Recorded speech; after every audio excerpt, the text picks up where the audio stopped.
Good morning, everyone. Welcome to the Trade Ideas Live Trading Room for Friday, January the 15th. My name is Barry Anderson, moderator of your trading room. Can I get a couple of quick answers? Can you see my screen and can you hear me? Yes and yes, thank you very much. All right, so what is happening this morning? So three of the banks have released earnings. WFC is taking it on the chin right now, Wells Fargo. It's gapping down quite a bit. Let's take a look what Citibank is doing. Citi's down a little bit too. I can't remember. There was one other one. Was it JP Morgan?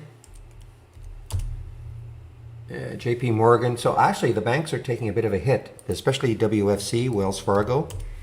Wells Fargo's down almost 4% now. Big float. This is kind of the start of earnings season.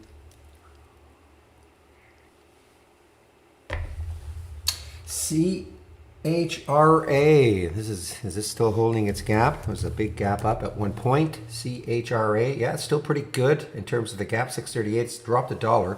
Still up almost 100%.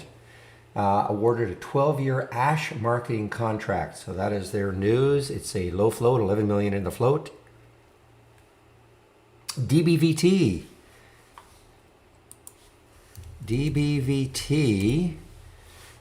Yeah, it's holding the gap also. Had a big gap up after hours. That's that mauve area right here, after hours. Here's the tan area.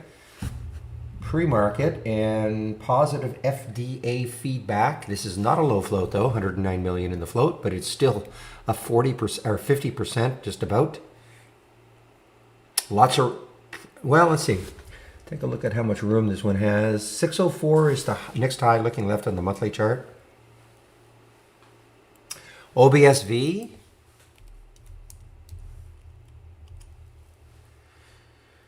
So OBSV, big gap up through the 200-day moving average. That's number one. That's a big gap up through there. And only thing I could really see, somebody putting a $5 price target on them. I don't see any other specific news for them right now, but that's another big gap up, 40%. 32 million in the float, so it's not a super low, certainly not high. Can we get back to the glory days? BlackBerry, my goodness. Had a great day yesterday and a huge continuation day.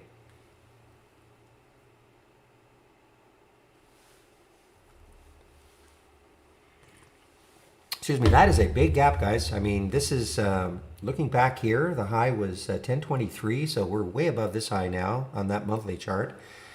This is I'm really surprised. I mean, I know it had a nice day yesterday, but man, this is a tremendous follow-through for BB.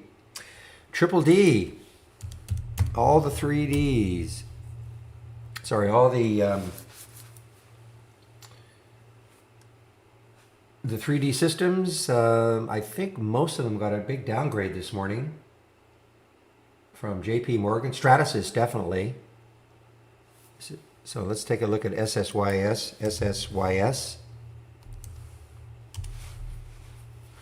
Okay, so there's Stratasys. There's SSYS, downgrade by JP Morgan, which is affecting Triple D.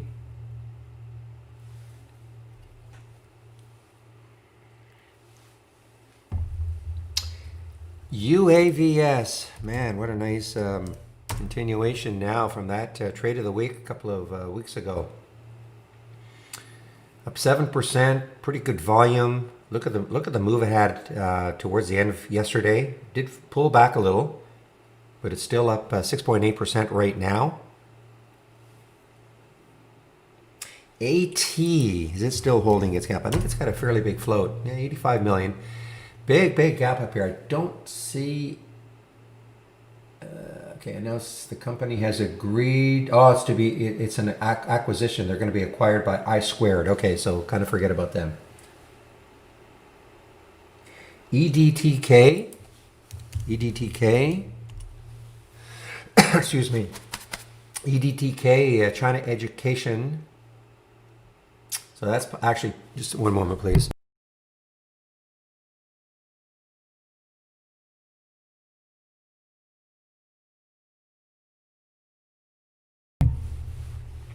Sorry about that. This is looks like this is actually an earnings play. We don't have any earnings release here, but I'm just kind of checking. It looks like they reported. So the China education play, it's actually pulled back quite a bit. 427 was the high, 350 now. But it could hold the gap though. This gap, I mean, look what it's done. Taking all this out. Low flow, so anything can happen. All right, guys, I think I'm almost ready to declare it. A little bit late, but look at Tilray. TLRYHEXO, and take your pick. CGC. So the marijuana stocks are still really moving here. And look at the index MJ. I think this is for real now. This is a nice breakout.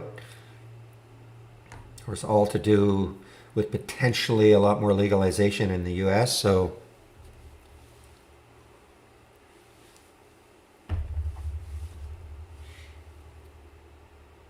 APDN.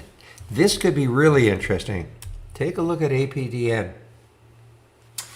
Average. So they did have some news, but more importantly, look at this daily chart, guys. I mean, look what it did 1, 2, 3, 4, 5 days ago.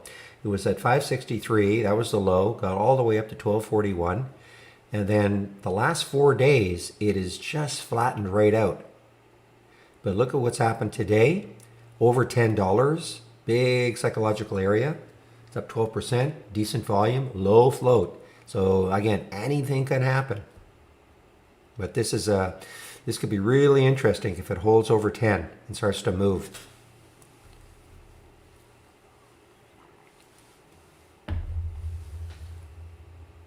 Gaming stock, ELYS, the Canadian company, ELYS, nice gap up for it.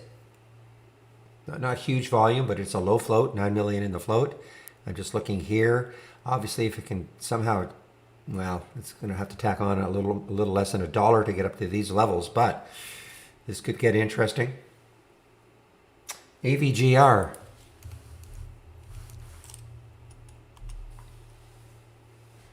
Yeah, so credit, we don't have EMAs at all. So there is a, excuse me, so that's a no. Credit repair, that's a no. We don't have EMAs at all. We have a bunch of SMAs, but not EMAs. AVGR, nice, another nice, well, it's 54%, huge volume, 16 million. Initiates full commercial launch of Tiger Eye. Okay, so they did have some news. AVGR.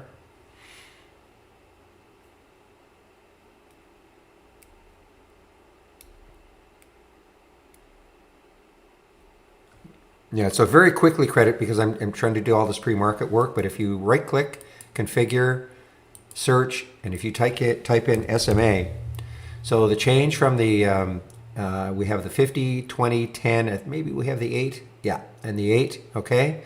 So if you put,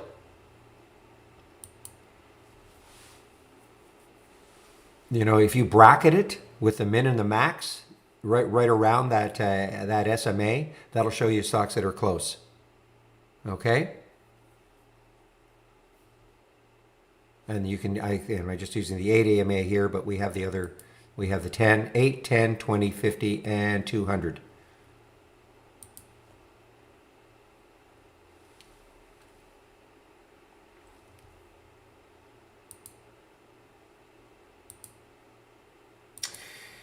This one, Cardiff. Okay, I was watching this one earlier to see if it was going to hold this big gap down. Now it has bounced quite a bit, but it's starting to pull back now again.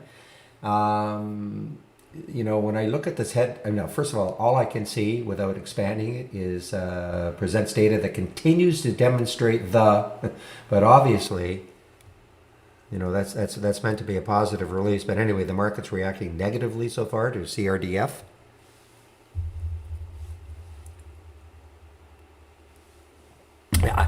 Credit, I can spend a little more time on that, maybe half an hour or 45 minutes after the market opens, okay? If you're still unsure of what I said, how to bracket, using the min and the max to get stocks that are very close to an SMA, either in the high, above it or below.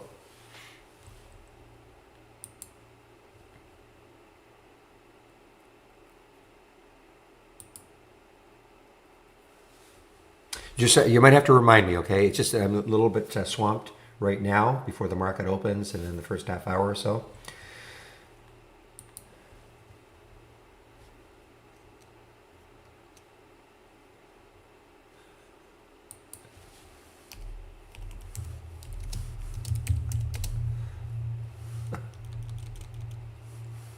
Bill, I was just kidding.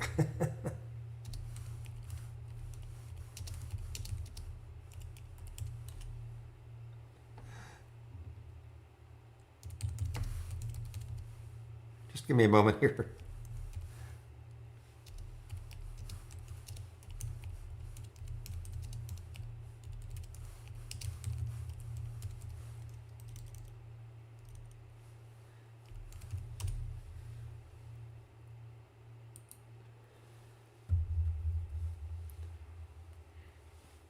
Well, that's you, Nemesis. Okay, sorry, Bill. That was a very poor attempt at a joke. I thought. Okay. Oh dear. All right. Let's see. What time is it right now? 9:16. So I'm just going to go and check to see what sort of upgrades and downgrades we have this morning.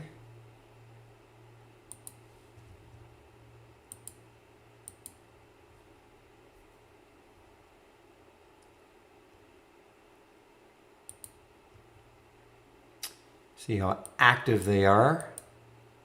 They being the analysts. Still fairly active. I'm going to get a couple. I'm going to try to get a few of the upgrades in, and then the downgrades.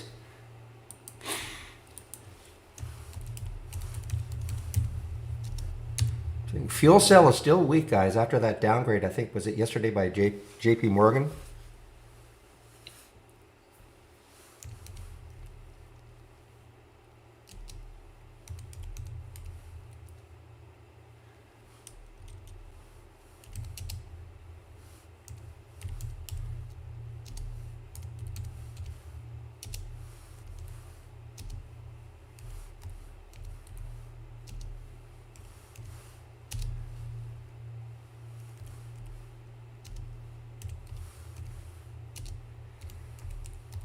See, Chewy is, oh no, that's not Chewy, sorry, CHUY. Just looking at some of these upgrades, see if there's anything kind of in Snap, Snap an upgrade. Intel continues to be upgraded by various analysts.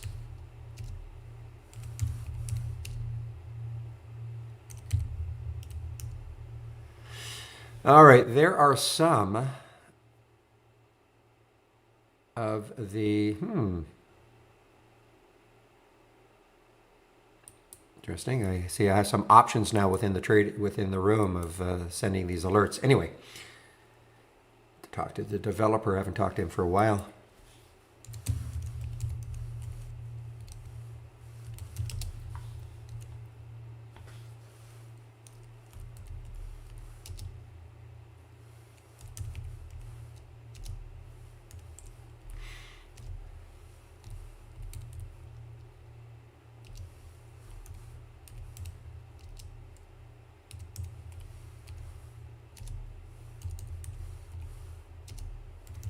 I see there's the, yeah, so JP Morgan.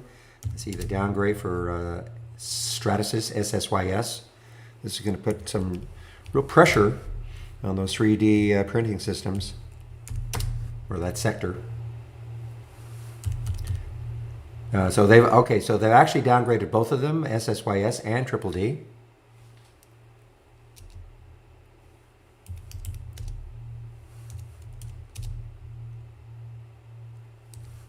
All right, guys, there are a few of the upgrades, some of the downgrades from briefing.com this morning.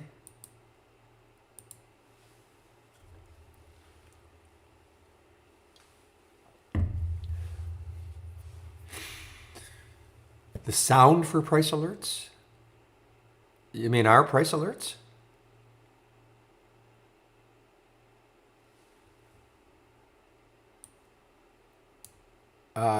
Well, yes. I mean, just right click on, if it's an alert window, right click, properties, actions. Oh, not an alert window. Okay. So what? Then which one? What are you talking about? You talking about the price alerts window?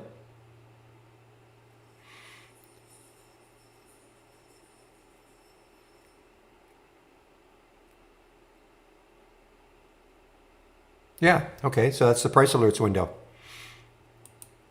It's the same, it's exactly the same.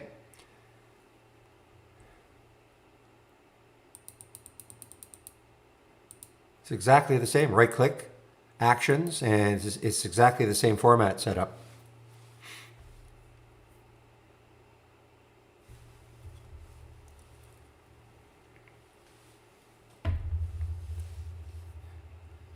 Okay, I mean, if you've done it on the alert window, so it's exactly the same. Exactly the same. Just right click, actions, and then just follow this again. Okay?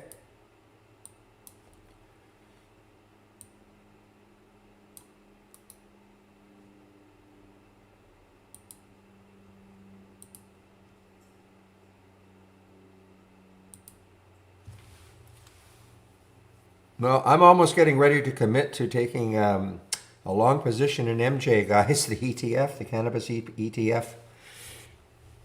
Hold it for the year, see what happens.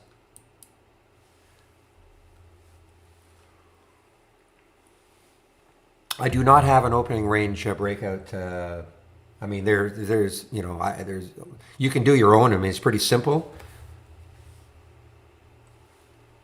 but I don't. I've never found it to work, to be honest. I mean, that's the reason I thought everybody talks about opening range breakouts, and I thought that that would be a winner for sure. But I've never found one that really works. I mean, you can construct your own though and try it. Just type in opening.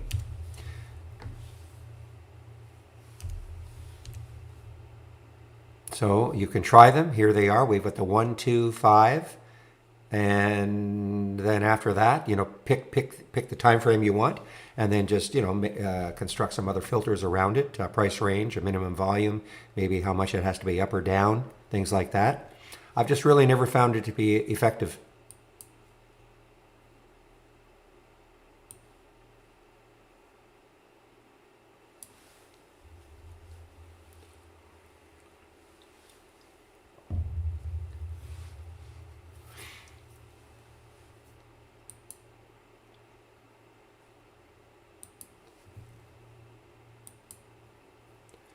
Believe me, if I thought it was effective, I would have it. But in fact, one of the AI alerts or strategies was a while ago was based on that, and it never gets optimized well. So I don't even know if they have it anymore, or it just never makes the cut.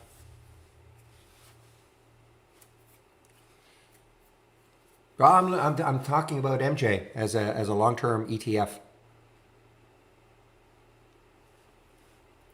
Just obviously as a play on cannabis for the year. I know, look, you do what you want to do, of course. That's not a recommendation to do the same, but I'm now. Well, anything I have here for David, I don't scalp as such. I don't know what you mean by scalping exactly. Scalping can mean different things to different people. But I mean everything here because these are stocks. Once I get my other layout up, the basic new highs and lows, things like that. I mean, they're just looking for volatile stocks, which are usually good for intraday trading.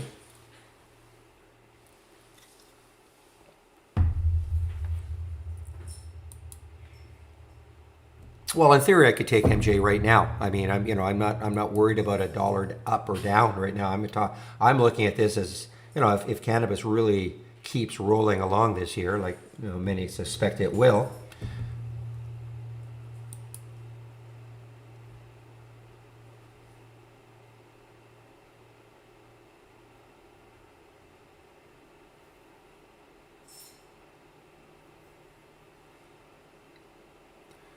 If you're talking about having AVGR as an example, give you a specific alert, price alert, or sound alert when it hits, no, if that's what you're talking about.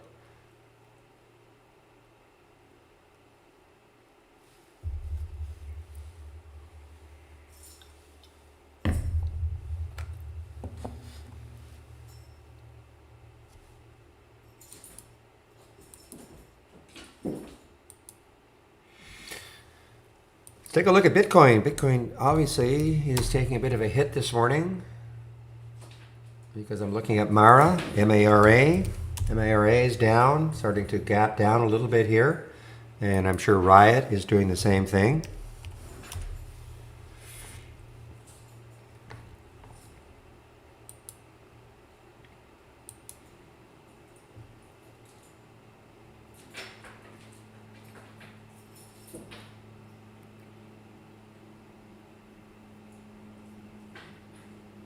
Still don't understand what you mean, Chris. I mean, the price alerts you can set, you can set.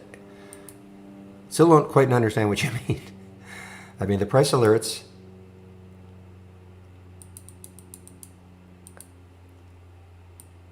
I mean, you set however you want to hear them. I don't understand what you mean. All the alerts having the sound set by default. I mean, there's no. Why would you want that? I mean, you have to set it once and that's it.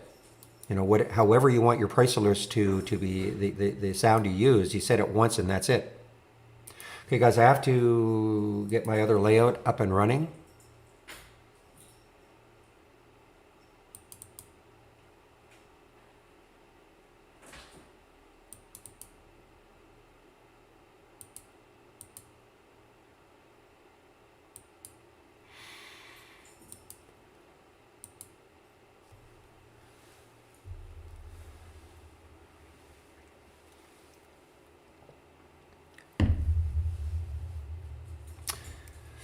Well, David, I mean, you have to be watching that pre-market. I mean, that's what I do right now. All my pre-market work. So GME, but there was no, that was news. That was news. I mean, there's still no absolute way of knowing that this is what's going to happen. But I mean, if you're doing your pre-market work, you would have noticed that GME was very active in the pre-market. I don't think anybody was going to predict it was going to go from 20 to 40, but that's why we do the pre-market work.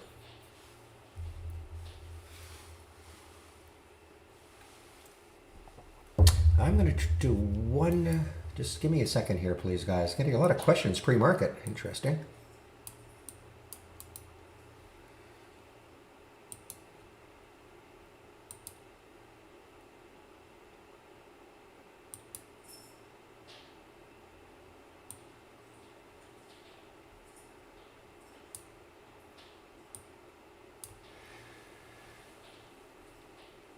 Well, you can't, there's no search bar for stocks as such. I mean, so if you're talking about like typing in Apple or something like that to see what the symbol is that what you mean? That's not going to. We don't have a search for a company if that's what you're talking about.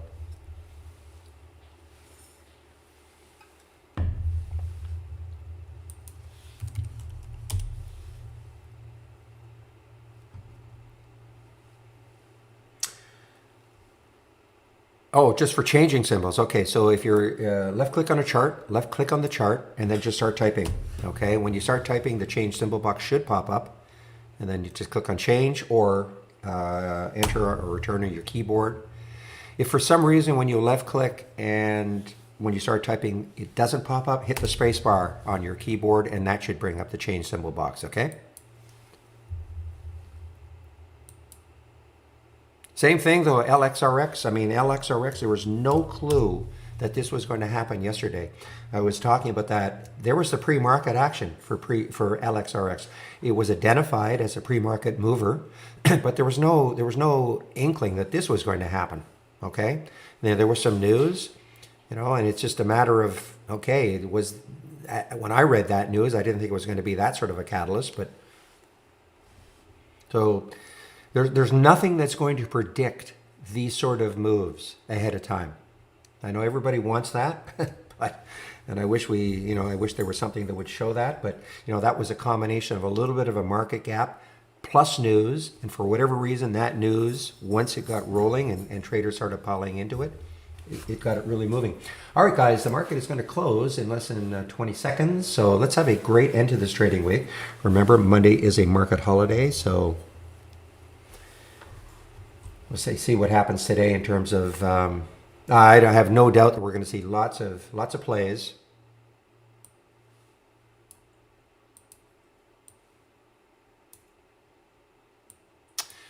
And oh yeah, I forgot to mention, guys. You want to see my watch list up or down?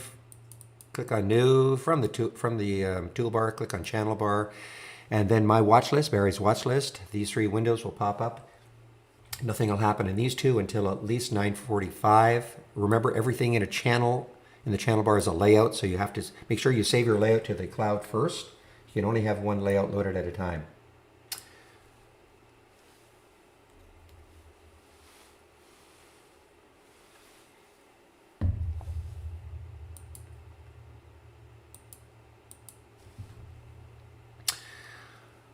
Okay, so we're now open.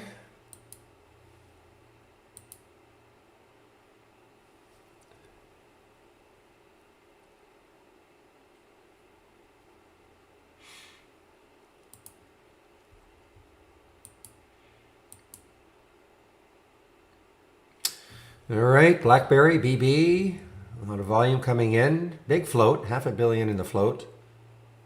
Again, I don't typically trade in the first 15 minutes. I try to let things settle down just a little bit.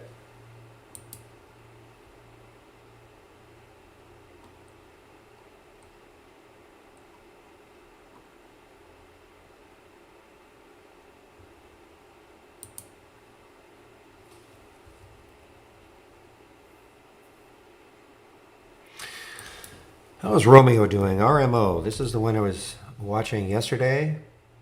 Okay, again, if it takes out that right there, right around 23.45.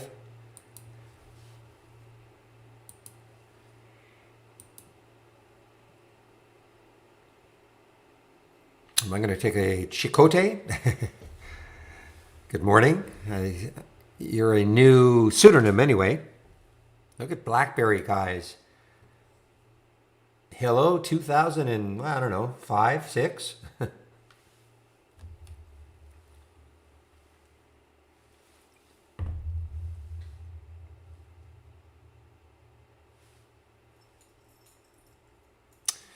And bingo on the move here, BNGO. Oh, wow, look at this. I mean, they're above yesterday's high, above that high here. BNGO on the move. Of course, that was super active before, then have pulled back. I guess they've absolutely regained NASDAQ compliance.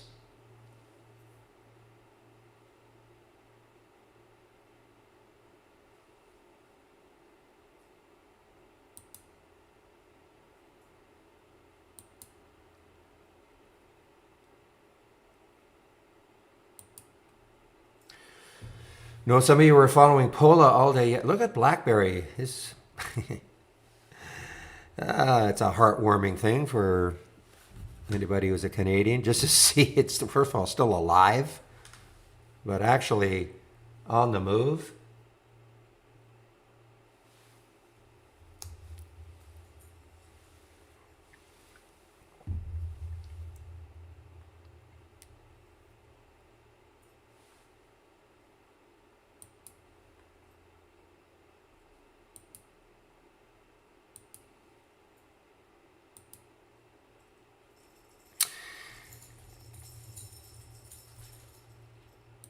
Okay, this one continues down. This Cardiff CRDF.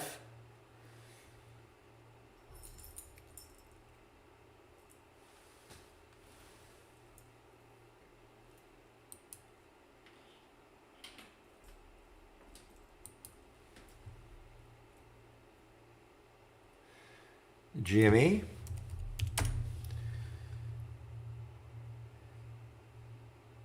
Yeah, that looks about right. About 39, yes. That looks about right.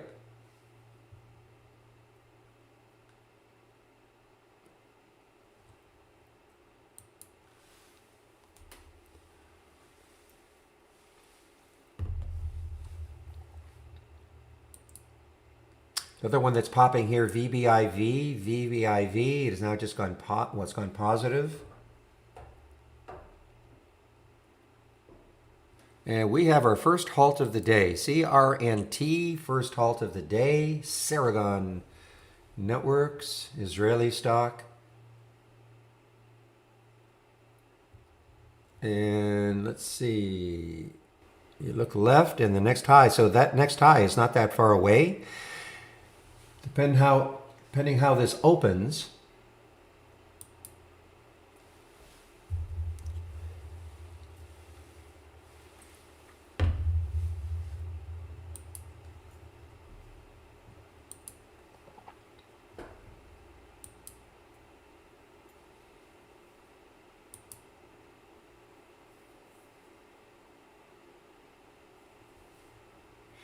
Just looking to see how this is stacking up.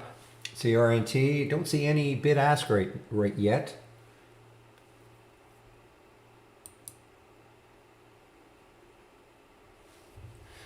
Another halt. LPT. Wow, LPTH. This was this was pretty active yesterday. I saw this one yesterday. LPTH just got halted, and you know, pretty low float, 22 million in the float. So this is stacking up to be 515, 515. Now it's early, and when I talk about stacking up, what I'm doing is I'm looking at the bid and the ask, and that can jump around, of course. You know, typically, you know, a stock that gets halted at 509, if you happen to have been in it and it's halted, what you want to see, of course, is a nice bid ask way above it. Bingo, wow, Bingo really accelerating now. BNGO. So let's see, looking left, what's the next high looking left?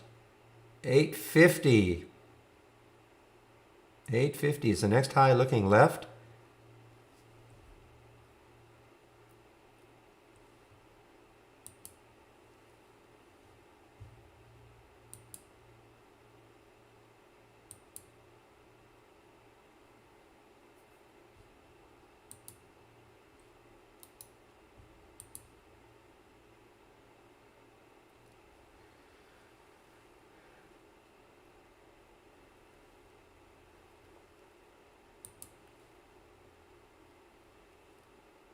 All right, guys, so I'm watching this bingo right here. If you have that unusually moving higher on options, you know that it was in there.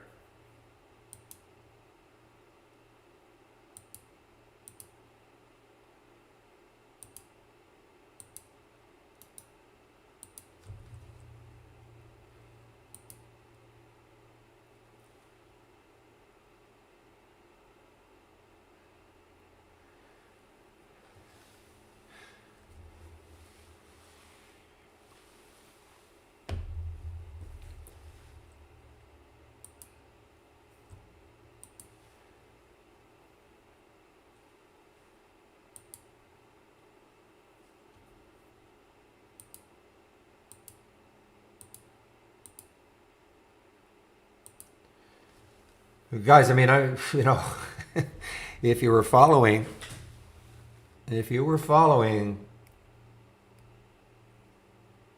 and I did in my video yesterday, I talked about this moving higher with unusually strong options. All right, no sound, do a refresh. I know you can't hear me, but I want to make sure you guys can hear me, right? Just want to make sure that, yeah.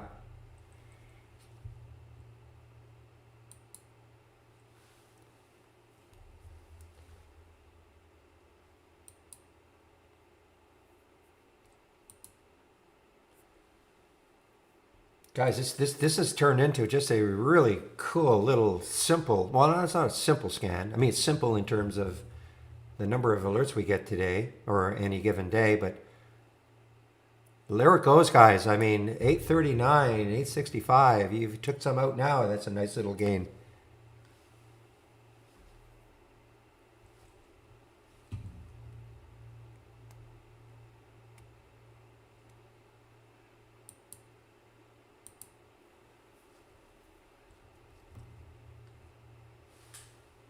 Oh man, this is maybe this is the only scan I'm going to need going forward. I've actually taken it, I flipped it too for the downside. So guys, you want this scan? I'm going to pop it in.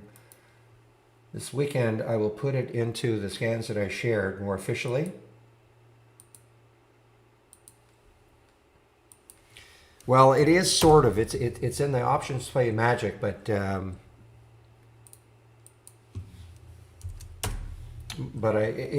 difficult for me to explain right now. But all I can tell you, so I've taken some out. I mean, this is you know, from 839 to 880.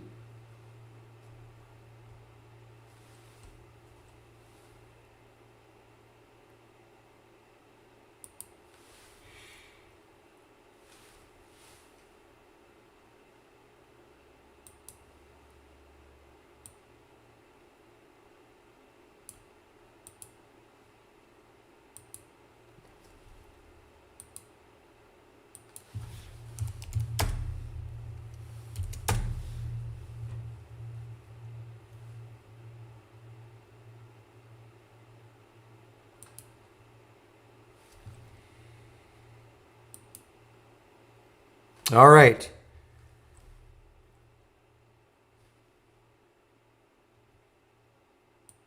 So I'm just going to watch, see how many alerts we get from that options play. Look at VBIV. LPTH did resume, yes. CRNT did not resume. This is going to be obviously more than a 5-minute halt. Still don't see. Still don't really see a real bid and ask for this one yet.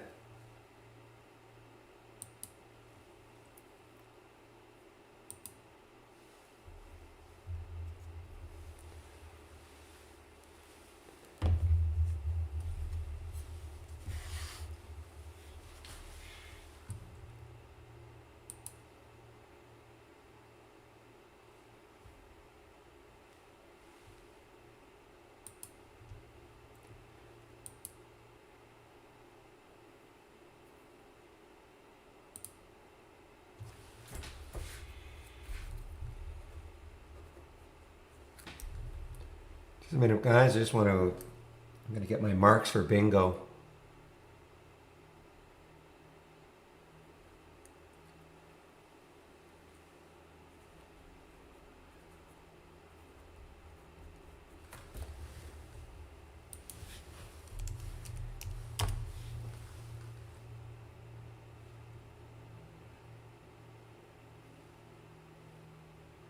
Now, of course, this is going against what I normally say. I don't take trades in the first 15 minutes, but I'm making an exception for this unusual options play.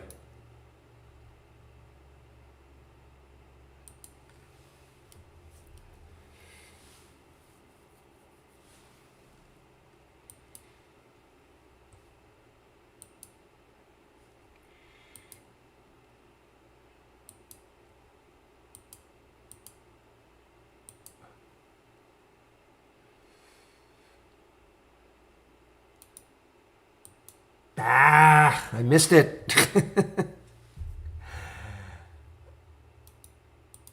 I missed it.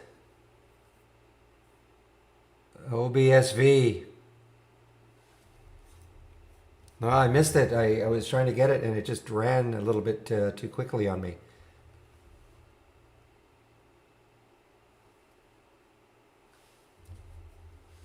It's right here.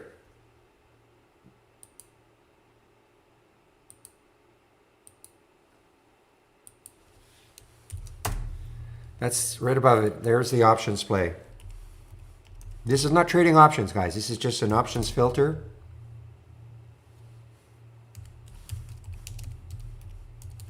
Using the option filters, I should say.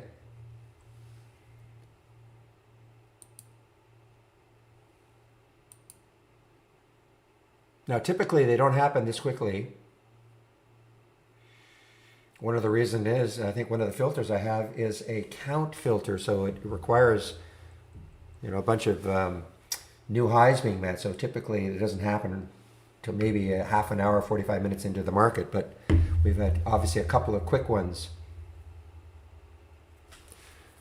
I can't see the video. Do a refresh. If you can hear me, Faustin, do a refresh. Refresh, please.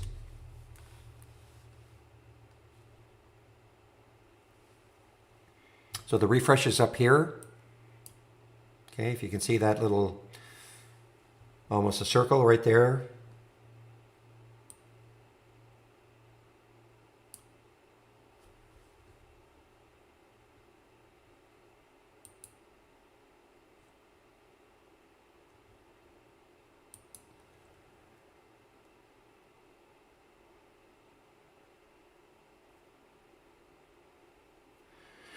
What do I think about Tilray? Well, I mean, it has an upgrade. I mean, what do I think about it long term? I mean, obviously the marijuana plays, cannabis plays are hot right now. I mean, the sector is breaking out. A lot has to do with, of course, with the change in government in the States and, conjecture that a lot of the states, maybe federally, it'll be legalized. I mean, I'm not making any predictions on that, but so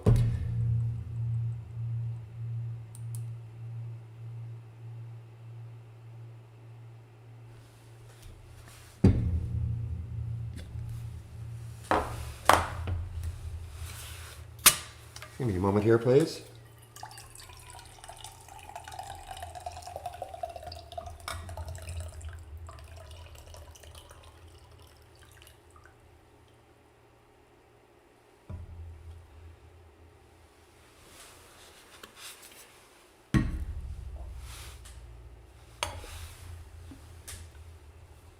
Depends on, are you talking about that SMA credit?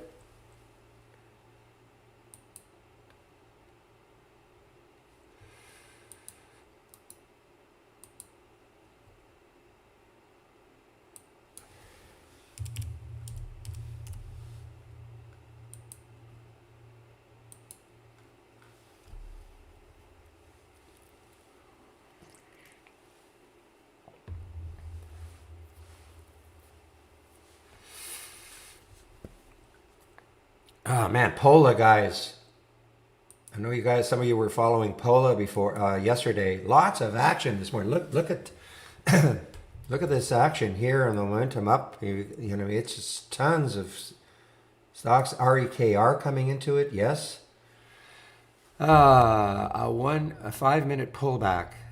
Yeah,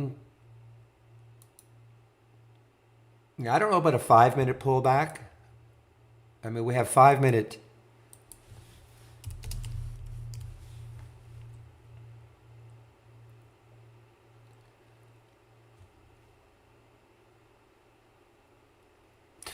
So, I mean, you can try this. I mean, I have no idea. I don't use this, but the change in 5 minutes, okay? And so you could say, so the change in 5 minutes either in dollars or percent, okay? And if you know, it depends how much you want, you know, try a 50% pullback in 5 minutes, you know, minimum, or 60%, you know, you have to experiment with it. You can try that.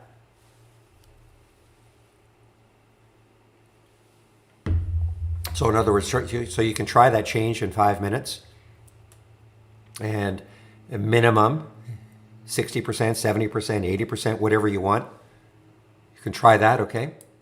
I don't have a scan design for that.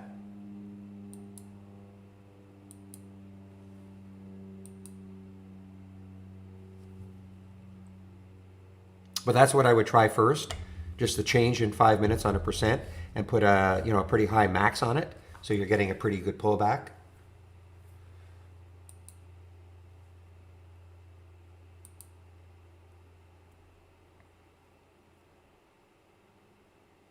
Well, I'm trying to keep up with all these surging stocks. All right, bingo. I'm not in it anymore, but wow. I mean, this is, so that's why I'm going to keep watching this OBSV. See if it takes this back up again to that level. See if it gets back to that level.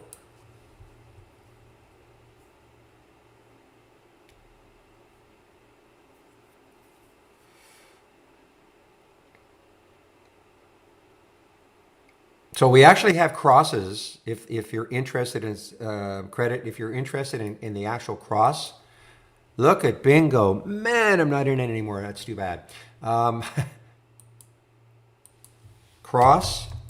Okay, oops. So we do have crosses of the 20, 50, and 200 if you want to try those.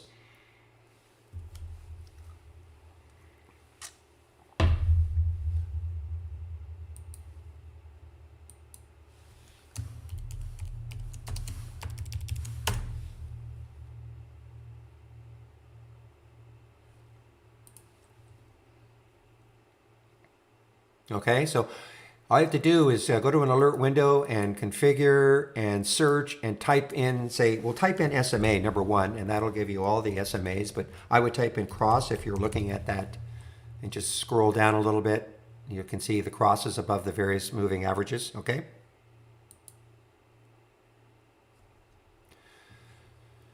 Well, I can see right here that my, some of my, I don't know what's, there's OBSV, okay.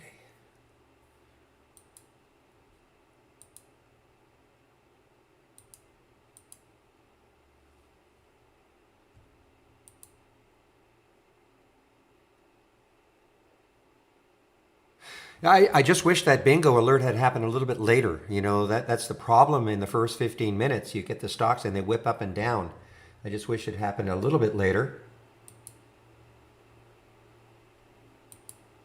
I would have been more inclined to at least hold a piece of it.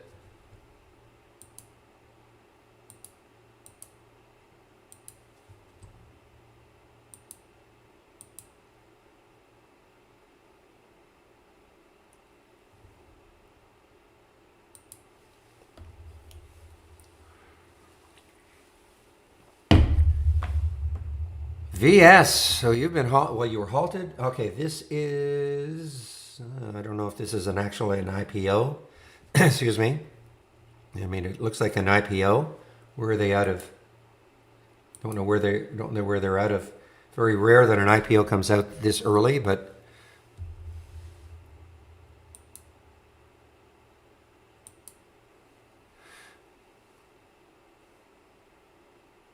Tiger, boy, Tiger, what a great move Tiger has had. Look at this move for Tiger, China FinTech or China Fin.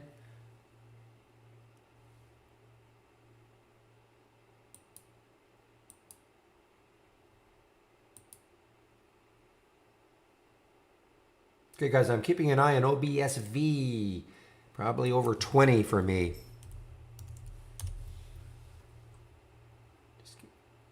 We're up to this level.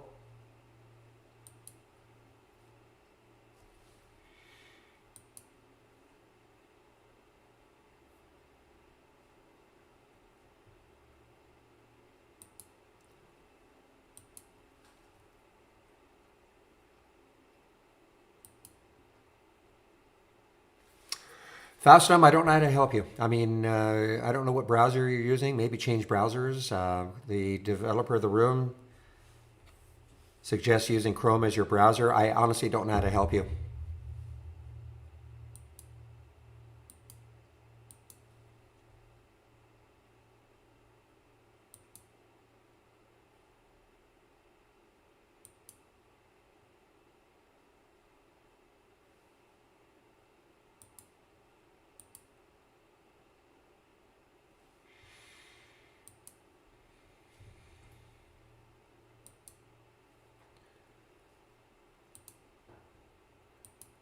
Just watching OBSV, guys, to see if it gets back up to, say, that 410 level.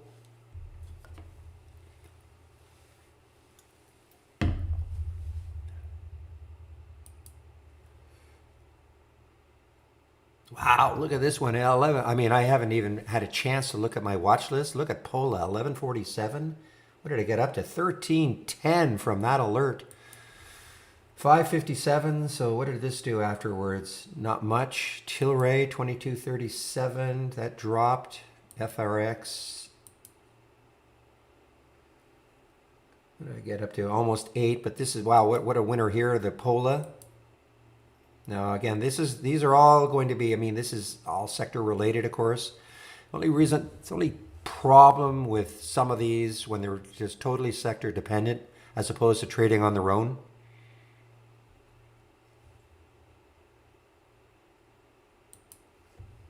Meanwhile, Pola, I mean, wow, what do they even do? Okay, so this is an EV play, all right.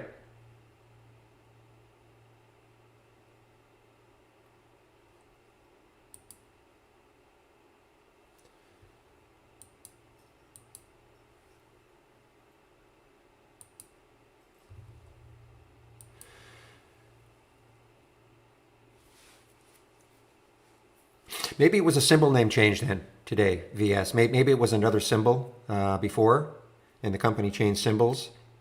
That can happen also.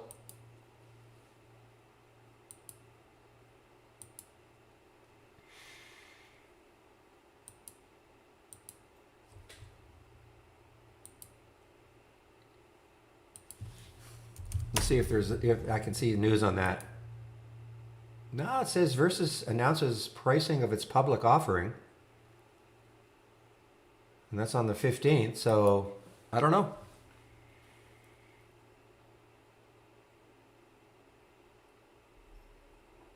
I don't know. It looks like it was an OTC stock No, it's hard for me to completely understand what I'm reading here, but I mean, it looks like it was an OTC stock, and so I don't know.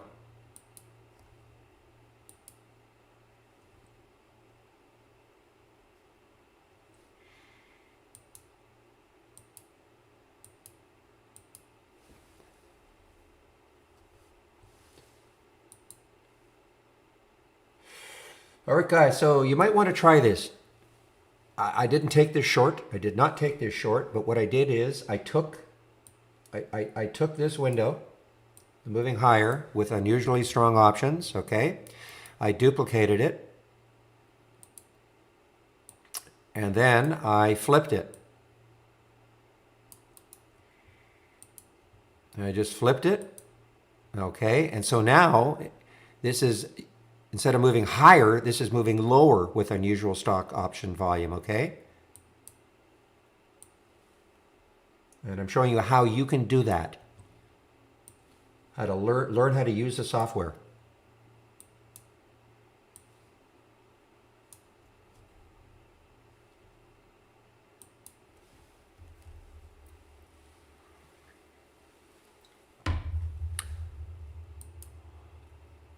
Wow. There's $2 now from that alert. Remember, this is a watch list, guys, okay? It's not a matter of you get the alert, you just jump into the trade. You watch to see how it's trading a little bit.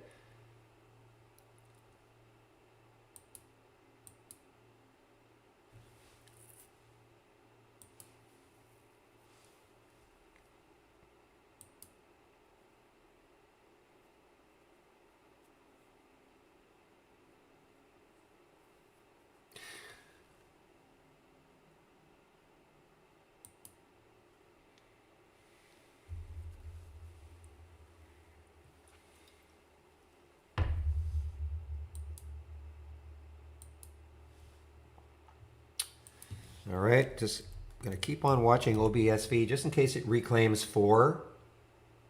Just stick an alert up here in case it reclaims 4.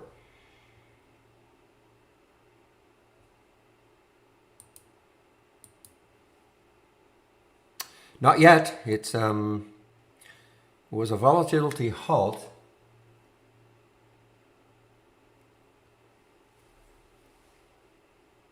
But it has not opened yet. Nope. And I still don't see. Wow, I don't believe this. If this is true, guys, this is going to be one of the craziest opens you will see. If this is true. Right now I'm seeing, well, in fact, it jumped up to 33.33. I see 22.50, 22.50.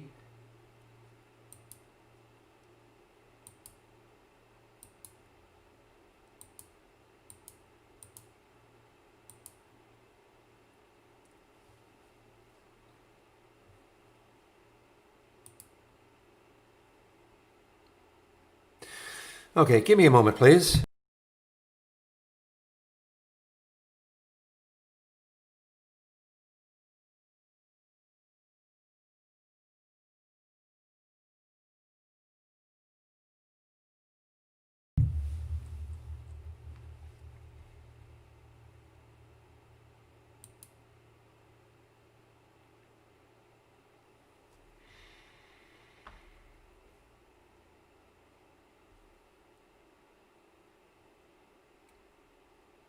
Well, I'm just looking at the bid ask. I mean, at one point it said 33.33. I mean, look, the stock is halted at 342. I mean, it's 2020 right now. I mean, again, this doesn't necessarily have to hold, of course, but when I just looked at it about a minute ago, it said 33.33. So, a stock that's halted at 342, imagine opening, even if it opened at 20.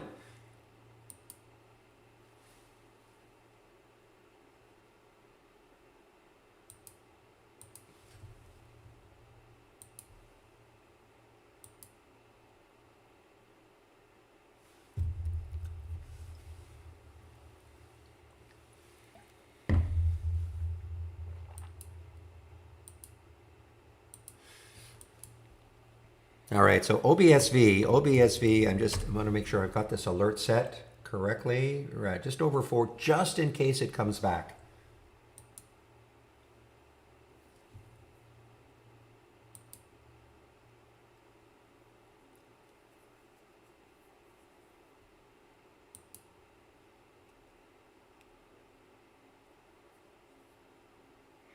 Sure. So this is moving higher with unusually strong options, so the stock's moving higher. So if I wanted to flip this just to show stocks that are moving lower with unusually strong options.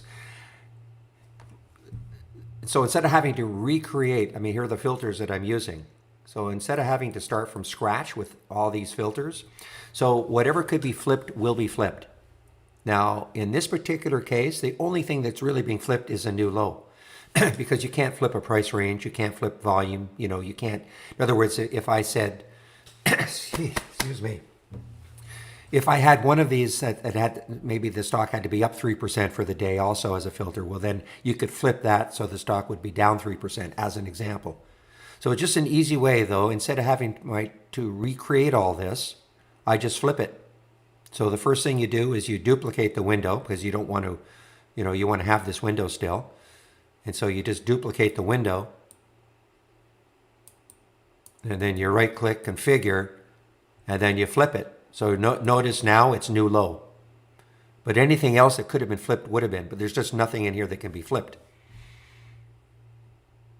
Okay?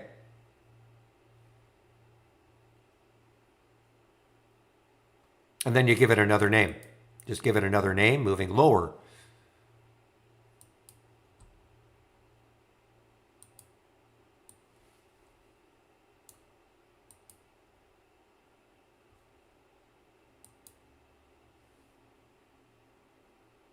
Well, no, well, yes, it does work, actually. It does work for topless windows, too.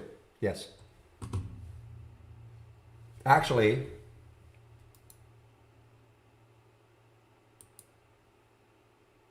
no, I'm sorry. It does not work. It is because topless, I'm sorry, it does not work for topless windows.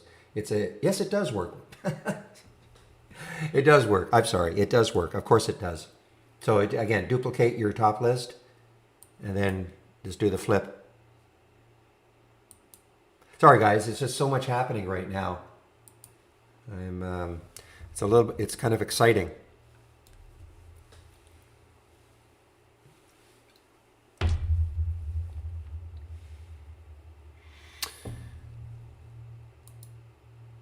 Yeah, so Sanchez, you have to just add these columns, okay? Unfortunately, I cannot give you this. It's not copyable, all right? So, it's just a matter of adding these columns.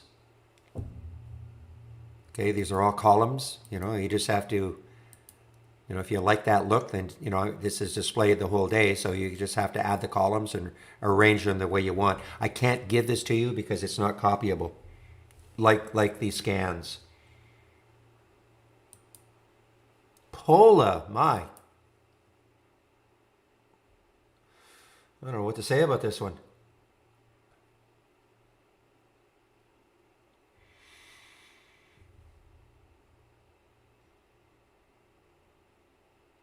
Oh, small like mine. Well, I don't know. You just grab it. This is just you just grab the window and size it however you want. If it's stuck behind a window, you'd have to literally, if you have the TI logo or pinned down here in your taskbar, then all you have to do is you'll have to find it and just pop on it, and it'll show you where it is.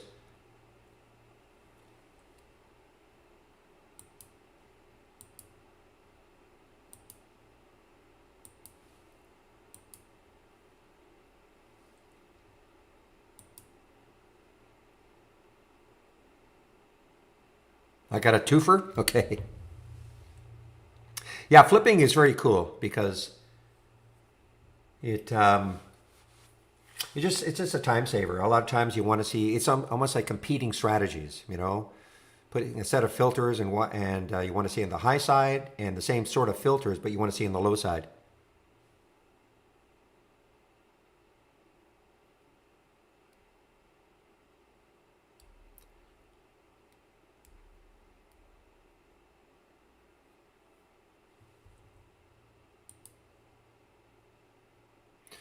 All right, I have to have here's a word on the trade of the week, guys. FUV.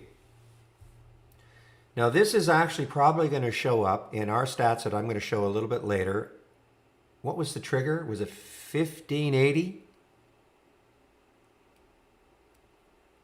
Can't remember what the trigger was. I think it was 1580 or so. 1580, thank you. So I mean, look what's happening today. Now again, when I talk about this, I'll show it to you right now. What time is it? 10:06. I'll show it to you right now what I'm talking about.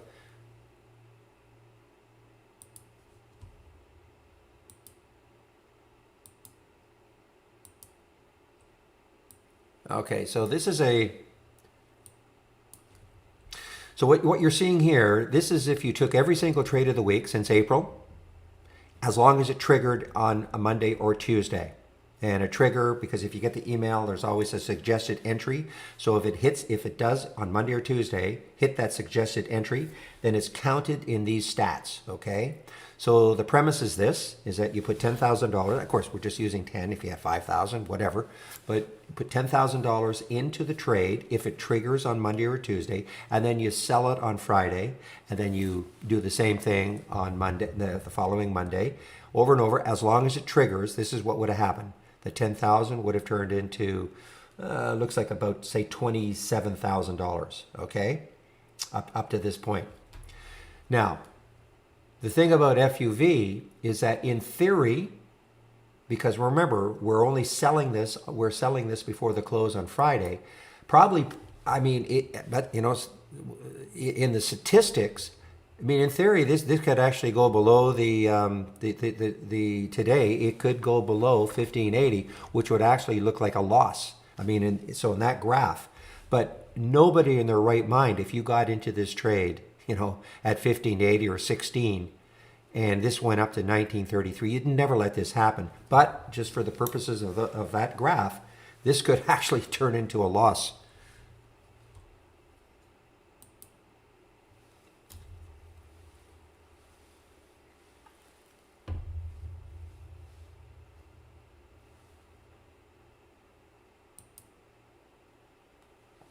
Yeah, market's taking quite a big downturn now.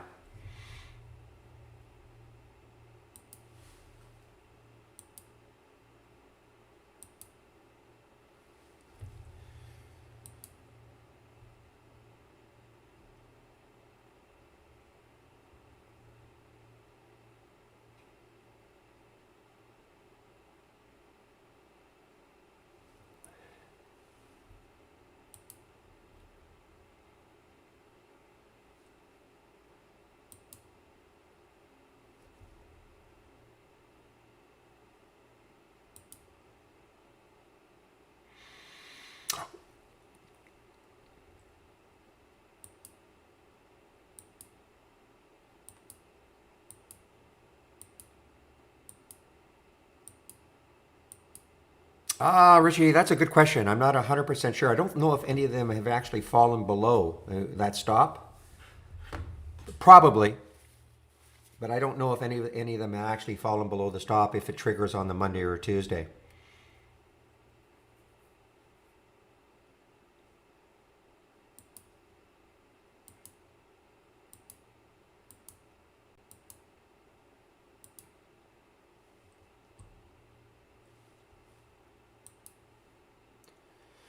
Yeah, this is not triggering for me. So it would have been a very quick one. The alert was at 396. It got up to 424, 425.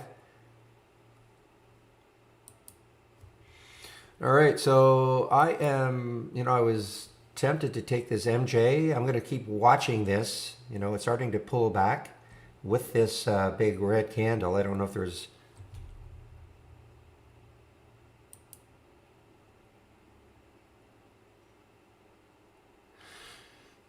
Yeah, I'm not seeing too many. Not seeing too many on the way up right now.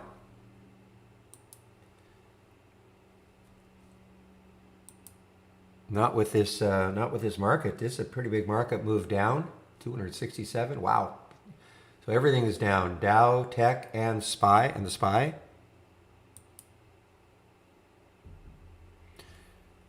If you're going to ask me why, I have no idea.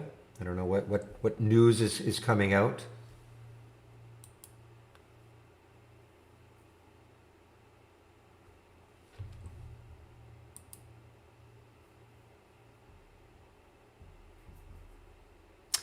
That's the ETF for the cannabis sector, MJ.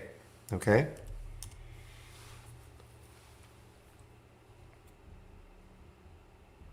So instead of having, well, obviously you know what I'm talking about. You don't have to pick an individual stock. If you believe that, cannabis will be alive and kicking this year.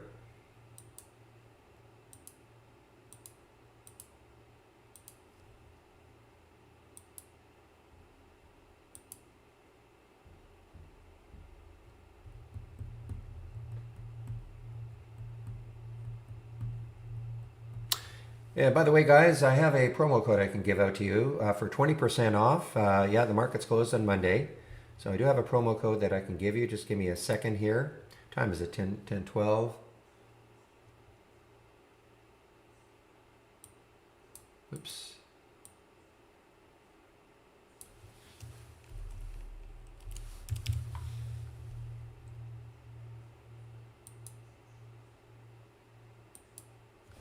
Give me a moment here as I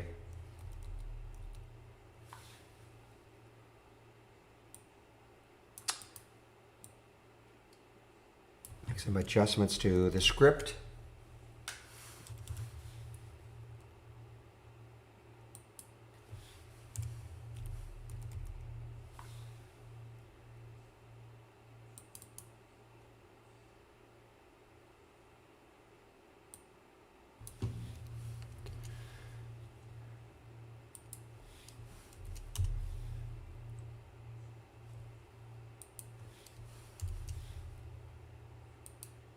Okay, guys, so you can use that. Here's the promo code you can use for 20% off, MLK21. Okay, so you click on my homepage.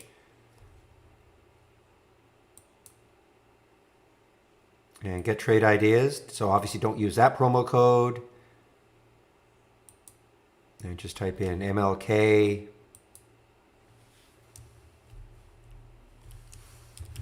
21, all in caps. And there's your promo. Okay, 20% off.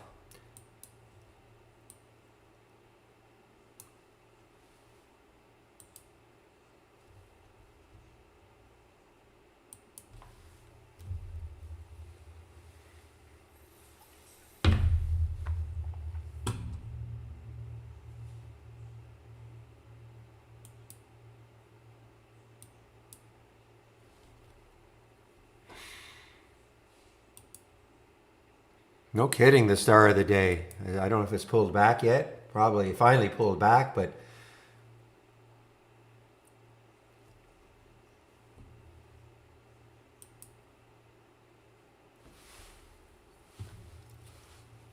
I'm not going to get, I know I'd be giving up a lot, but I'm not going to get too excited about the OBSV unless it gets over 4 again. Look where it stalled. I mean, it's amazing, isn't it? I find it amazing. Look where it stalled. If you look left, so it stalled at 425. If you look left on that weekly chart, what do you see? 422. So it basically stalled right there. And that's why we always talk about looking left, checking to see highs. So, I mean, if it took out, I'm going to stick on another alert around 418. If it can somehow take that out today or next week, then look left on that weekly chart, way up to 630. Again, I'm not saying it's going to get there, even if it takes out 422, but it's one of those things. You got to look left all the time, especially if you're a momentum trader looking at stocks that are making new highs, then you have to look and say, okay, great, you've made a new high today for today. You don't have to worry about intraday resistance.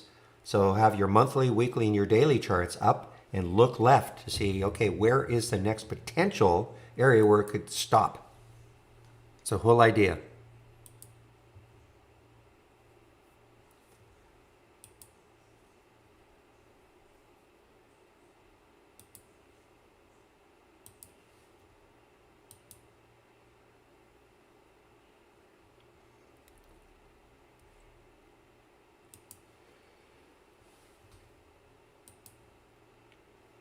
And let's see if this little market sell-off continues here. There's another red, well, there's a red candle, but it's a pretty narrow body so far. I saw this one in the pre-market. A lot of these, it's what it's driving me crazy. Seeing all these SPACs and, you get the right one to short. I mean, it's,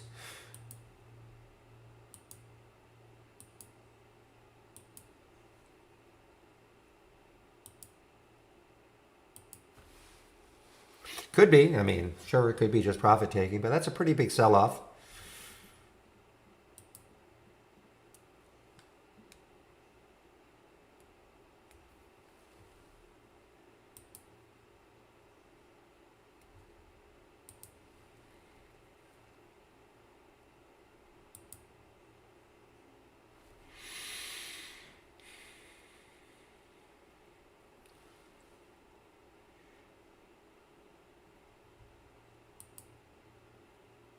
Bitco's still holding. I mean, it did get up to, wow, 953. So it actually dropped about $1 from the high. What a great move.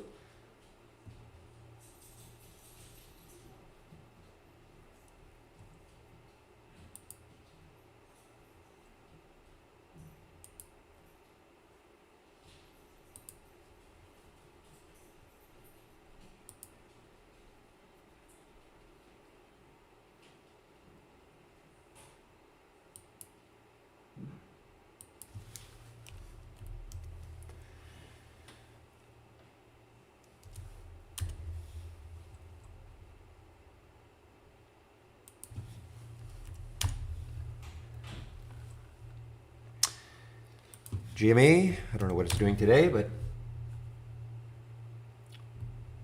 so when you ask me what about it, what would you like me to say? I have, I mean, obviously it had that especially a couple of days ago, huge run, and another run yesterday, not quite as dramatic as this one. Now, I don't know, pulling back a bit.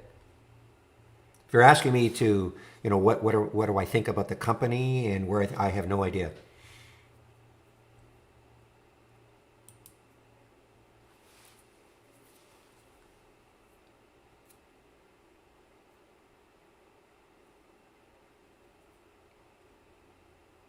Obviously it looks weaker, but again, it's hard to predict. I mean, this has been so volatile over the last 3 days.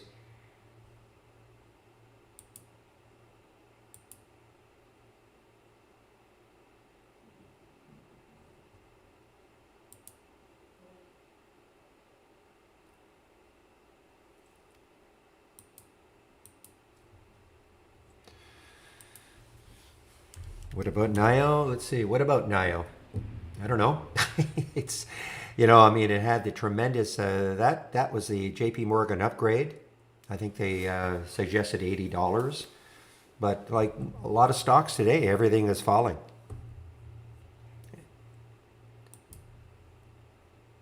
So again, I don't know how to answer a question like what about NIO? I mean, I don't know I don't know what you really expect me to say. I mean, it's moving down like the rest of the market.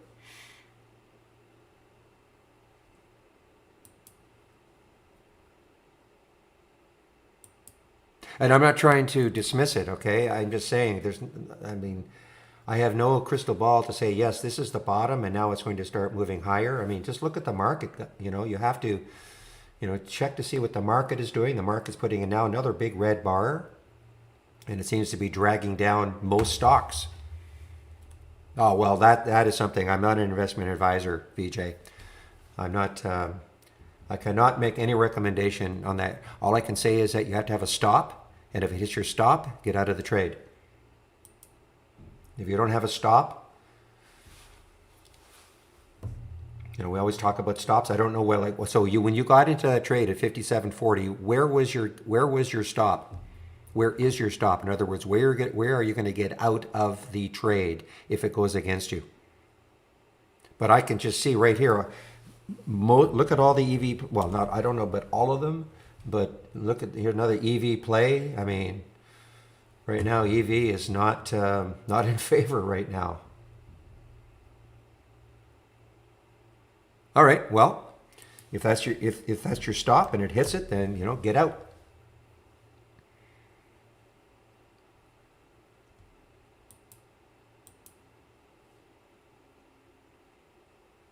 Oh no, I'm long gone XNet. Long gone XNet.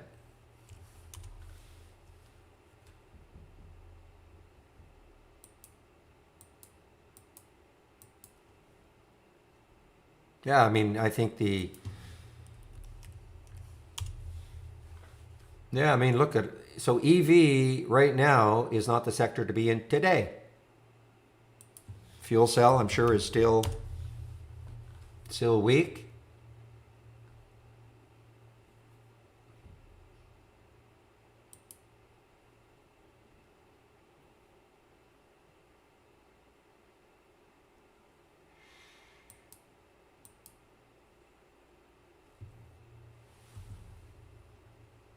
Now, guys, look at my spider sector list. So there's only all yellow. Everything is negative except for utilities, which is usually dividend plays, a little flight to safety, and for whatever reason, real estate mildly positive. Everything else is down. Every sector is down.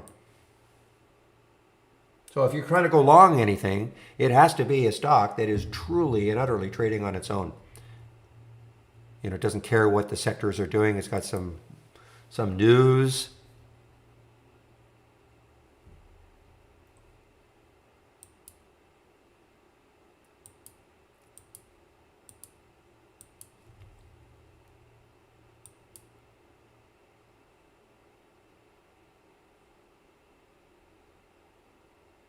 Well, in theory, yes. I mean, it's looking for stocks that are kind of trading on their own. But again, within reason. I mean, if the market's going to continue to do this, you're just not going to find very many good long opportunities. And you might see one like MOTS, okay, MOTS. It just showed up on momentum up. But how much more can this go when the market is doing this? I mean, I know this is a little one, and it shouldn't really care what the rest of the market's doing. But within reason, you get a big market sell-off. I mean, even the ones, it's just that, maybe yesterday or the day before, whenever the market was moving higher, stocks like this would probably moved higher.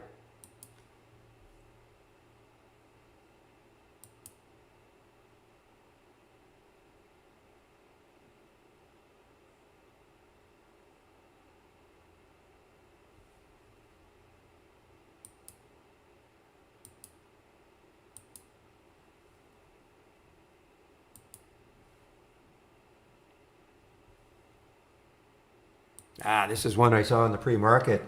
CRDF on its way down, and yeah, I mean the next low looking left is 1551.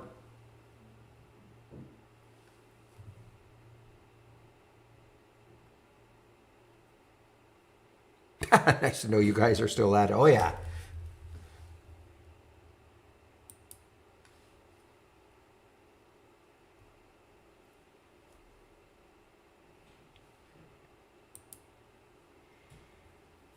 Yeah, it's getting closer. It is getting closer. But, in the face of this market right now, I mean, I know it's a little one and it shouldn't matter.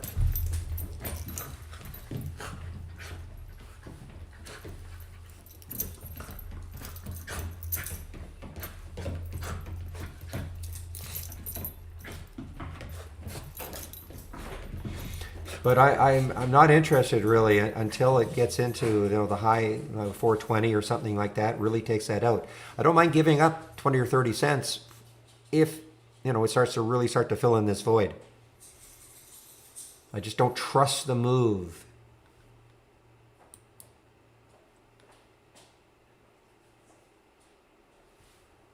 Oh, it is. All right, it isn't. Okay, I see that. It doesn't influence me, but I see. I didn't even know it.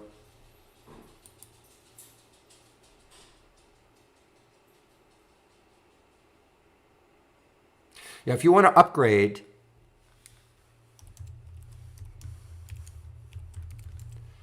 contact Kelly at trade-ideas.com.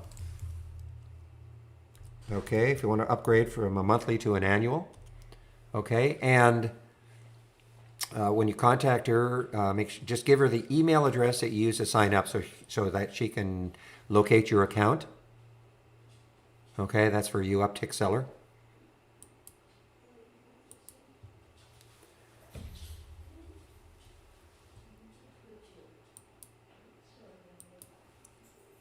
Here's another one. Just got halted. IKNX. IKNX. I don't think I've ever seen this one before. IKNX. It got halted on the way down. Boy, this CRNT still has not opened. Now you see I'm seeing 6.6 bid ask instead of the 33.33. Even so, 6.6 is so pretty. But this is a long halt. This is almost like a news halt now, even though it just says volatility. And this is what I'm talking about. Sometimes it'll say it's halted because of news, and typically these halts are 5 minutes, but obviously this is way longer. This is turned almost an hour now. Got halted at 9:34.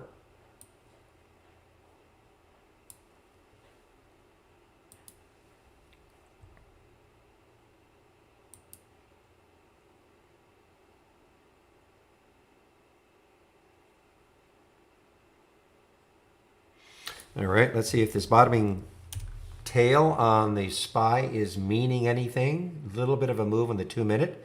So again, what does this mean? Remember, now the SPY at one point, this candle was right down here. But the buyers are trying, you can see right there in that 2 minute chart, they're trying to maybe stem the tide.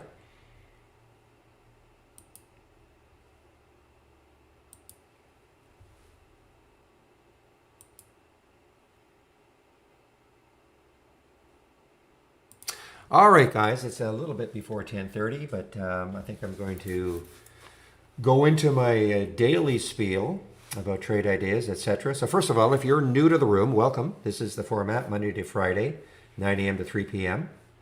I share my screen live in the mic.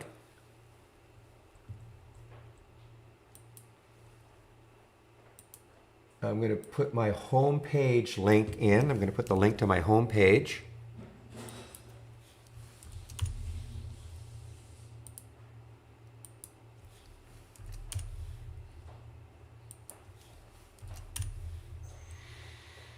All right, so on my homepage, a lot of information. Click on my homepage link, including, of course, how to take out a subscription. Remember, I should put this in the room again.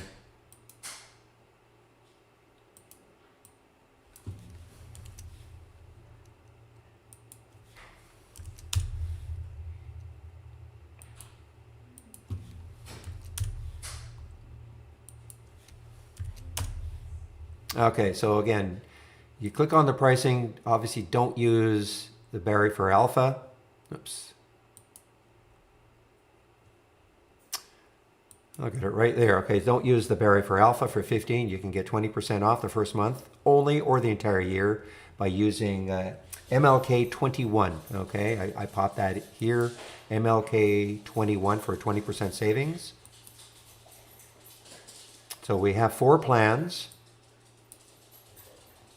Premium and a standard. On an annual basis, premium would be $22.68 a year minus that 20%, or the standard $10.68 a year minus the 20%.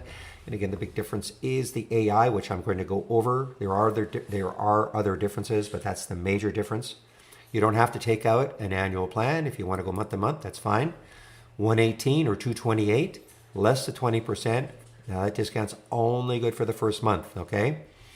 So if you do stick with the monthly plan, then the following month it'll go back to these 2 prices. Trade of the week.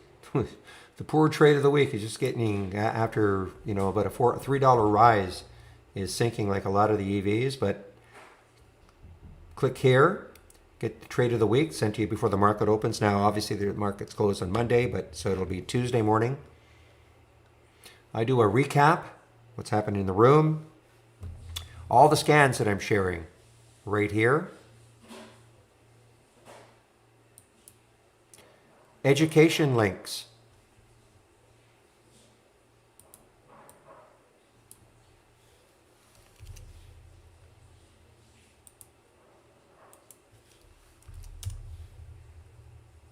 Just a minute, I just want to get that one link in, the 20 and 20.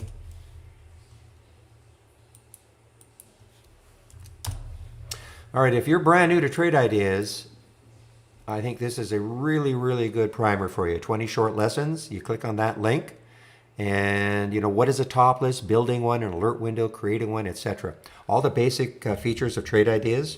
If you don't have Trade Ideas, you can click on the link and you can again see what we have to offer, our basic features.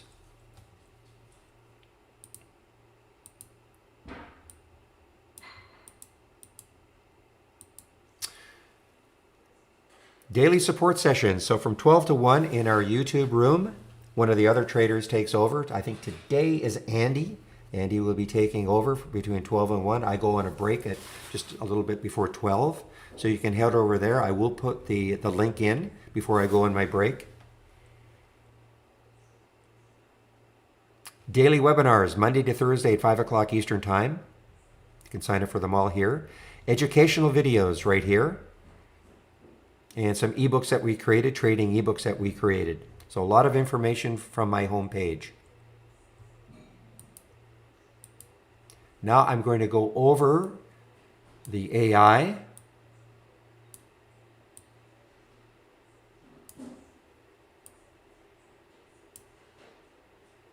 Give me a moment as I size the window. All right, so this is what the AI is all about. We have what we call 50 baseline strategies.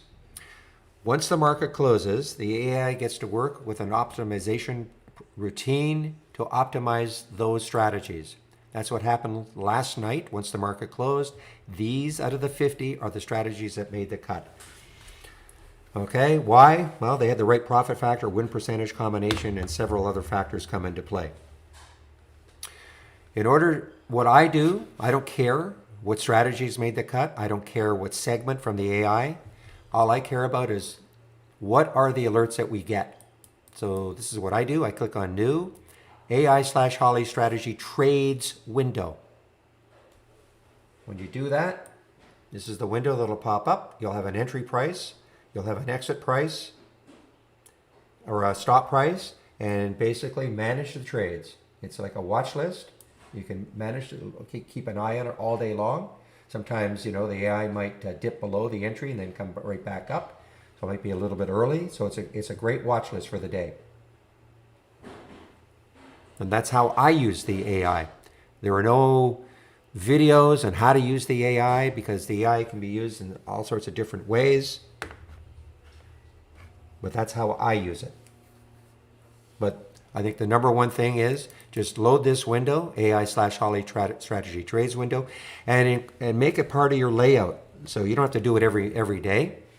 And when you load Trade Ideas before the market opens, of course, this window will be blank. Nothing happens until at least 9:35. Okay, that's the earliest you're going to get an alert.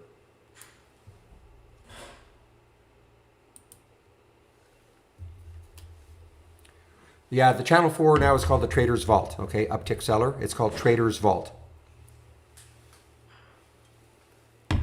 Some of it's been a bit of a pet peeve. Try to get a little too cutesy on naming these channels. So anyway, it is now called Trader's Vault.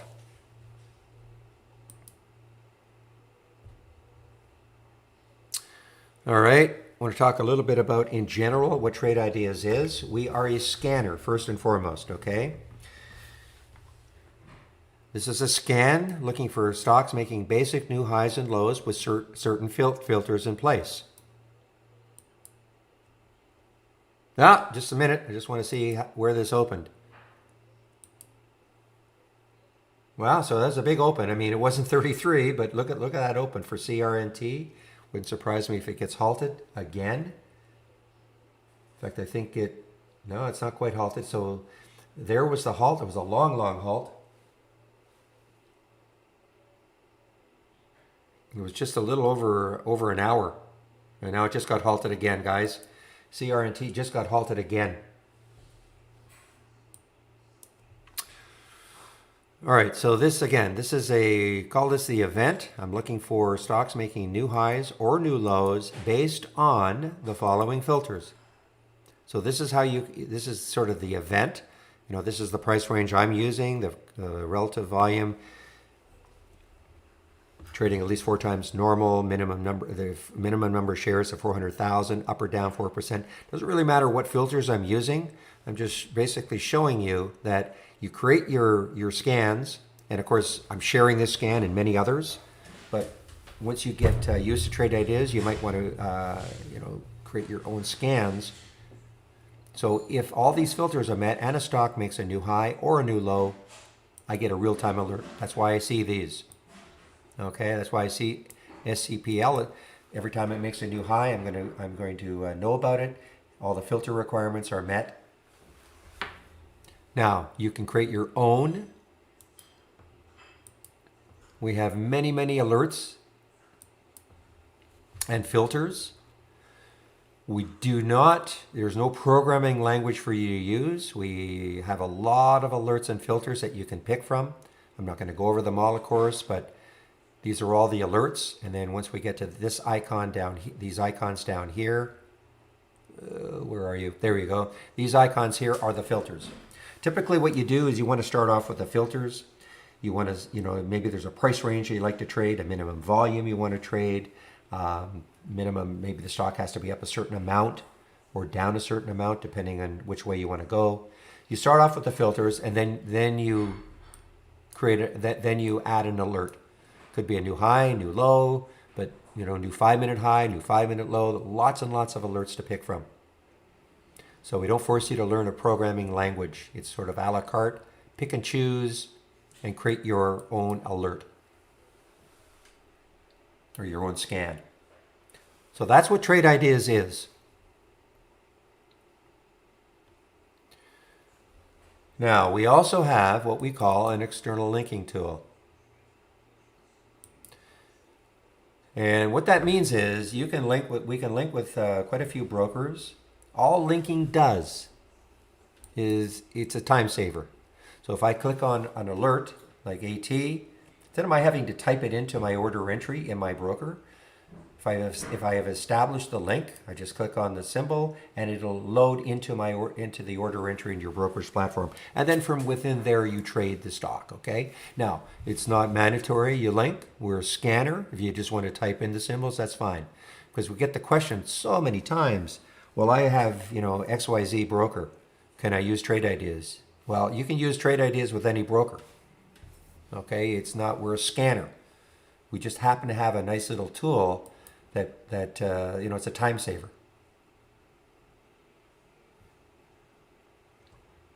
Now, we also have, and hopefully next week, we're going to be able to expand this list, but right now, this window that you see here is called Brokerage Plus. And right now, if you have an Interactive Brokers account, I'm going to pop this video in, and more videos are being made for the other two. I'll get to that in a second, or in a minute.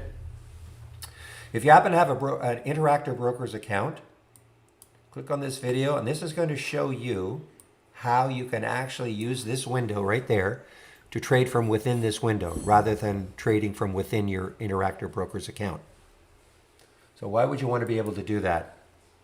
Well, you notice here, let's just say I click on AT, and I like what I see. I know this is a buyout, but just as an example. And I like what I see. I've loaded the charts. I say, yep, I like what I see. I can go back, and notice I can hover over this Trade AT, and you see it says buy. I have some buying and shorting options that I can click on, what we call one-click trading. So you set this up, you watch that video. It shows you how you can set up your own. So again, let's say I wanted to trade Polar right now, I could pick how I wanted to trade it. So it's not quite auto trading. I think, first of all, if you're new to trading, I would just forget about auto trading. But I mean, it's so darn, first of all, for me anyway, I don't auto trade. I much rather look at the symbol first, how it appears on the chart, what's the market doing. And, you can size this up very quickly, and I can go right back and then pick how I want to trade it. So, within 5 seconds, you can be in a trade. I think people get so hung up on, missing out on 2 or 3 cents. I mean, if that's your style of trading, I don't think that this program is not the right one for you then. If missing out by 2 or 3 cents on something is going to, really get you all bent out of shape.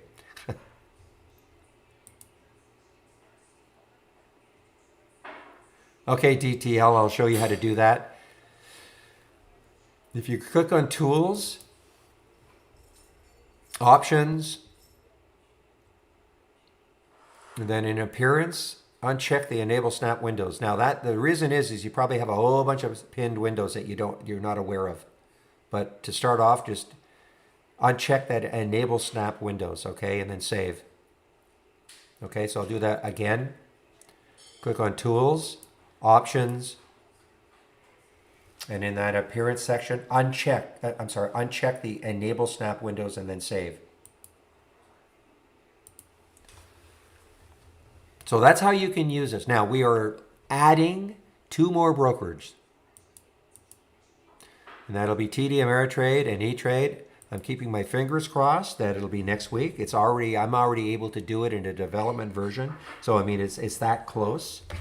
But there's still a little bit more testing that has to take place. But so that means if you have a TD Ameritrade, TDA or an E-Trade account, you'll be able to use this Brokerage Plus window to trade.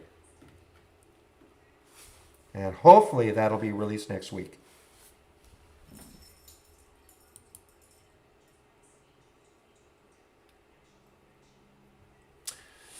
Yeah, repetition is a good thing, Kaiser. All right, now the other big way to use this Brokerage Plus window, if you're new to trading, I will plead with you to not trade with your money in the market, real money, until you practice trading. We have a simulator. It's a great simulator, and then, again, this Brokerage Plus window is only available with the app. If you're using our web-based version, it's not available. You just click on the sim. All right, well, OBSV is getting a little more interesting right now. You just click on the sim, and that puts you in the simulation mode. What I'm going to do, I'm going to get rid of all these. Start from scratch here. Something I can do, you can't do it.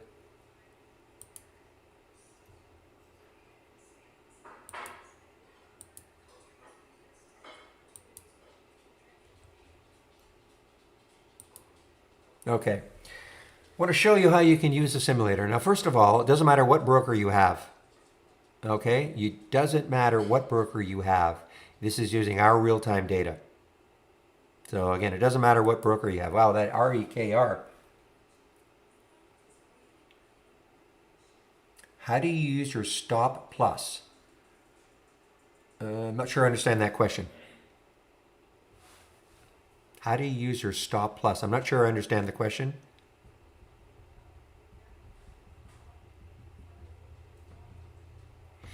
Are you...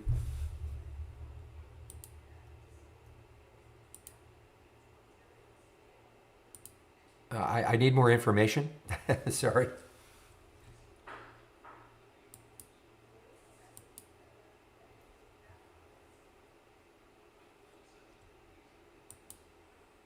All right, so I want to demonstrate how to use the simulator. You can use it in I call it 3 different ways. Well, 2 ways. You can set up conditional buy orders. So for instance, let's say you wanted to take REKR. You don't want to take it now. You want to take it, say if it pulled back to, I'm just going to pick a, say if it pulled back to 1082, the low of that 2-minute candle. Or you want to take it down here, 1037, 1017. Okay, I'm just going to show you how you can do something like that. So when you click on a symbol, it'll show up in the symbol box, and you pick how many shares you want.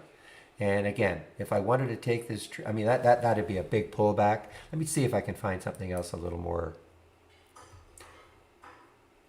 Okay, let's just say I wanted to take this SCPL if it pulled back to the low of that 2-minute candle right there, 1049. So I would type 1049.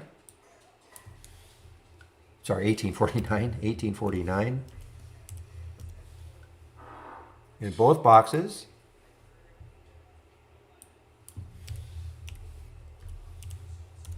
And click buy, and you'll see a blue line will show up on the chart. All right, so if this goes down to 1849, it'll take the trade. So that's what we call a conditional buy order. You could have also done it, let's just say I thought if it could take out the high right there, 1876, I would want to take the trade. So again, you can put the conditional buy order either on a pullback or maybe breaking above a certain level that you thought if it broke through that, that might get it going again. Okay, so I'm going to leave that in there. It might happen, it may not. Now let's take, to show you how you can do this now, if I wanted to take OBSV right now, like right now. So, what's the spread like? It's only a penny spread. I can buy it right at the market. I took 300 shares, see how it took the trade. Now, always have a stop. Always, always, always have a stop. All trades are not going to work. So you have to have a price where you're going to get out of that trade if it's not working for you. You can't just go into it thinking every trade's going to work and, I've read a lot about this company, or I like, I'm hearing some people in StockTwits or Twitter talking about this company and where it's going. You have to have a stop if the trade works against you. So I'm just going to put a stop in here, say the low of that candle. Okay, I'm not saying that's a great stop, but I just want to show you how you can do it. 381. So you add the stop. Again, I'm just demonstrating. I'm not saying I would have taken that trade, of course, right there, but I just want to show you how this works. So you see right there, there's the stop line, that red line right there. So if it goes down to 381, you'd be taken out for a $76 low or loss. Okay. Now, you don't have to. If this is typically what I do. Now, first of all, I should also talk about how this is going to help you size.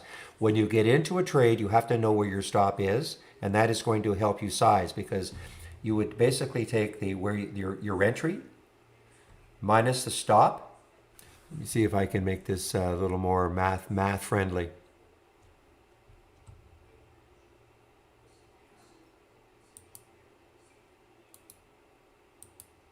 Okay, so where did I get into this trade? Just want to make the math easy so you'll understand what I'm talking about. 407. Let me put the stop. Let me put the stop at 387. I'm going to show you why. Again, the stop has to be based on something, though. It's not just, you don't just say, well, every trade I'm going to be in, I'm going to have a 10-cent stop. It has to be based on, a resistance area or a support area in the chart, such that if it broke down below that support area, you should be out of the trade. And if you're going to say, well, where are the support areas? That comes with experience. That's why you should practice trading first. Okay? You'll look at charts and you'll see, well, okay, looks like there's a good support area on the chart right there, and that just comes with experience. So why did I pick 387, and we're in at 407? That's a 20-cent stop in this particular case. Let's just say you're willing to risk $100 a trade. So if the trade went against you, the most you want to lose is $100. So I made the math pretty simple. If my entry is 407 and my stop is 387, that's 20 cents. So I could buy 500 shares of that. Why? 500 shares times 20 cents equals $100. Okay? And how much you're going to risk per trade is going to be dependent on your account size.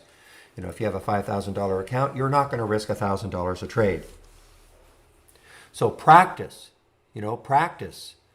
You could be practicing for weeks, months before you actually, put money into the market. I know everybody gets very excited. You just funded your account. You want to start trading immediately. But I'm telling you, trading is not easy. And so you should practice first.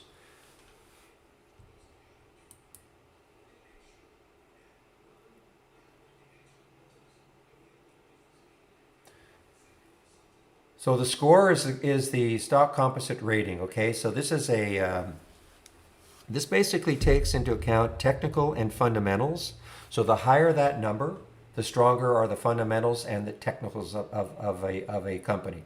Technicals meaning probably over, the 20, the 50, the 200-day moving average, and some other technicals, and then the fundamentals, just fundamentals. Maybe positive earnings per share, things like that. So the higher that number, in theory, 100 being the highest, in theory, those could be strong companies. Doesn't mean, if you see something that's very close to 100, you just pile into it. But it just means that technically and fundamentally, those are strong companies. So like 85 for REKR. Again, this is a proprietary indicator that we created quite a while ago, about a year, maybe a year and a half ago.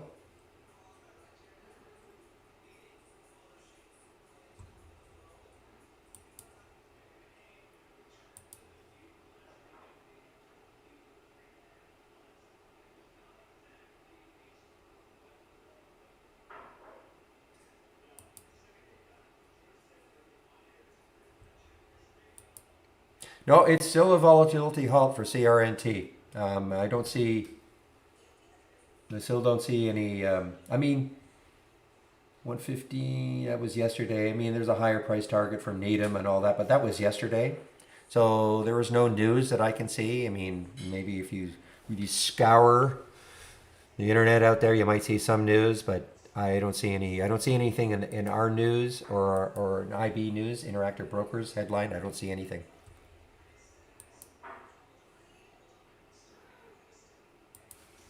Just a moment, please.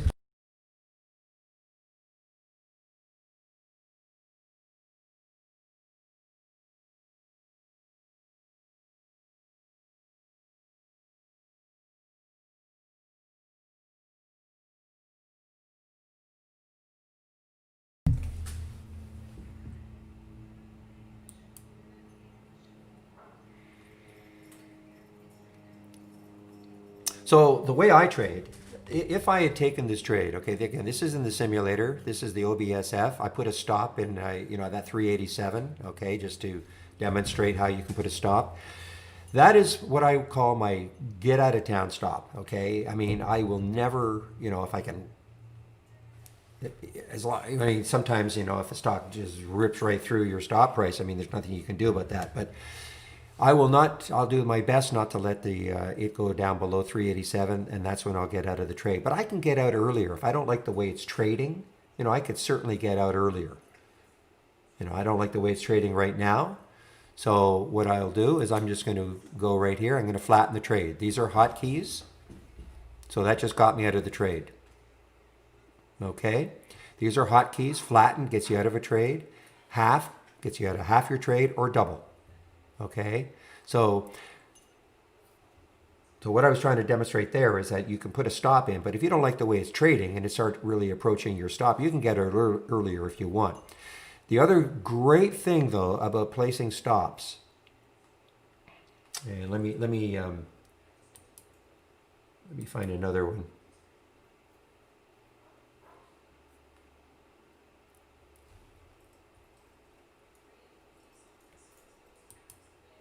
Let's take a look at bingo.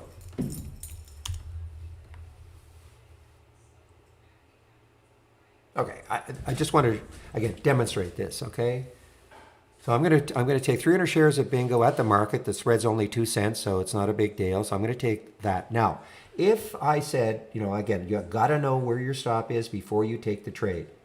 Okay, so let's just say, that's where I determine my stop should be, right at the bottom of that 2-minute candle. So I'm going to put my stop at 839. Okay, so it's going to appear right on the chart.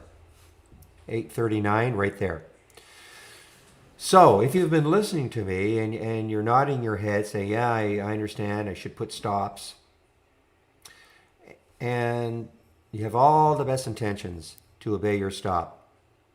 But as if bingo starts moving down and you start thinking to yourself, well, you know what? Maybe I put that stop too tight. you know, because I mean, I think this is just going to rip and everybody's talking about it, and I really think it's going to be great. So, you know what? I'm going to lower my stop, or I'm going to disobey my stop. Okay? Well, then this line right there is for you, because this takes all the emotion out of it. Leave your stop in. If it hits that price, you're taken out of the trade. That's why you can put a stop order in just like that. All right? And listen, we've all done it. We've all done it, and even, you know, I don't do it, you know, I can't remember the last time I did it, but I mean, you know, even I could do the same thing. I'm thinking, man, oh man, though, I think this is really, this is crazy. Maybe my stop was too tight. I honestly can't remember the last time I ever said that to myself, but you know, if it hits my stop, I'm out. But if you're the type of person that will just disobey your stop, you haven't put in like an auto stop, put them in, let the system take you out. Even if in the simulation mode, okay? Practice it. It takes all the emotion out. How do you stop a trade in progress? Just click on the flatten. Highlight the trade, highlight the symbol, and click flatten. That gets you out of the trade.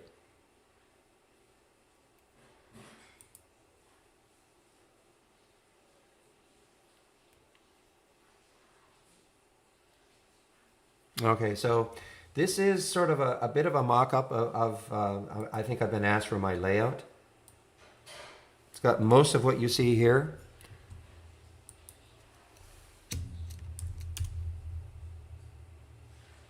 Oops, just a second. Didn't copy the link, just a minute. There you go. But what I really encourage you to do is, if you click on my home page, then you can access my home page from the subscriptions tab right there. You click on my home page, and here are all the scans I'm sharing. I typically don't share a layout because, I mean, my layout may not be exactly what you want, but I've got all these other scans that I'm sharing, and you can build, if you want, you know, you can build the scans from a lot of these windows. Do not have every one of these windows in your layout. Okay, you know, it's just way too many. You drive yourself crazy. You'll be getting alerts left and right. You'll never do anything. But I just put all those different scans in, and I hopefully have named them so that they make kind of sense to you. And you would say, yeah, I'd like to see what that one looks like.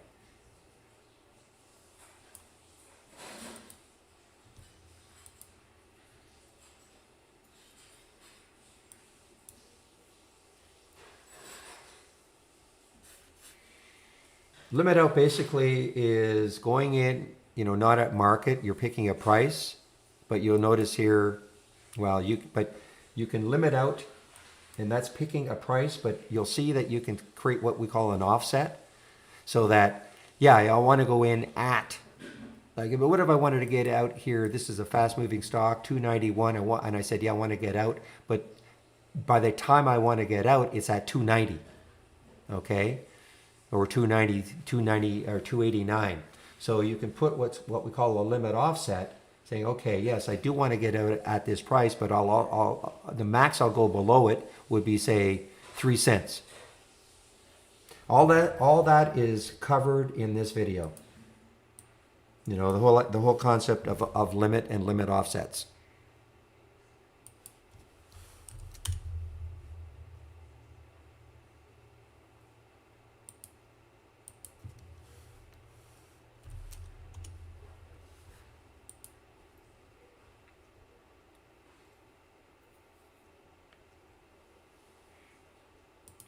You'll notice here that,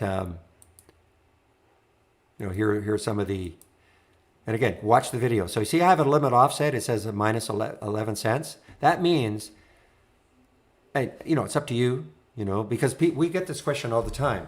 I've even in simulation mode, you know, I've turned all the strategies on, and I want to just see how it works in simulation mode to take the AI alerts in auto fashion.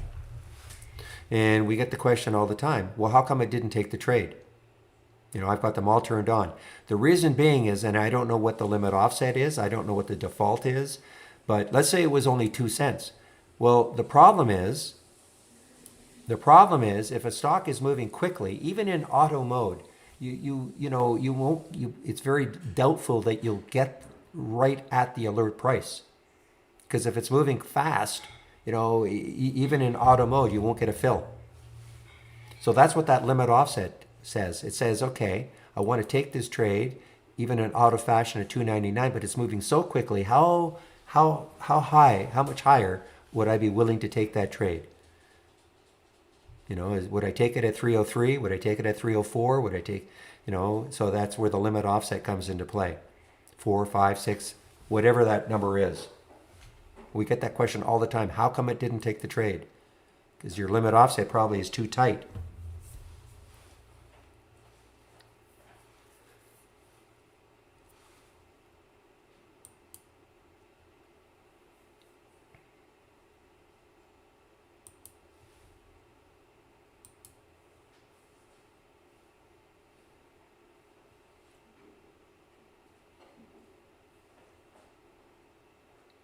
Yep, it's possible to set up. I didn't do this, but it is. If you're talking automatically, then you have to create. And again, you have to watch that video. Okay, I don't go into it too much. Watch the video, and you can set up your own buying and shorting parameters with a target.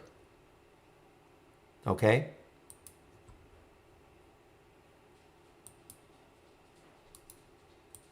If I just looked here. You can put a target.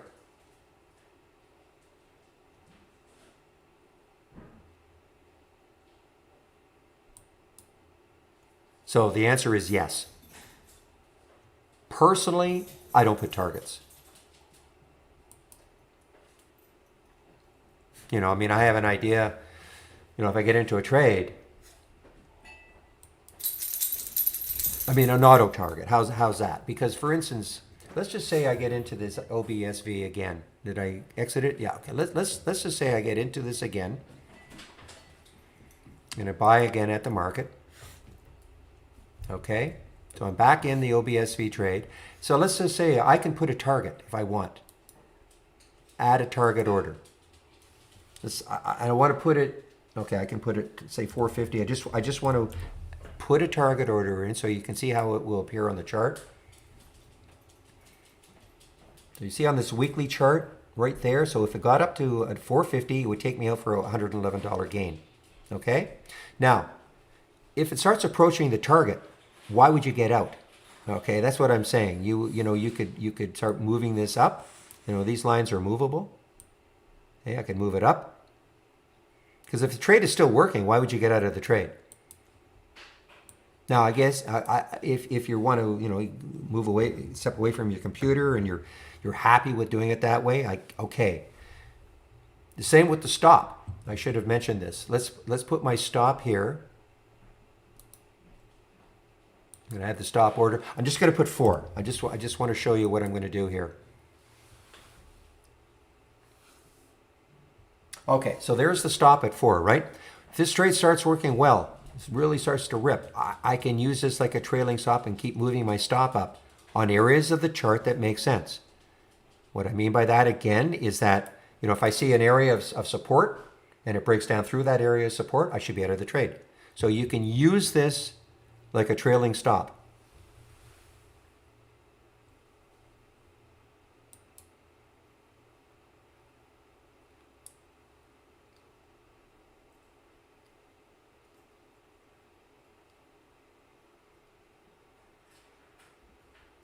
And you can also use this for practicing swing trading, all right?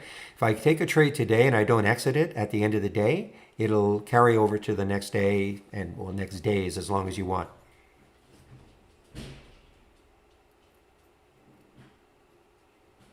Don't understand your question, Tech.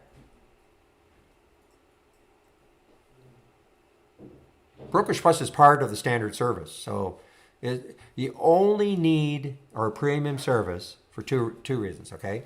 If you want to have access to the AI, okay? Or if you wanted to auto trade anything, either your own strategies, like your own strategy. Otherwise, standard service is fine. So it's got nothing to do with Brokerage Plus. You know, the premium service, really, the reason most people take the premium service is because they want access to the AI. Really got nothing to do with Brokerage Plus.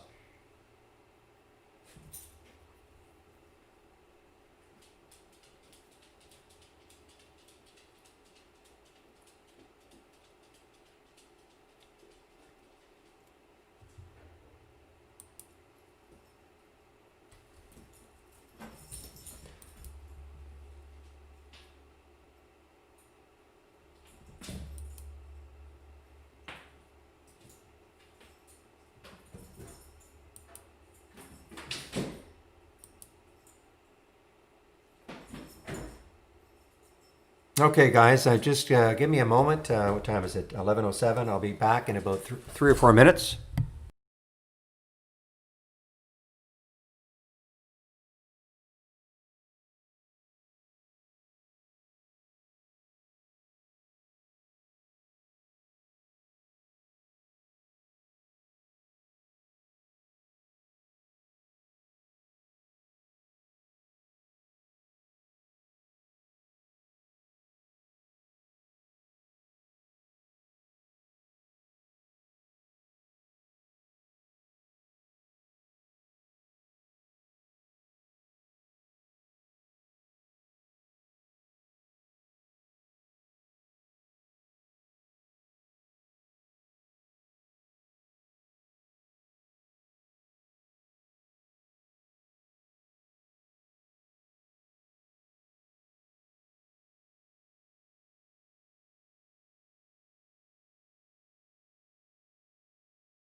Well, guys, what to say?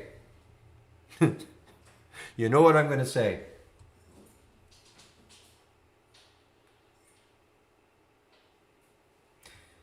So here was the alert, CCIV at 1812, 1965. I'm getting to the point that that's all I'm really going to look at. I mean,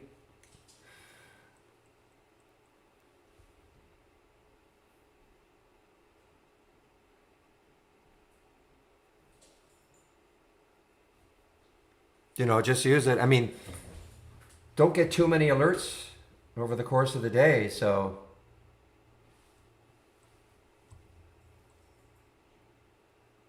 like, wow is okay, guys. Everybody can go back to bed now if you took that trade.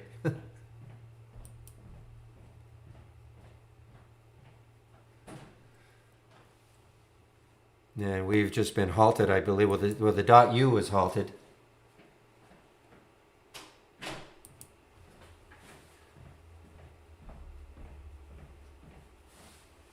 Just a minute, please.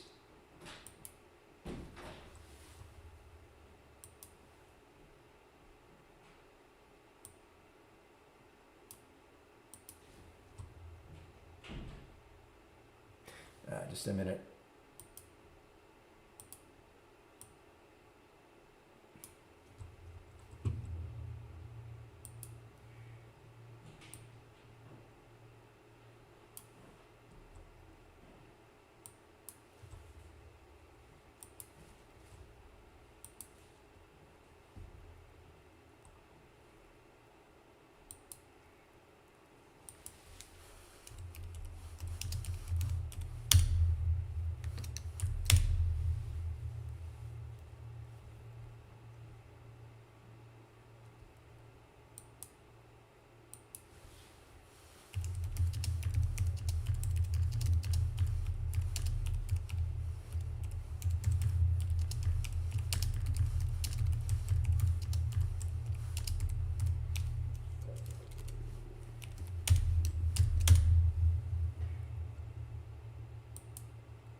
Okay, so this OBSV is getting me way more interested now. Now that it's kind of hanging tough in this area. What did I say? Well, so you sort of understand, guys, why sometimes it's difficult for me to trade. Here I'm explaining it, and now it's just popped right through where I wanted to get it.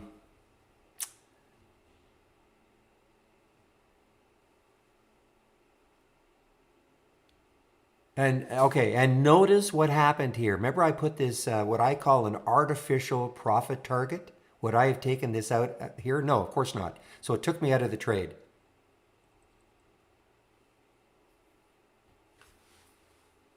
When I say artificial, I mean, I just want to demonstrate how you can put a profit target. But I mean, of course, if you're watching this, you will be moving that target up and up and up.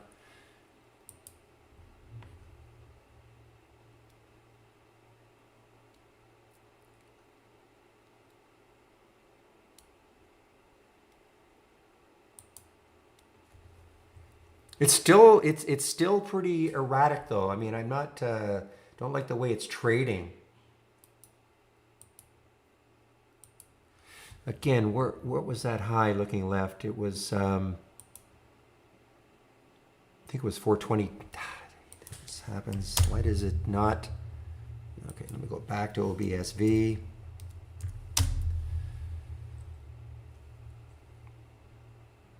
So 422, so what did it get to? It got up to 433, so it popped above it. So let's see if it can do it finally and really take out that 422.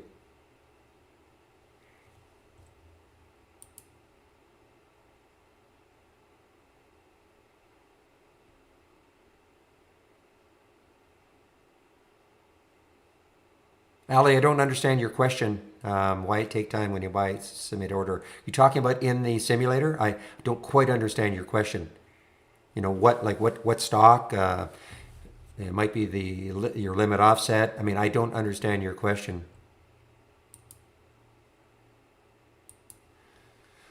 Yeah, Wells Fargo. Yeah, it's a pretty big sell-off for it. You know, I mean, it's an earnings play. You know, they released earnings. The other two, Citibank And JP Morgan, they're all down. Yeah, they're all down. I mean, Wells Fargo a little more down percentage-wise, I guess, but they're all down.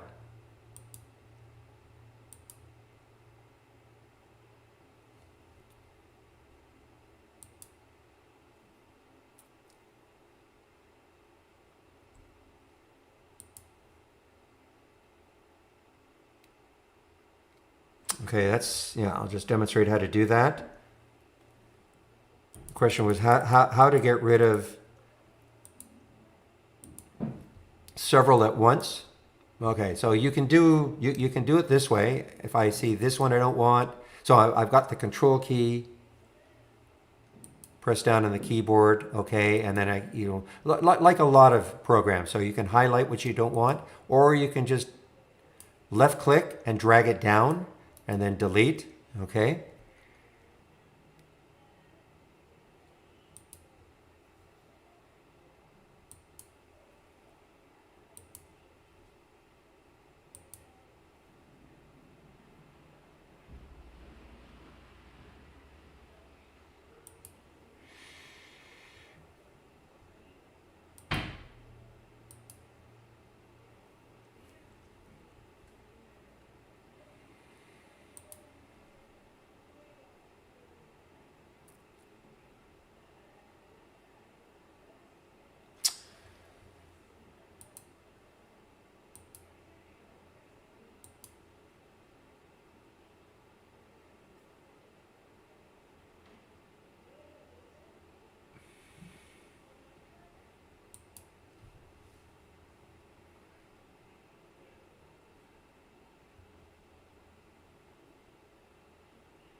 Okay, guys, let's take a look at another one that's popping here. PPSI. Wow, look at PPSI here. I mean, look at the weekly on that one. This has room to nine. Again, I shouldn't say it like that. Just look left. There's a next high looking left. I do not mean it's going to get there, but at least you don't have chart resistance in the way.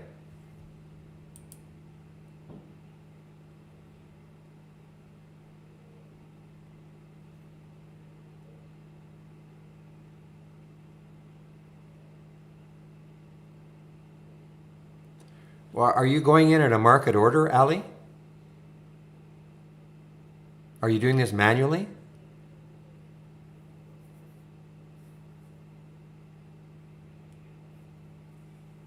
Well, are you like here? I mean, I'm going CHRA. If I want to buy it, I just buy, and it'll, it depends on the spread. 371. I'm just going to buy it. Okay, show you. I mean, it just shows up within seconds. If it's not showing up, if you're going in a market order, and I did that because the spread was a penny, so I don't, you can go in a market order. If it's taking 2 minutes to fill, then there's something going on. I don't know how to help you. If you're doing exactly the way I just did it, clicking on an alert, clicking on the buy button,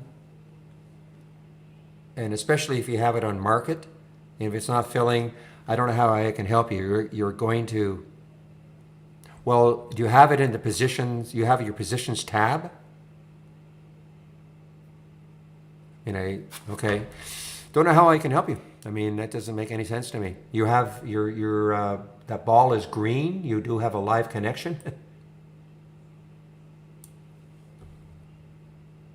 Do me a favor.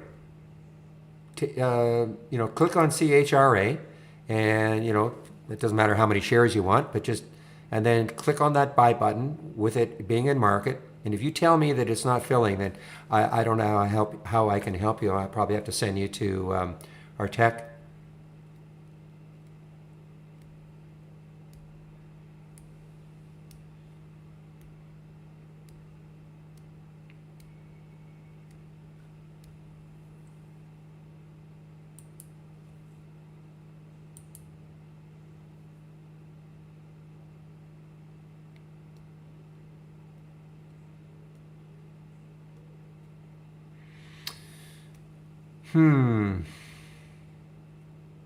Tell you what, Xanadu, I'm going to send you a private message. You can give me your email there, then I'll private message Jack F. Okay.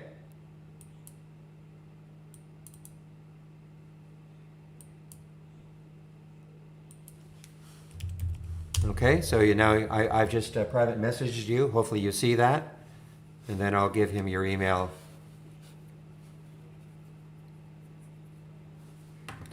Okay. Just a second.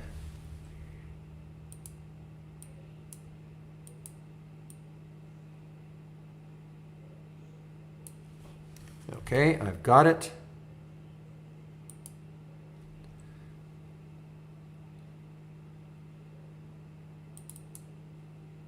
Oops.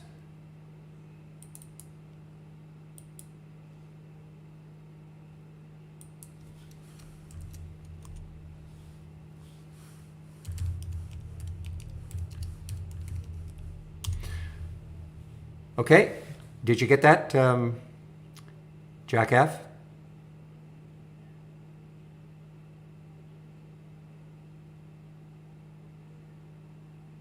Okay, great.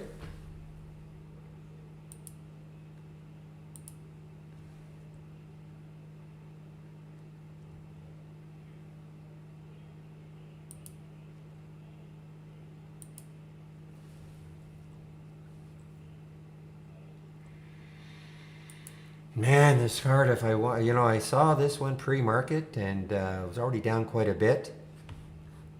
Where's maybe a support area? Well, it's still far enough away. It's about 14 or so for CRDF.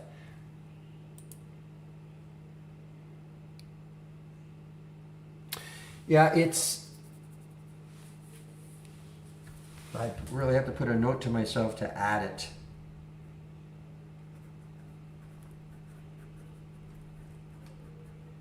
It is kind of there in the options plays magic, and you break one of them out and then you change the filters. But I'll give it to you, okay?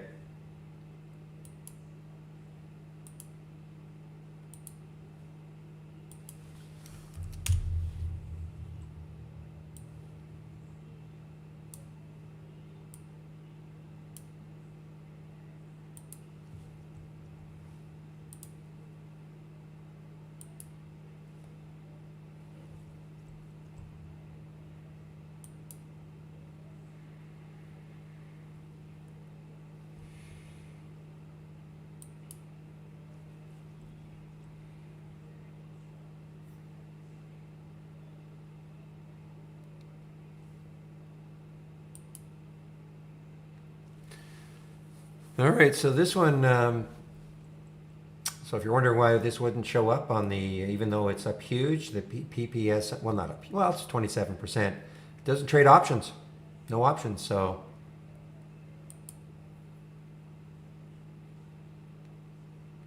PPSI I am talking about.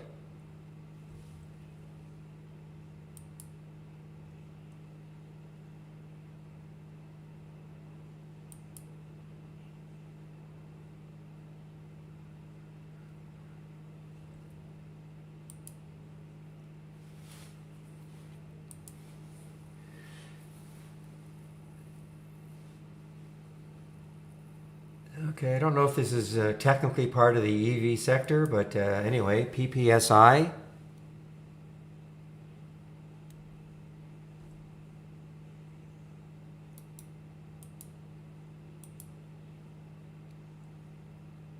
Yeah, I just don't like the way this OBSV is trading. It's too jumpy. It's too erratic. I mean, look at this on the 15-minute chart. It's been popping up and down, bottoming tails, topping tails. Look at this on the 2-minute chart. It's just not a very nice looking trader. I'll stick my alert back up here at 424. But maybe it'll happen later on in the day. Now look at the SPY, guys. So look at the SPY, what it's doing. So we had these two. Remember I was talking about this bottoming tail about an hour ago. You know, the sellers had knocked it. Remember this at one point, this was a big red candle, almost duplicating that previous red candle. But the buyers took it, closed it here. Sellers tried again, but the buyers closed it here. Now the sellers tried again here, but it looks like the buyers are in control now. For a while anyway.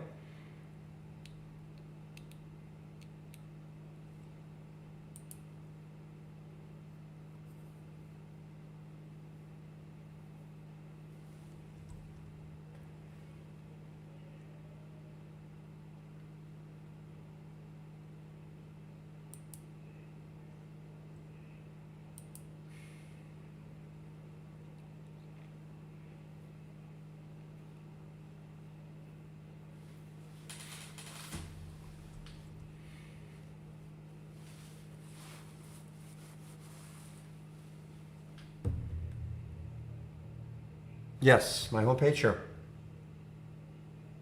It should be also when you sign into that YouTube room. It should be there, but I'll post it again.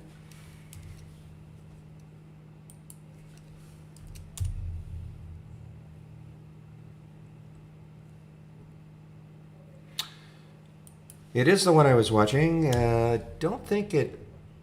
Yeah, it didn't trigger. It's got to, you know, the highs of 2 days ago. Takes those out. I might get interested.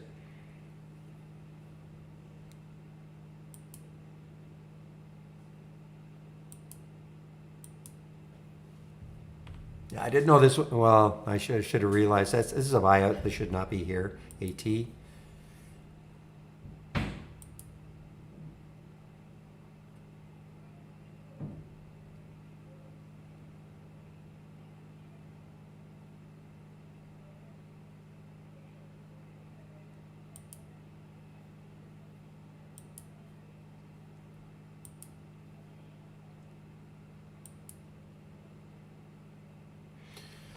All right. Well, I'm still definitely interested in MJ. I mean, you know, a lot of the cannabis stuff. I mean, the cannabis plays. I think they're so probably so positive. They've just. I mean, it's still up 8%. It's just has drifted down a bit from the highs, but.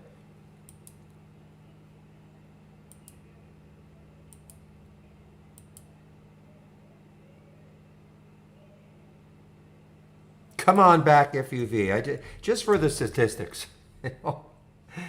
I just want to, this could easily just come back up to this level here.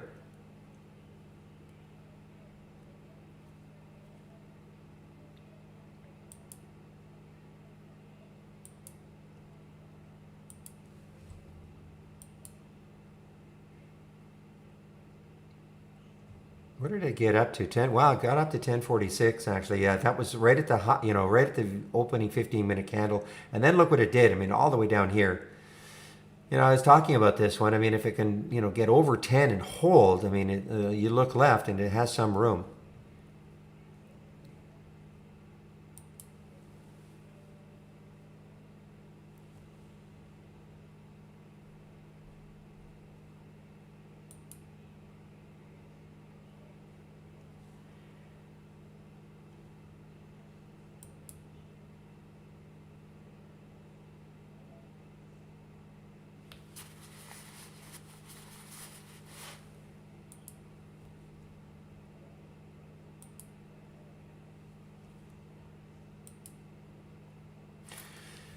All right. Wow. Look at this one. This tell could get interesting. I mean, if you look left here, what do you see? I see 195. I see over here 186. Boy, this could get really interesting, guys. Look at it on the weekly and the monthly.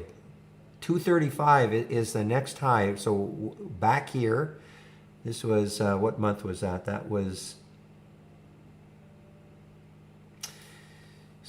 February.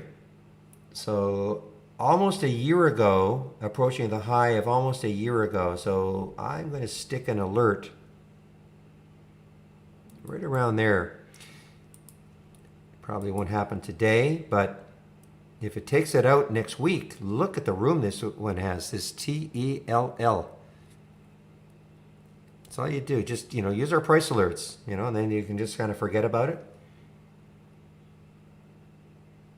It's not a low float. So I don't anticipate that it's going to take that out today. And it may never take it out. Just, it may never do it, but something is causing this. Crude petroleum, so it's in the energy sector, TELL. Natural gas play, yep.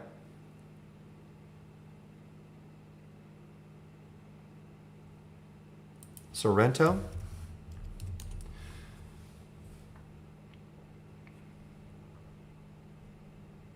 Okay, so 893 is the next high looking left on the monthly chart. So, might struggle to get through 9. If it can get through 9, then you've got something maybe.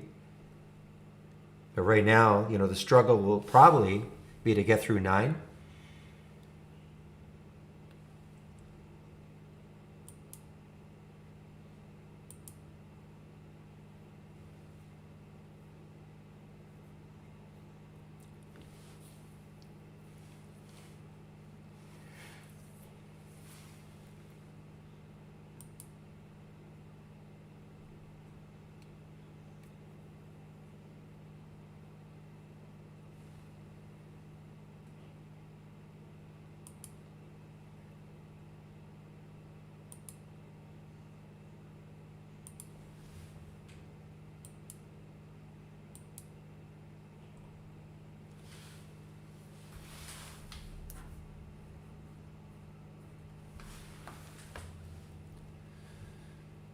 That's an energy play too, isn't it? CEI, Camber.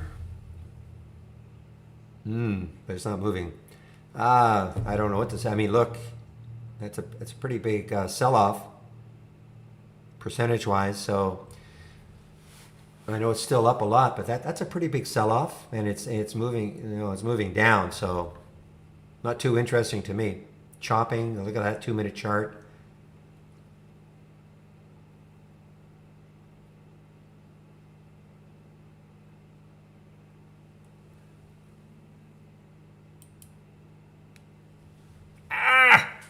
Pounding my table. I just missed it. Now these are the, I call these guys, these are the apple sewers. It's all they do. And it just got halted. Doggone it.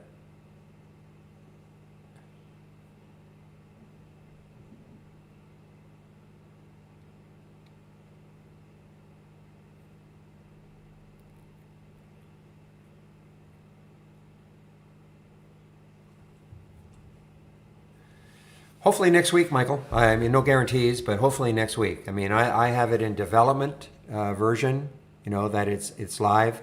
Just a little more testing. Hopefully by next week, it'll be available.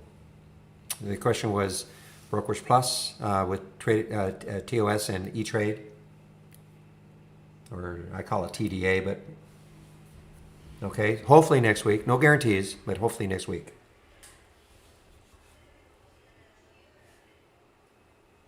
Videos are already being made about how to do it with those two. So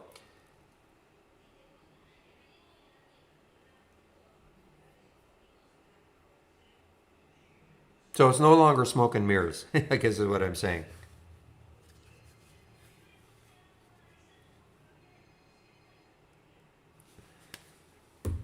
Telling you guys, just this one simple little scan. It doesn't give too many alerts for the day, which is excellent. You can concentrate just on a few.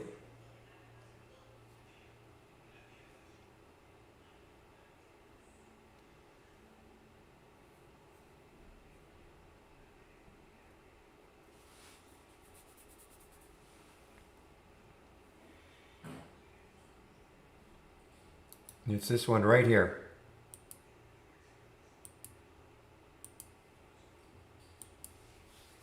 Abnormal option activity. That's all it's looking for. It's just looking for abnormal option activity.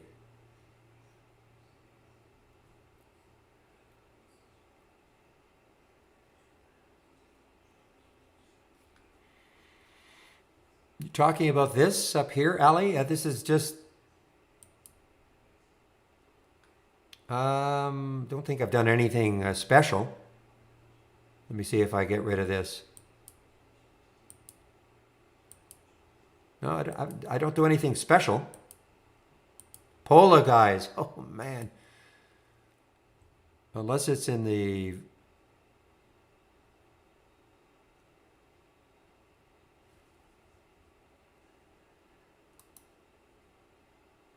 I don't think I do anything special. I thought it was just auto. Oh, maybe. Okay. So if you click on Windows, I guess it's Show Profit Continuum. Okay? So if you click on Windows, it must be this. Let me just, yeah, that's it. So click on from Windows and then Show Profit Continuum. Okay, so Windows here in the Brokerage Plus, Windows, and then check Show Profit Continuum. The question was, how do you see this? These moving... Okay, so did you get that?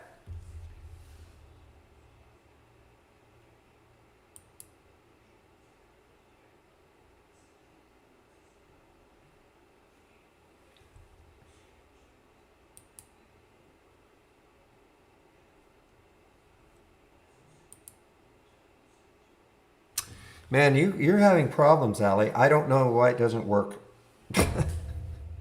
You've got some positions.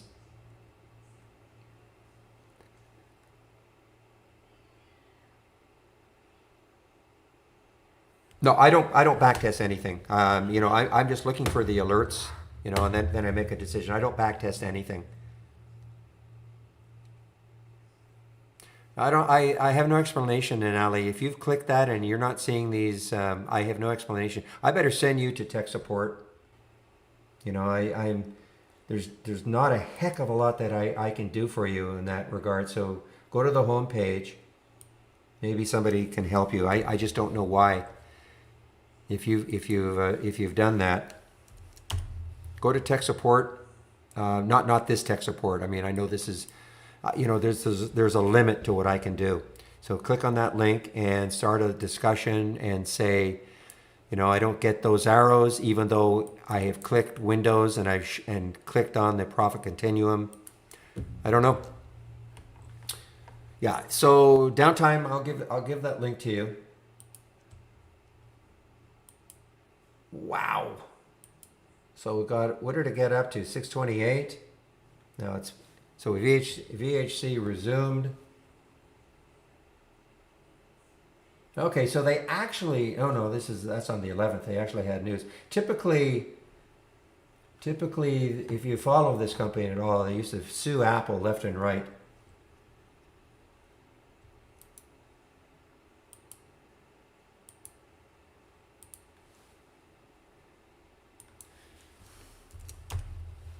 Okay, downtime, there it is.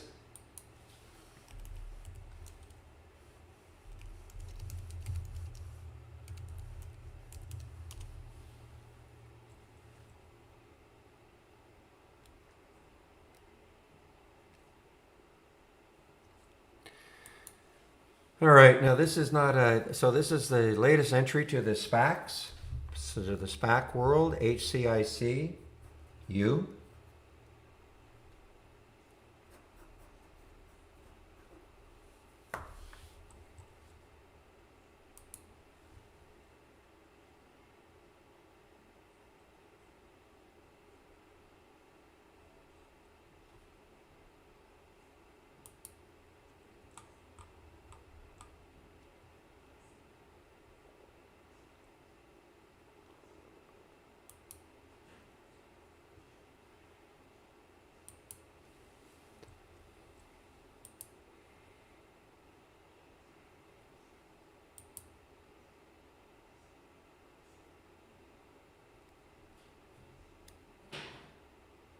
Okay, good to know.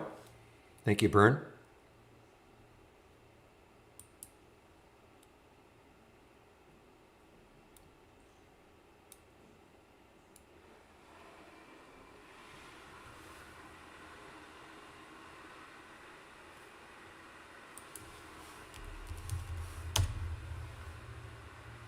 Yeah, wow, look at, yeah, no kidding. Look at this volume that came into Uber on that 2 minute candle.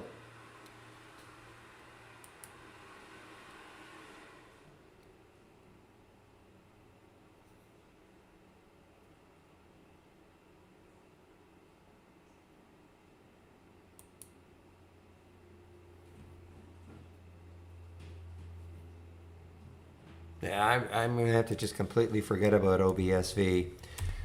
Disappointment, I thought really, once it took that out, I thought it really was going to keep running. Look at the void. Maybe next week.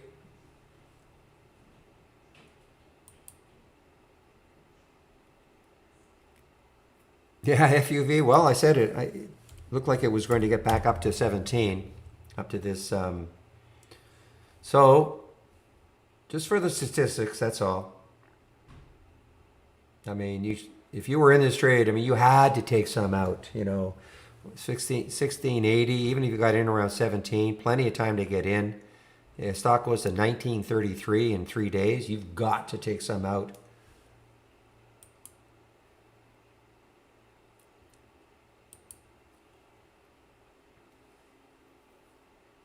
I don't see any. Nope, I don't see any news other than it's a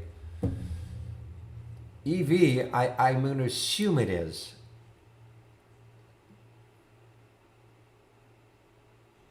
Yeah, ion battery system. So yeah, I don't see any specific news on it. 1580. Sorry, I keep saying 1680. Yeah, so I mean, stock goes from 1580. So if you were able to get in at 16, isn't that what I said? And then what did we keep talking? What did I? Well, I know what I kept talking about. That 20 level probably was going to be really tough. So I mean, it got up to what 1926. So as it starts approaching that 20, you have to be aware.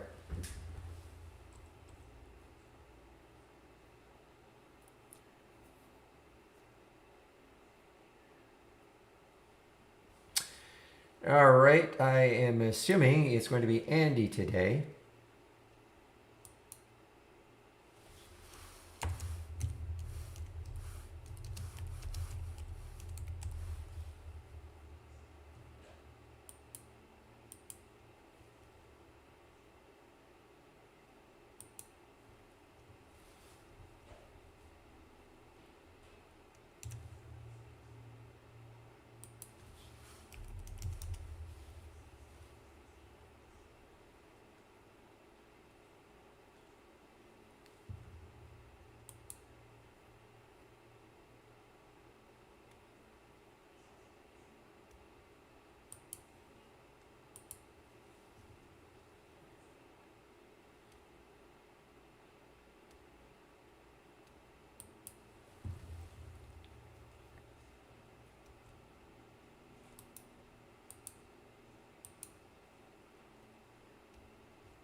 No, I don't consider that on the move. I mean, I don't consider that on the move. On the move down, not on the move up.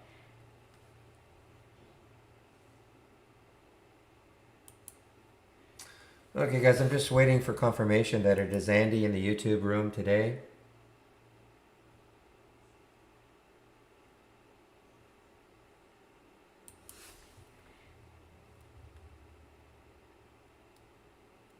I'm going to put the link in right now, though. I'll be taking my break in about 10 minutes or so. So I'll put the YouTube link in right now. So again, when I take my break, if you want to head over to our YouTube room and listen to Andy for an hour.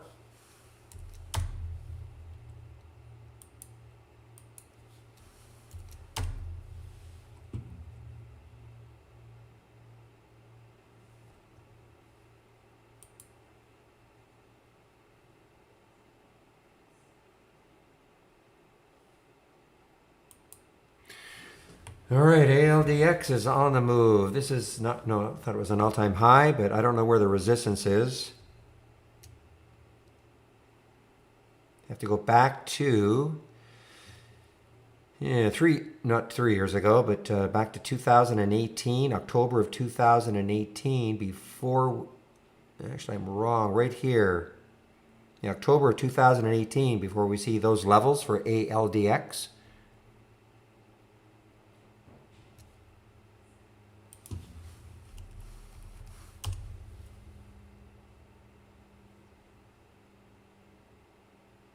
That doesn't sound like good news.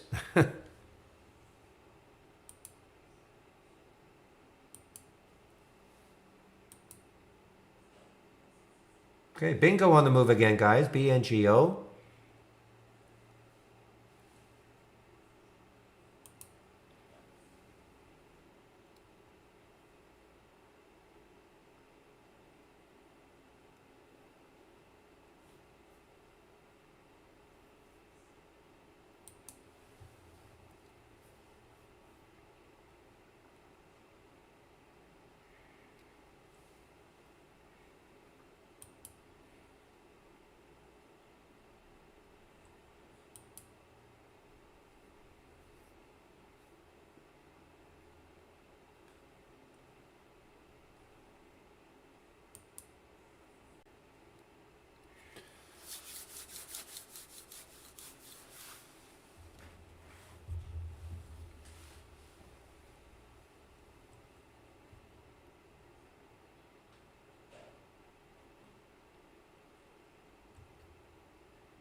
Okay, guys, so I'm just going to bring up Hola. You guys, I mean, that was from 1147. What did it get up to? Wow, 1557.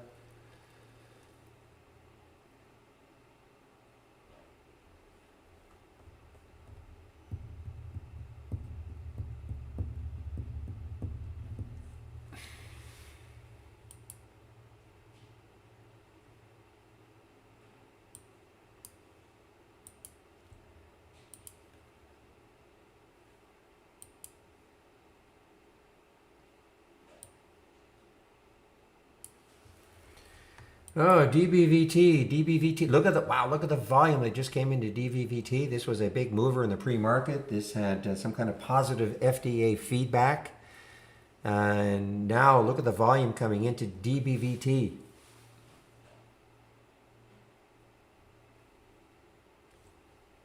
What?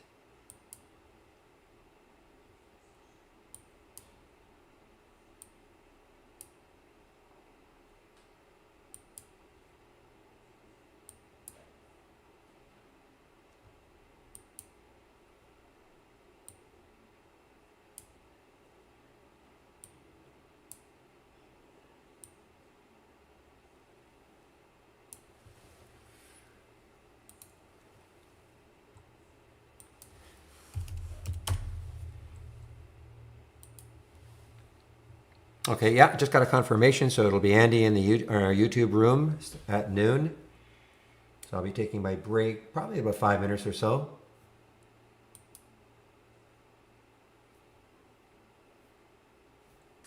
Yeah, VHC is hanging tough. A little pullback. What we'd like to see maybe a rising wedge or something, but no, there you go. See, so I see the news now. Apple loses bid to overturn Vernetic's patent verdict.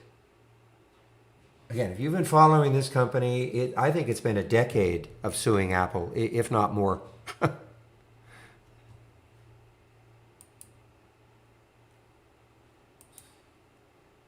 Wiza, hello. Yeah, JWN, I'm just noticing that is an AI alert to short.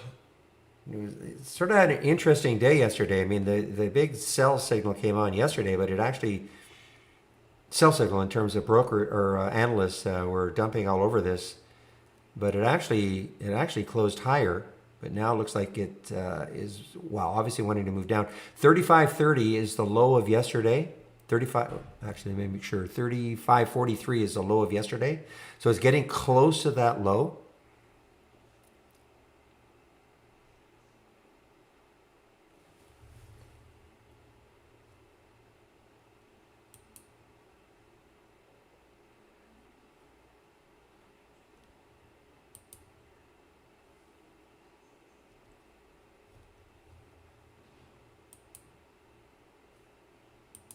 Yeah, that looks that doesn't look good for VHC. So that was a quick pop.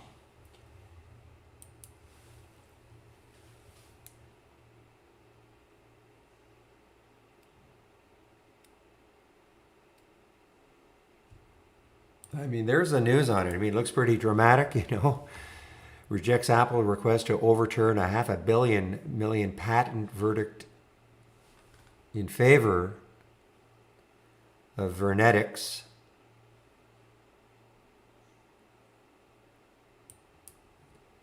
But guess what?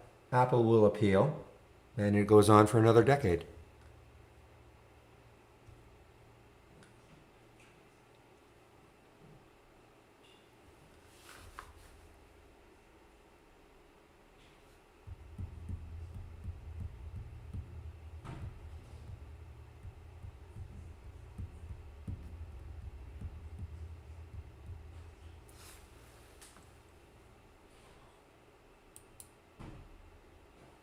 Give me a moment. I'll be right. Give me a moment. I'll be right back.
Okay, guys. So on the flip version, there's another SPAC.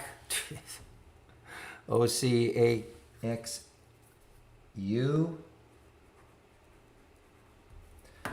I've been given the task to, well, I took the task on to keep adding these as they show up to our SPACs channel.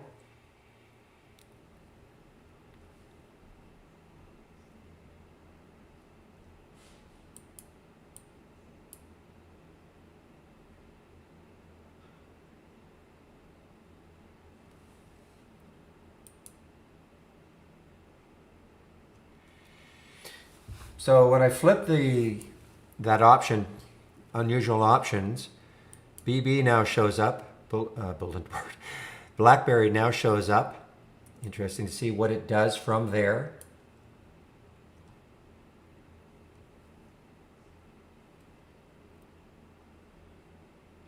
You know, I may make a change to this. This is maybe not.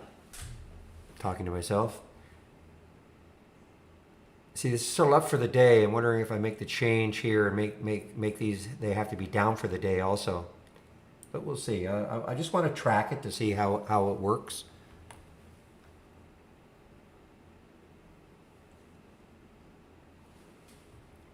All right, I'm just going to put the announcement in. I'm still here until Andy lets me know that he's taken over the YouTube feed, but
all right, guys, I'm just getting set up here. So what is BlackBerry doing, BB?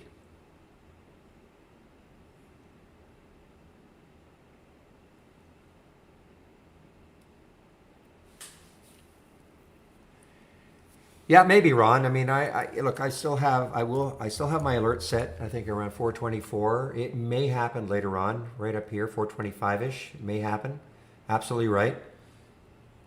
May happen later on in the day. Just pop through that and keep going. We need some volume, good volume to move it through. This is the disappointment, though. I mean, look at the volume that came in. And I know, channels and all that, but that volume came in, but it just stalled it right at that high. That weekly high or whatever it was. The weekly high, yes. Just stalled it right there. So I mean, it doesn't always work, just because, I always say you need volume, and if it pops through, has a good chance to keep going. In this case, it didn't.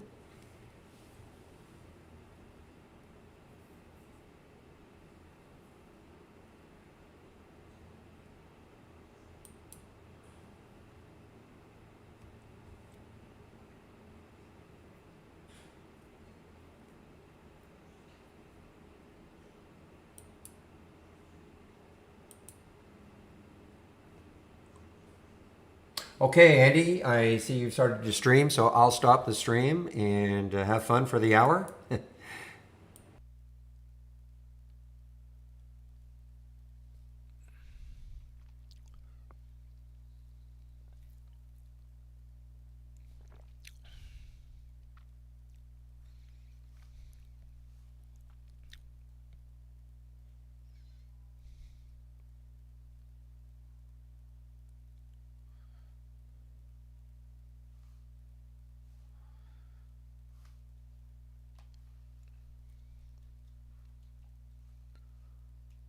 Testing 1 2, testing 1 2 3. Can you guys hear me? See my screen yet?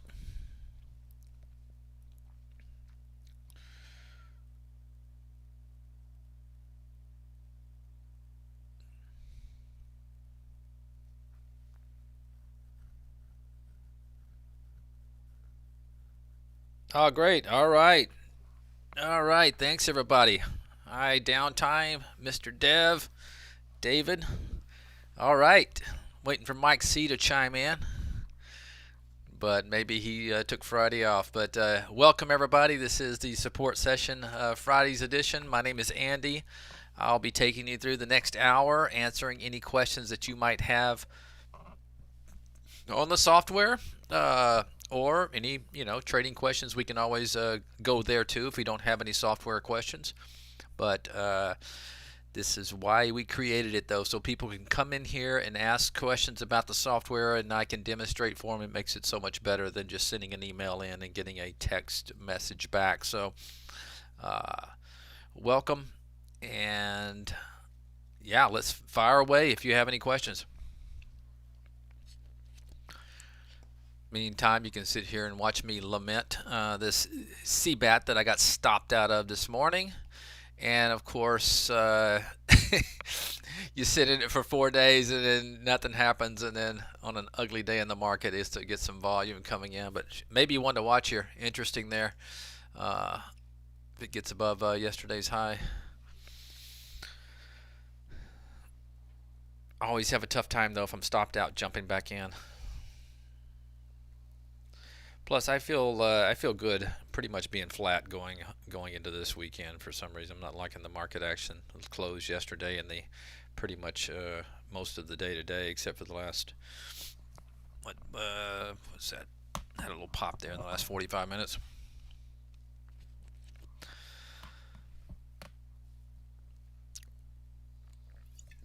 All right, let's while we wait for questions, let's take a look at the market and see what we are looking at. Hey, there he is. Hey, Mike C, how are you, buddy? And I was telling Steve, obviously earlier, once we broke that 10-period moving average, I said we're probably going to go test that 20 in there, and pretty much we did, close enough for government work, so they say. But we'll see what happens. We'll see what happens the rest of the day.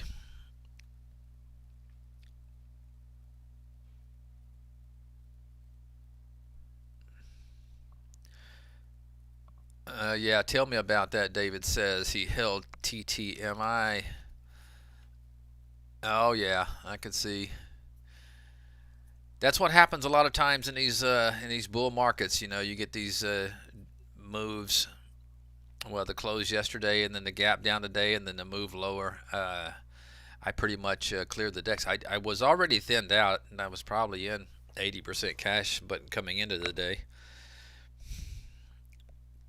But one trade I did pick up was because I was in earlier and I made some money on this move right here. I did pick up Momo on that fast line right there on that pullback. Uh, oh, really only about eight. It's only about 8 cents higher, so I don't know if it's going to work or not. But I did like that little area right there. See if it can dig in. But other than that, I still have my SDSs, so I'm kind of I would say probably about no, I'm not net short. I'm about even right now. I don't have a whole lot of SDSs.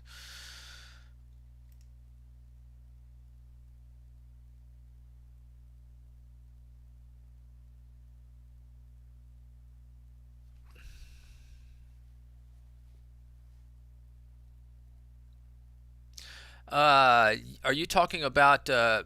We don't, Mr. Dev. We don't have a lot of what you're asking for there. Advanced decline, and then the breadth. Uh, yeah, I think a lot what you're looking. You can always. I don't know if you're a subscriber now or not, but you can always go to an alert window and plug in what you might be looking for.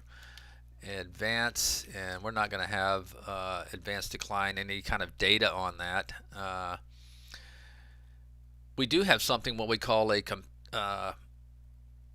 compare count window, which is kind of interesting, and you can put any filters you want in there.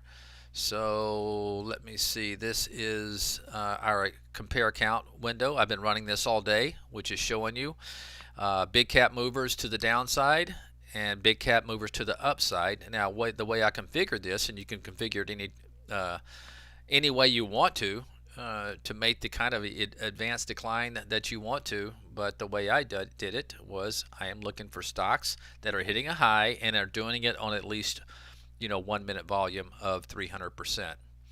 And I did the same thing for the red data. Okay, it's a new low. It's got to be hitting.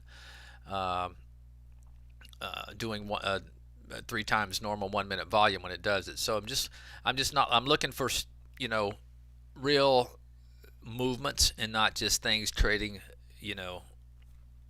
very low volume and just I'm just looking for it. But here, and this was what it shows us. Okay, this has been running since this morning.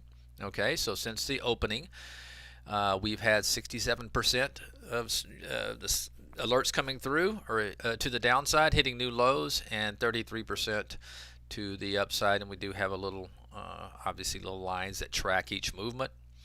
So that's about is to me. I think this is actually better because you can configure it how you want to configure it. So you can just put pretty basic stuff in there if you want to, and you can do it for different sectors. Jamie does it with a lot of sectors. And as far as the A/D volume, we're not going to have anything on that.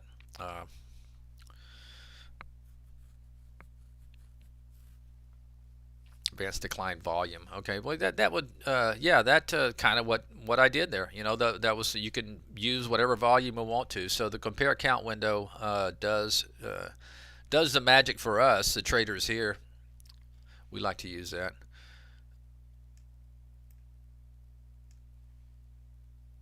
All right, sounds like that works for you.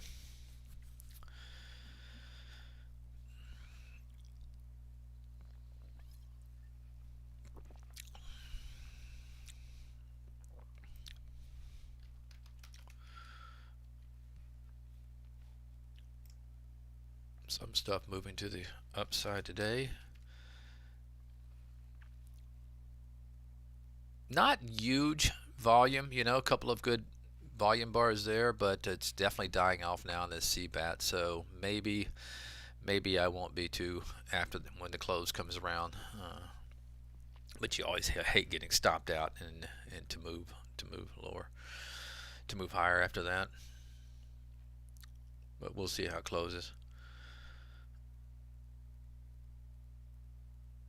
All right. Any more questions out there? Let's take a look. Once again, I think we were talking about the spies. We'll see what happens. You know, there's a good chance it may get pinched in between these two moving averages here. Uh, or we've seen this market be so resilient, we could pop back up and go to highs today. Well, as time will tell. But had a nice run, was going sideways all week, and then yesterday at the close got weak, and we're seeing continued selling today. So for me, as far as being loaded up on the long side, I think it would be pretty risky.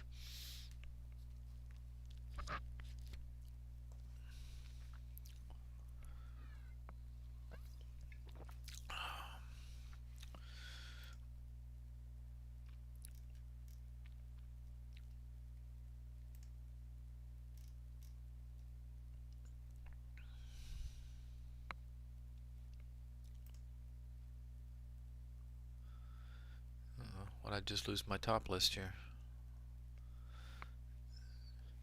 If you ever have something like that and it data disappears for you, you can always, best thing to do first is go to account and go to reset connection.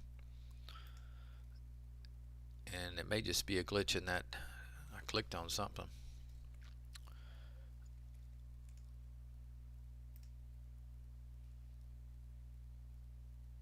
Yeah, this window just died on me. There it goes.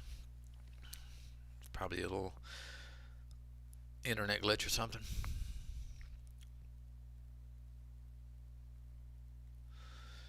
And let's put up all the Hollies here. I think she's kind of so-so today. Moderate profit. Did have one good short there in JW Nordstrom. But other than that, yeah, it's been a tough day for Holly as well.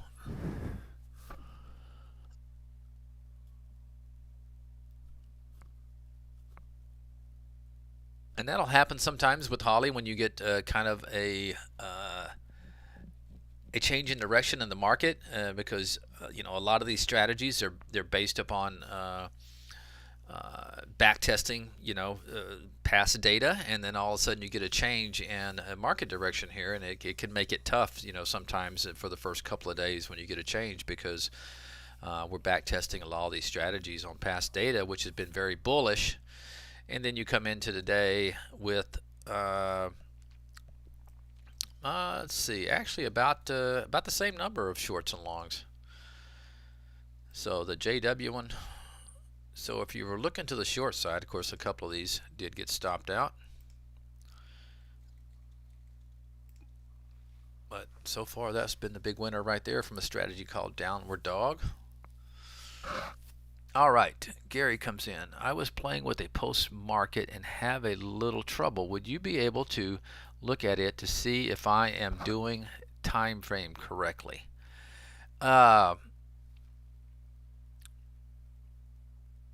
Are you talking when you say I was looking at I was playing with a post market? Are you talking about a the post market channel in our channel bar, Gary? Or are you just talking about a configuration that you're working on?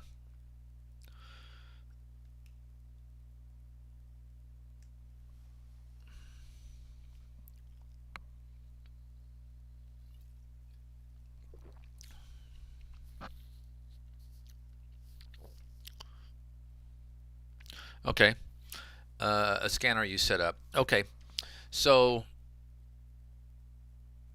yeah, I don't know. I don't think you can share in here. You may have to email it to us. Why don't you do this? Send it over to info@tradeideas.com, and I'll reach in there and grab it real quick. And just in the subject line, just put attention, Andy. I'll be able to see it. Send it over to that right there, and I'll grab it, and we'll pull it up and take a look at it. And I don't think it's anything. It's not something that because you mentioned a time frame. Yeah, it probably has nothing to do with a time frame. It probably has to do with the filters and alerts that you're using. We do have alerts and filters that do not work in pre and post market, and there's a reason for that. because we don't want the pre and post market data to skew our live market action. So in other words, if you're using relative volume in pre-market for a stock that's not doing anything, it can really skew the relative volume of what's going on in live action. All right, so we choose, not to let those work in pre and post market, uh, but yeah, let me know when you sent that over there, and I'll go and grab it. Bill says, I'm watching closely for that TO. Yes, and I think you're talking about the TOS, being able to use Brokerage Plus with the TOS there, Bill. Oh, send attention, Andy, and just put that in the subject line.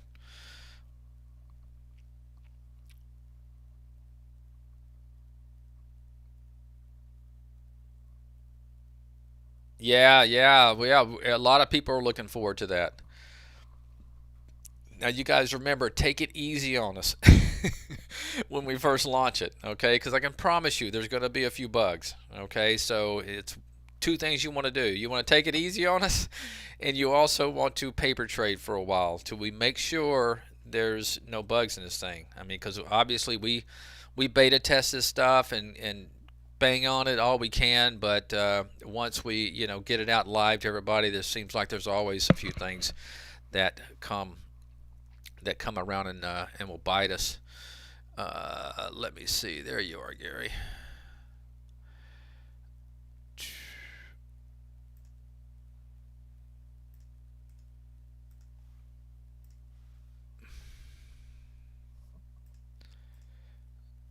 Load from cloud and post market. All right, looks like you're using an alert.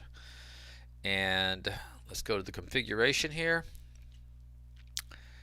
And okay, this one is going to work. This post market, this filtered one right here is not going to work, and the reason it is because it's not labeled post market. This one is only going to work in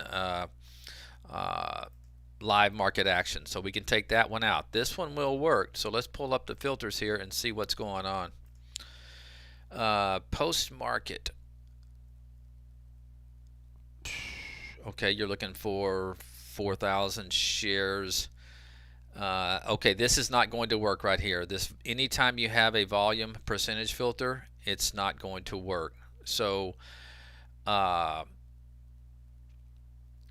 what you might want to do is just do I think we have, hold on, let's see. So we'll go to search here. We're going to take this one out. Price, float, that's going to be fine. Time of day. You're not going to really need this, because since you're only using a post market alert, it's not going to have any effect. So don't even worry about that. So we're going to go back over here and we're going to search for post market. Post market highs, post market lows, post market volume shares. This is probably what you're going to want to use to make sure stocks are actually trading on some news or an event that may have happened. So we're just going to set up something like post market shares. Let's just say right off the bat, let's just do 50,000 right now. Now there's a chance you're going to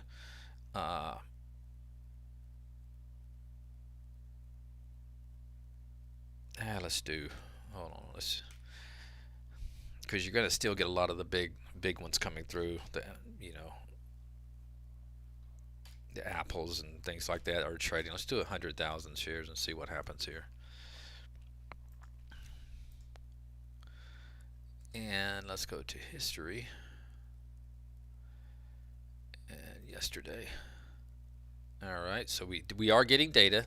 Okay, this is showing, I went back and did a history on yesterday, so we can look here and we can see what all was coming through. And I'll just go ahead and put a markup, and sorry, properties into post market, so we can see what was happening here.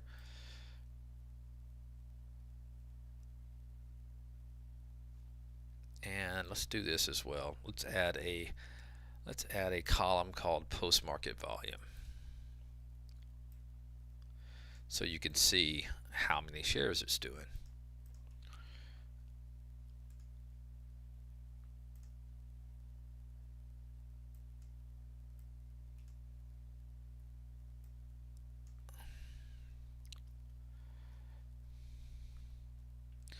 Okay, the CPSH was actually, this is post-market yesterday, so it was doing a little bit of volume, did about 308,000 shares in post-market, moving around a little bit.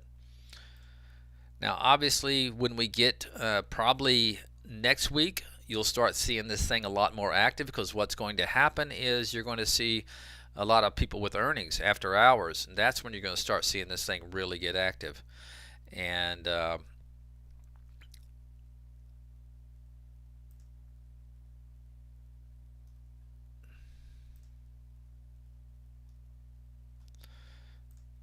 there's probably not a whole lot going on yesterday and after hours. I'm not sure. There probably wasn't a whole lot of earnings, but this will work. You're definitely going to get things that are hitting post-market highs. Now, if what you might want to do, let's see if we have anything for configuration.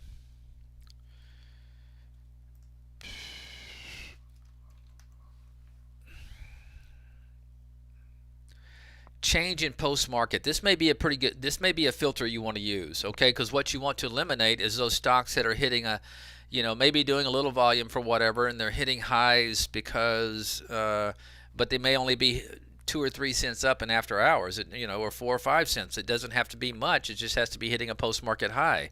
So what you might want to do is add this change in post market filter, and put like at least 1% to start off. You may eventually, once we get in like the heart of earnings season, you may want to jack this up to 2% or 3%. But by doing this, you are going to eliminate a lot of junk. So if we go to yesterday, I don't know, there's OHII, so that one was definitely up 1%. There's another one that got up 1%. So yeah, you could even take this. I'm just going to leave this. I'll share this with you as well, so you can have it. I'll drop it into the chat here, and you might want to change this to 2% or something like that, because you are still getting a lot of stuff coming through. But I'll leave it at 1% and put it back on real time, and this should work for you just fine, I think.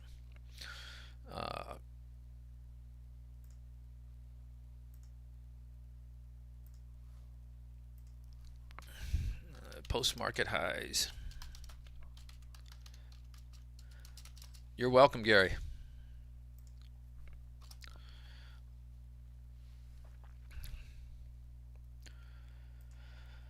All right, let's see.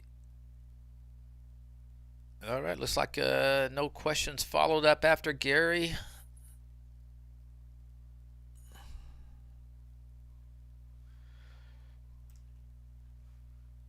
Take this off post market. I don't like, once the live market opens, me personally, I always like to see mine fresh, clean screen. I can always look and see where the gap up was, but I'm not one who likes to watch a lot of pre and post market data on my charts. Sometimes it can affect your psyche when you're in a trade.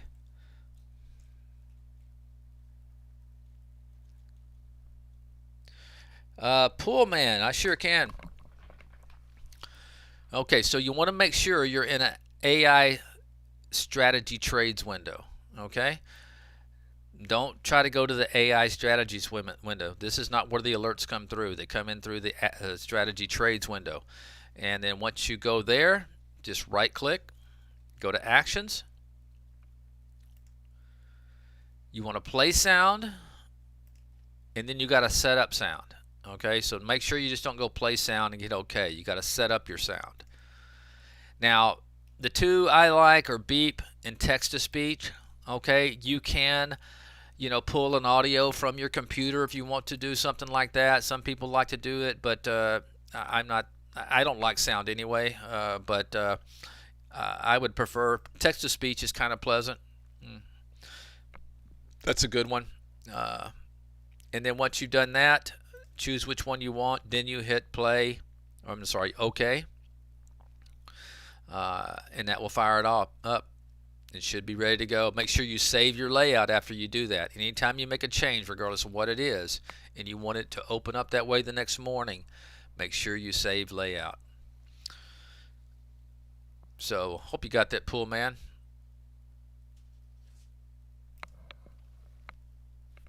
Yep, that's how you do it. I'm going to cancel here.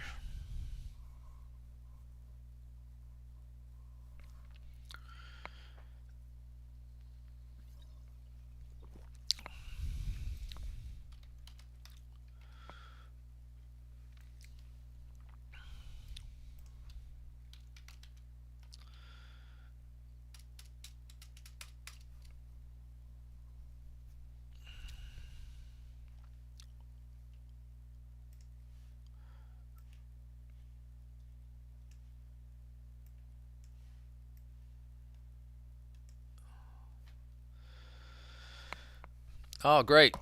Glad you got it, pool man.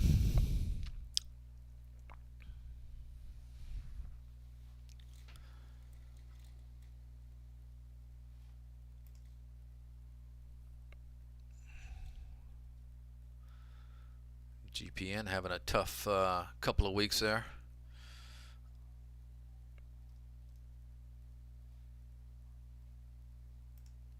Yeah, not a day. I would be chasing a whole lot of longs. Not anyway, not now.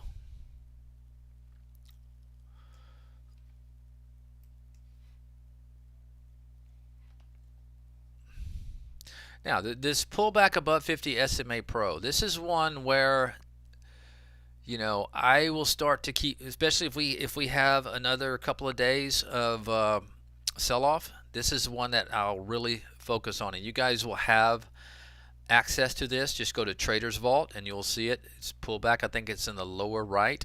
Pullback above 50 SMA Pro. It's a great little swing trading tool. And what it's looking for are stocks. Look, CBAT came at the top of the list there. This is exactly the setup it's looking for.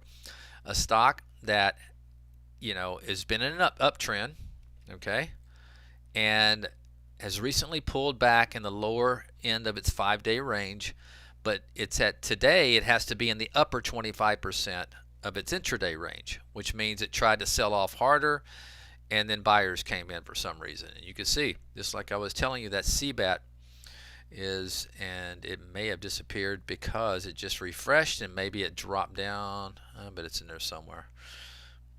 This thing moves around a lot on me. There it is.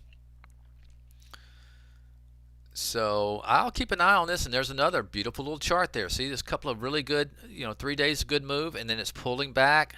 It's above its 50-period moving average, and buyers are coming in today, even though it's a weak day. So find some beautiful setups in this thing that you can just mark up. If you don't want to buy it, today because of just the market action we're seeing, you can always put an alert, maybe, and just see if it. Of course, if I put this in there, it'll probably trigger here in a minute, but. And then what happens? Monday rolls around. Next thing you know, you forget all about it, and your price alert goes off, flashes to you, and say, "Hey, this ABC is possibly turning here." One to keep an eye on.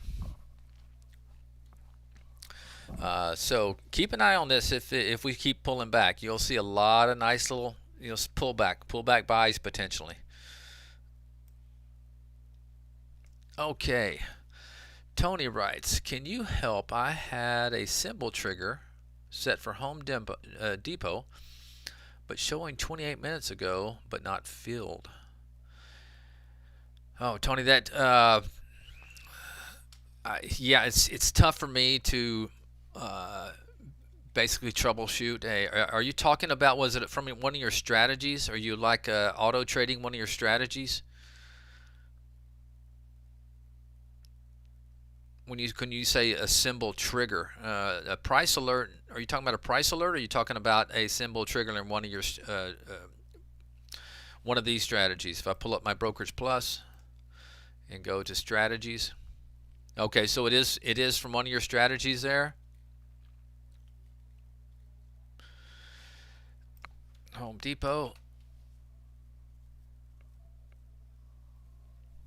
and you see it in your strategies. Did you see Home Depot come through your strategy? Okay. And you had your strategy turned on, correct? You made sure you cut it on this morning, right? You clicked it and cut it on.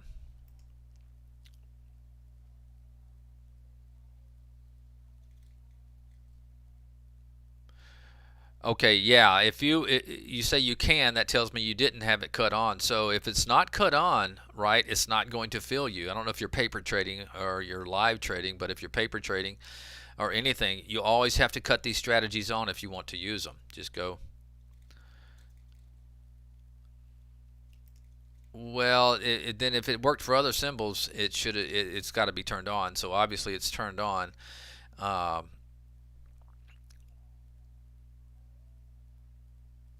yeah. Yeah, all we can do on something like this is take a look. This is what we spend a lot of our time doing. As a matter of fact, I'm gonna have to hire somebody else with the Thinkorswim and all these coming on because and I'm not saying it's you, but usually we troubleshoot these and we find there's nothing wrong. It's just for whatever reason maybe what is your delta set out on that strategy? So okay, let's take a look. When you build a strategy, okay, your order details. Okay, if you have a limit offset of like 2 cents, okay, there's a good chance if it was like during this bar right here, you wouldn't have gotten filled. As a matter of fact, on something like Home Depot, if I'm looking at this move, what is your delta? What is your limit offset right here, Tony?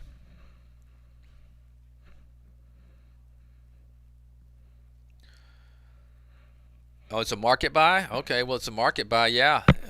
And you had yeah. Well, market buy it should have fired.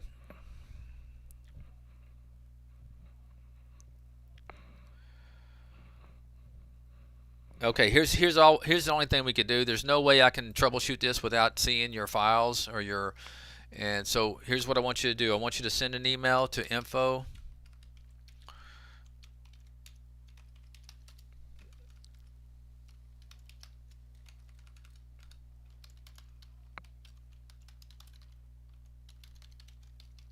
At TradeIdeas.com. Be sure to put the symbol in there.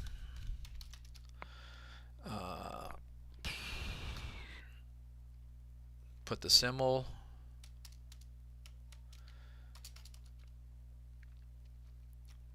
Send an image of this strategy. Oh, whoa. What the heck? An image of this strategy window right here. Okay. And it wasn't past your entry, right? I mean, you have your end time. It wasn't past your end time or something like that, right? You have it pretty much running all day.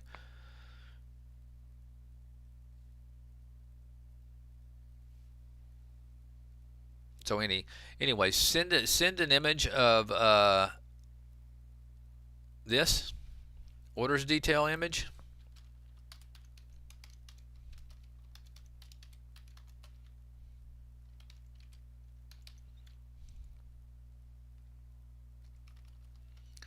And then send files to support. Is this paper trade or live trade? Be sure to let us know if it's paper or live.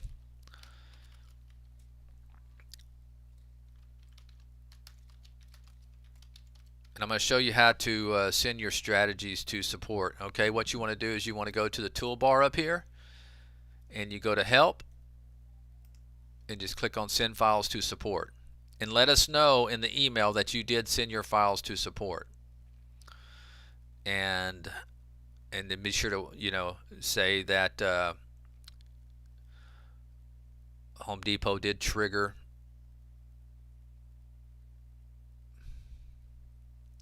You know what? Go ahead and send your cloud link to the strategy, so we can verify your.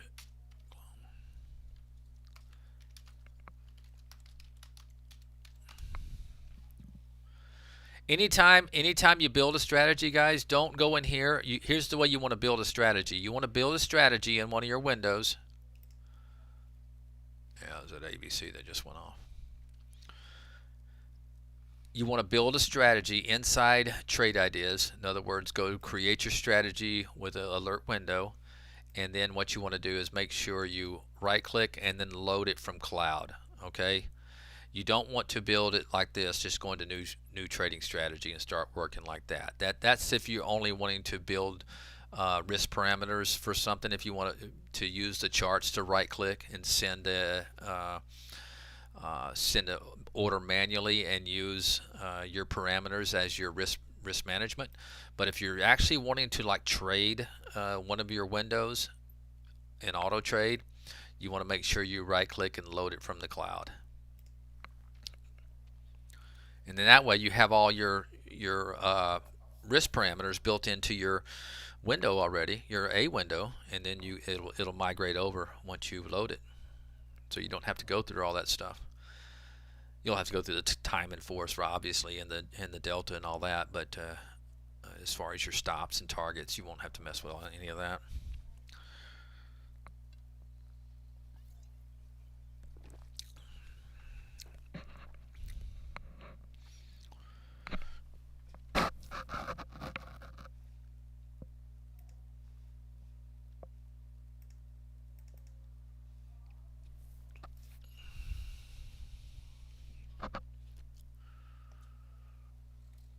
All right.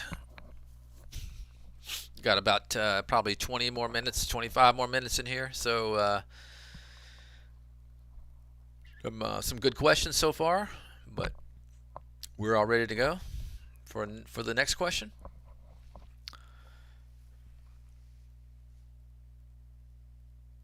Okay, so Lily come through. You're saying Lily came through and it did work.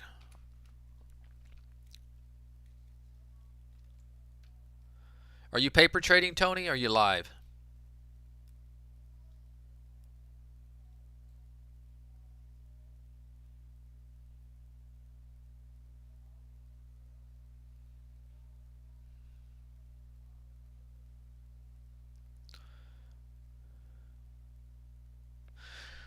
Live. Okay, you might want to go try this. Go tell me you can always try this right here. Go to the orders, okay, and see if you see that. See if you see it in there, okay, and if it tried to trigger in your orders menu, orders tab.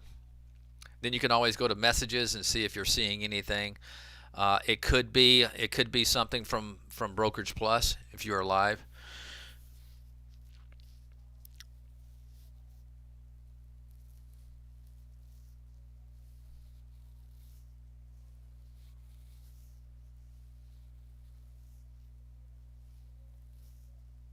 Yeah, a lot of times you guys can kind of troubleshoot these yourself if you go to those. Oh, that's our live account.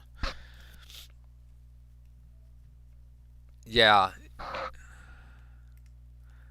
just to your order, and a lot of times it'll the message board and your orders, and you can kind of dissect it yourself a lot of times and figure out what went wrong.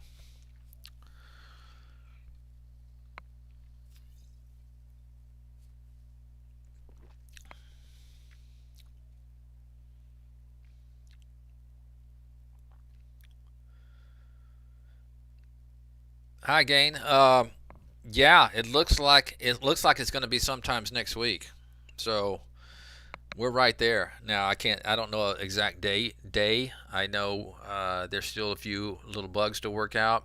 Uh, but I know Dan's Dan's ready to go. So once again, guys, when you get it, please, you know, paper trade, paper trade for a while. You even if we told you everything is perfect and ready to go, it would be, you know, the smart thing to do, the wise thing to do is to paper trade anytime you're trying something new. Trailing stop. That's a great question, Michael.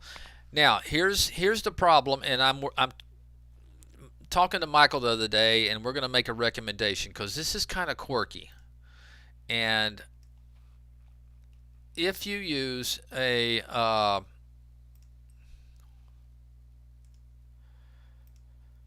stop, you want to use one or the other. And I don't know why we don't make this clear in here, but you want to use one or the other, that being a stop loss, okay, or a trailing stop. You don't want to use both, because what happens, the trailing stop overrides the stop loss.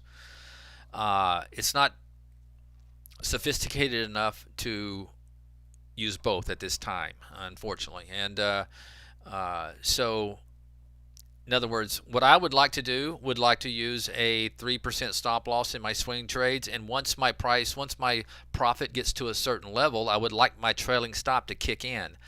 It doesn't have that functionality yet. I'm hoping for that in the future. So right now, what you got to do is use one or the other. And what we're probably going to do in the future is, if you click on one and select it, it's going to gray out the other one, so you can't use both, because that does become an issue. Now, I will say this about trailing stops, because I've done a lot of back testing. Excuse me, get some water. I've done a lot of back testing trying to use like targets and trailing stops versus just letting the time run out.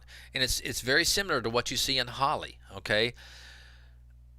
The moderate profit outperforms the conservative profit substantially in our back office. We see these numbers, which basically means buying something and holding it all the way to the end of the day. Okay, so letting the time run out on it.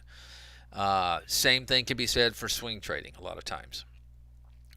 Because what happens is, a lot of these trailing stops, you'll put them too tight. So in other words, you'll say, let's say if my stock gets up 3%, okay, I want the trailing stop to kick in, and then if it pulls back 1%, I want to get out. I can't tell you how many times I did that at my back testing, and it would get me out of good trades. So personally, I like using a stop and then just using a timed exit, maybe a target if you want to.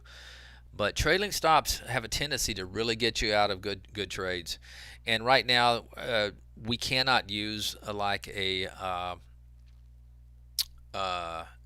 anything with a percentage. So in other words, if you want to use a filter as a stop loss, you have to go over here and find something with a dollar sign. Okay, the percentages don't work. Which I'm hoping this will get better in the future, because I would love to use for my, swing trading, a change from 10-day SMA percentage, but it doesn't work. Okay, because it won't fluctuate with price and time. Okay, if you were to set something like this, it's just going to use whatever the 10 period moving average is right now, and it's not going to fluctuate with time. Now, dollars. Anything with a dollar sign does work, okay? So just make sure you're sticking with the dollar sign anytime you're using these special filters. I wish we didn't have them on here, but unfortunately, I guess it's very difficult to take off all the ones that don't work, but for whatever reason. But just keep in mind, just make sure you're using something with a dollar sign when you're using a filter for a stop loss. Personally, what I typically do is, when I'm a swing trader, it's easier. I just use a percent and just do 3%, because I usually end up adjusting that at some point anyway, once I get profits or something like that. But keep that in mind. The trailing stop will work, but it will also override your stop loss. So in other words, if you try to use a 3% stop loss and a 1% trailing stop, it's going to get you out if it goes 1% against you. Okay, it's not going to wait for the 3%. So use one or the other, and I would highly recommend just using a stop loss, and don't make it too complicated, which me personally, but until we get that working better. All right, got some more questions coming in here.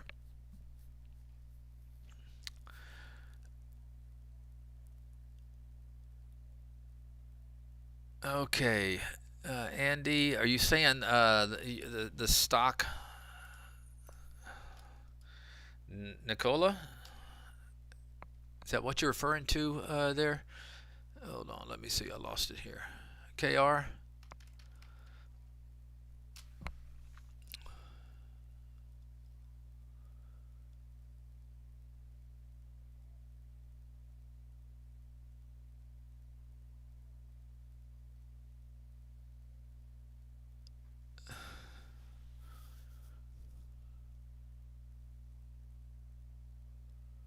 So when you put in stops, do not have them trigger only during market.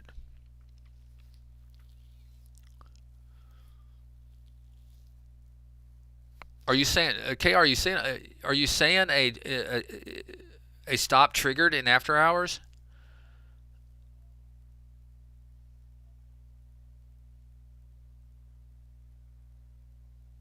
Let's see.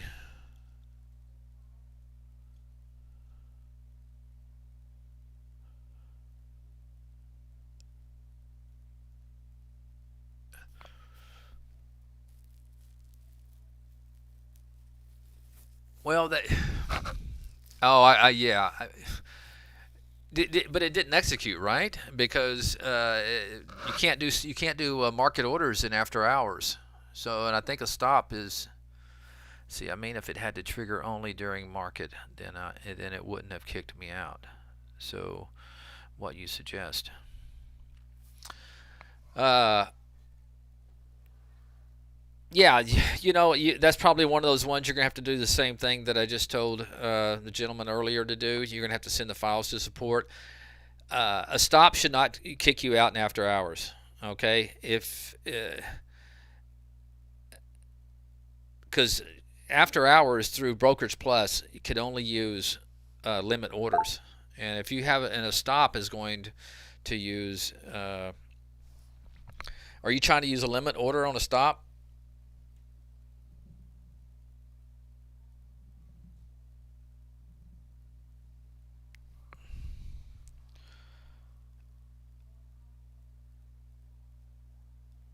Oh, you wasn't in Brokerage Plus. You was going directly to IB.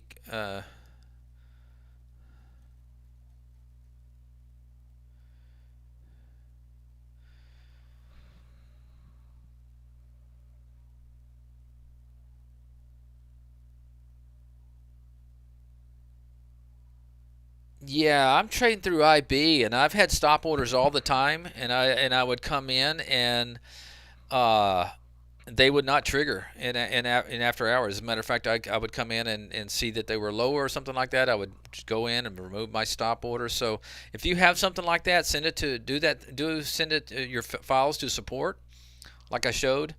Go to help and then send files to support, and then send us an email letting us know that it was NKLA and that you got filled in after hours, because that shouldn't happen unless you're using a limit order in after hours, because then it may trigger and then trigger a limit order, because limit orders can be done in after hours, but you can't do market orders. So what you might want to do if you're is just be sure to set when you set your stop,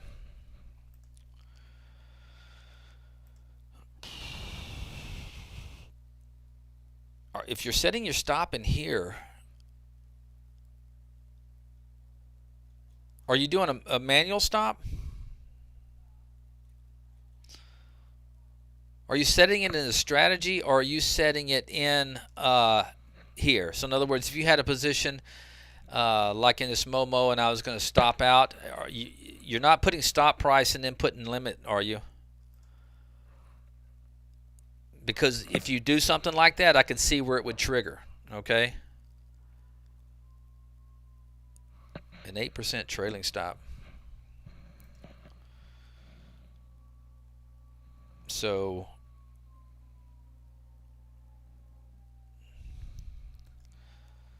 if I went into this Momo right here and I did add stop order, okay, it's just going to give me a single price. And if I hit add, so if I came in here and I did 13.50,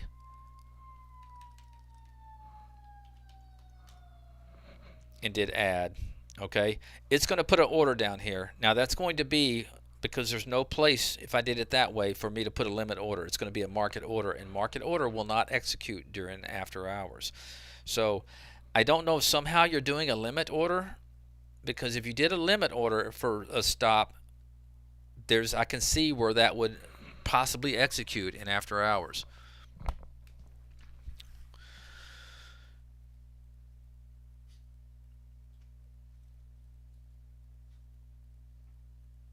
But if you yeah, send that in to us, KR, and just kind of do the same instructions I gave for Tony above.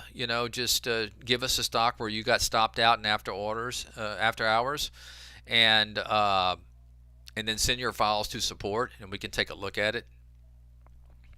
Be sure to put the date in there. I guess it was yesterday and after hours or whatever. But I gotta get moving here because I got some more questions.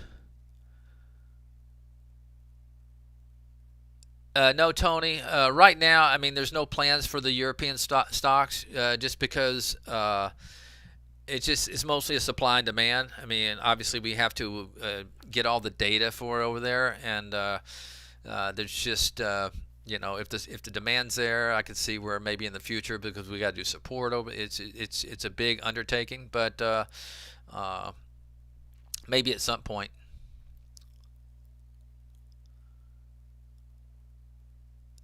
Yeah, Michael, the filter, the smart stop dollar. It's an algorithm that uses volatility and some other main ingredients, if you will.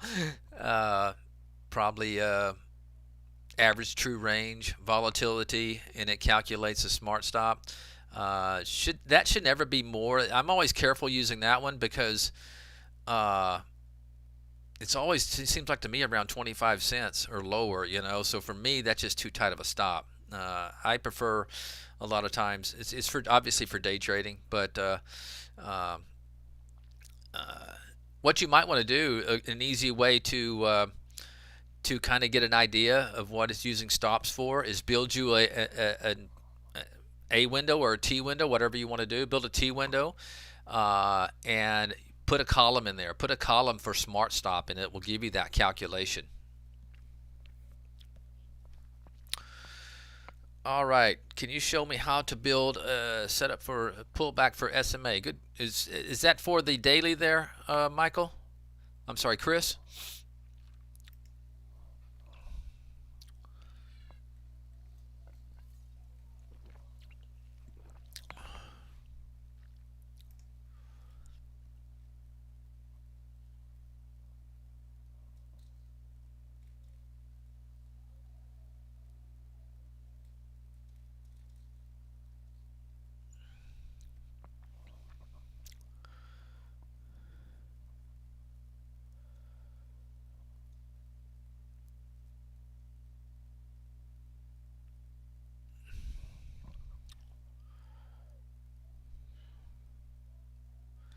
For a daily. Okay. What? Let's go over here. I may have something built already. Sorry, there. Had to read something real quick.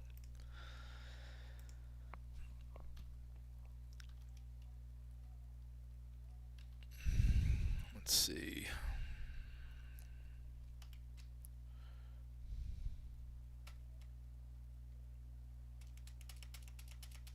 Well, you know what? I have one right here, and I think you guys have access to this. It's under a certain name, but let me see if this is it. Uh,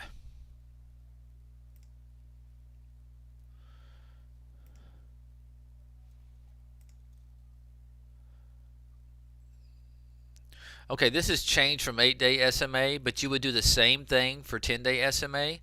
Okay, so in this configuration right here, what I'm looking for are stocks that are hitting a new low. Okay. Uh, Change in 20 days, I got 10%. So I'm looking for stocks in the last 20 days that have to be up 10% or more. Okay. But in these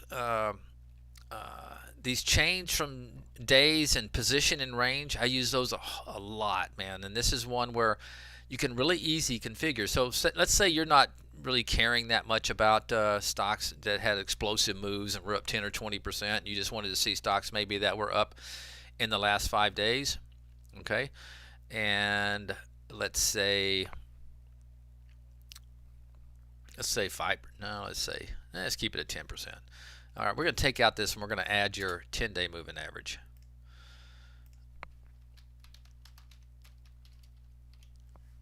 Okay, change from 10-day SMA right there. That's the one you want to grab, and you're going to add filter. And now all you want to do is bracket this filter. You bracket it, you're gonna make sure the stock is somewhere around that 10 period moving average. And what I like to do a lot of times is use maybe a negative 0.05 and a positive 0.05. So now I know that the price has to be somewhere between these two values. Okay, and let's just move this to 5% to make sure we get data coming through. And we'll put summary, and I'll just change the name here, and we'll call it pullback to 10-day SMA. All right, so let's just go ahead and run some. So we've got quite a few stocks pulling back to this level. First Solar is one of them. Now this was earlier in the day. This was 8:35 p.m. So there's your 10 days. So it kind of blasted through that. Let me make this a little bit larger for you so you can see. All right, so we got that signal about right there. It did blast through it. I think you're going to see probably a lot of these this morning blasting through it. Let's go something a little more current so we can see some that are maybe just hitting it right now. Bingo, right there. You can see Cerner. Okay, came down, hit its 10 period moving average. All right, DAR. Look at there. Boom, came down. You got notified because it pulled back and hit that 10 period moving average. So I think, Chris, this is kind of exactly what you're probably looking for. There's another one, pulled back, hit the 10 period moving average. State Street, hit the 10 period moving average, went a little bit below. Citigroup, textbook. And I'll share this with you because I'm probably going to be dropping off here in about 3 minutes. Let me make sure I get this to you. Put it back on real time so you can retrieve it in real time. Come on, get over there. Why are you getting... All right, I will share.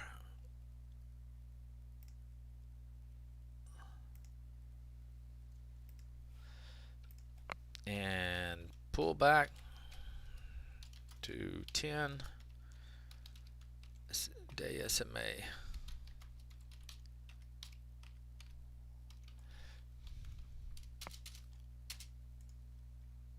All right, there you go, Chris. You're welcome.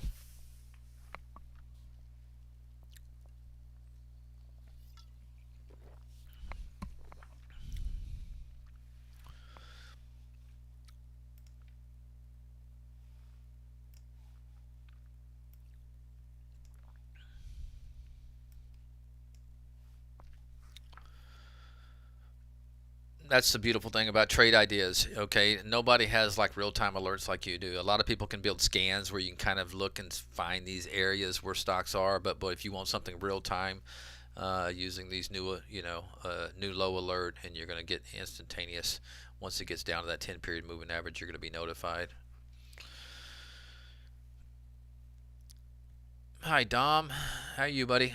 Could you please share your thoughts on Bongo?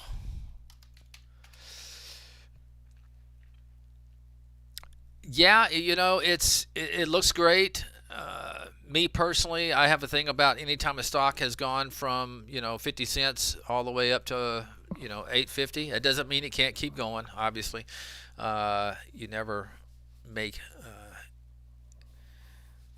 any moves based upon where the stock has come from. Obviously, you want to follow the current price action, and it's definitely higher and bullish. It's a good day. I mean, up 23% on a down day, so obviously that's strong. Now I don't know if you're in this. If you are in it, I would keep an eye on this 10 period moving average. You can see it's kind of been forcing the action. Forced it right here, forced it right here, forced it right here. It's getting a little bit stretched out. There's a good chance maybe it goes sideways or maybe it comes back, but this is what if I were in it, this is what I would watch. I wouldn't want it to break that 10 period moving average. That's what we call the momentum line. If I wasn't in it, me personally, I would have a hard time. I just psychologically, I just know that there's a bunch of people in it below $1, and they're going to be real quick, to take profits. So, uh, not the kind of stuff I look for. Uh, but hey, it's definitely showing some strength. I don't know what's going on, but it's definitely strong. But I wouldn't buy it here. And if I was long, I would definitely want it to hold this 10 period moving average.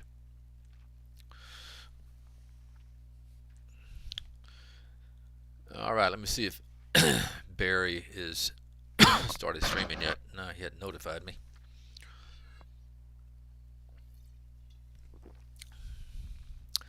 I am in it. All right, Dom. Well, good for you. Good for you. Uh, all I can say is, you know,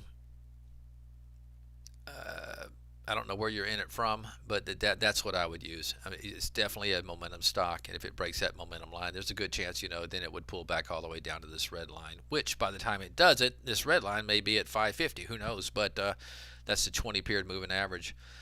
But that's another sign of momentum too. When you see fanning moving averages like that, just one above the other, all nice and tight. 629, so good. You got a good price.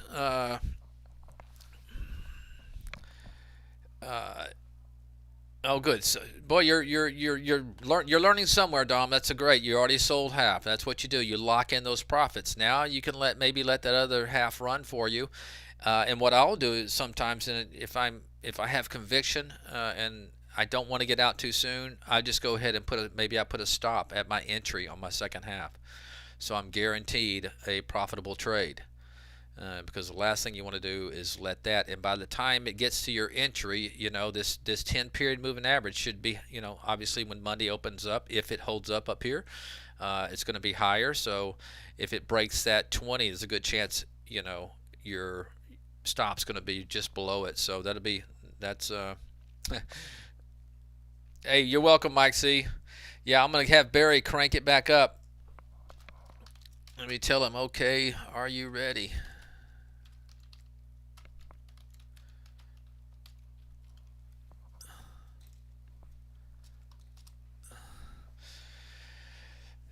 You guys have a great weekend. All right, Barry's going to let me know here pretty soon. And as soon as he tells me he's streaming, I'm going to sign off. Let me get my OBS up here.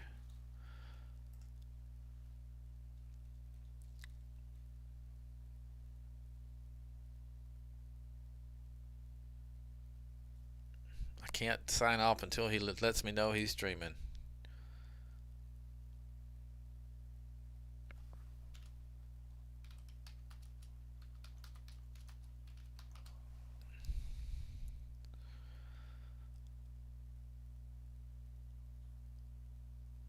Okay. See you later, guys. Have a great weekend.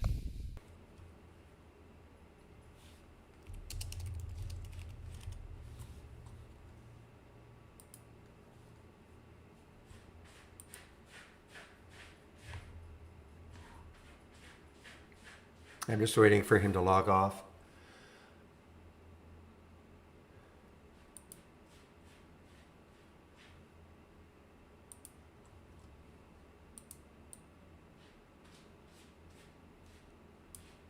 Give me a moment here. Just wanting to put this link into the YouTube room.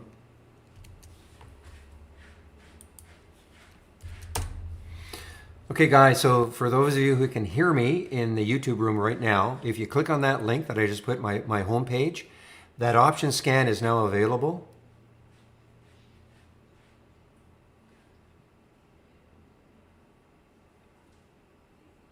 Okay, so that option scan is now available. So when you click on my homepage link and then click on my scans, and it's just been added, the moving higher with unusually strong options, okay?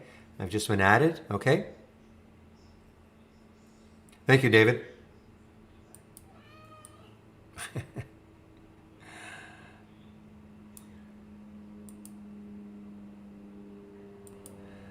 All right, so just in time for me now to do my... what is it doing? Yeah, this is all over the place. So be careful, guys, on this one. This is a rumor mill right now for CCIV. On again, off again merger, I guess. It has to be the reason for that drop. Meanwhile, guys, if you're just following, the SRNE is just a monster now. You might get your 1 for 2. Ash. That was you, Ash. Yeah, you might get, hey, it might get the 1040 today.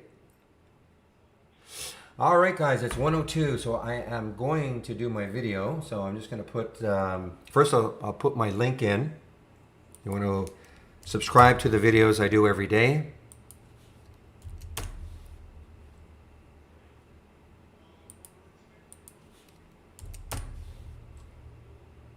So there's my homepage link. Again, click on it and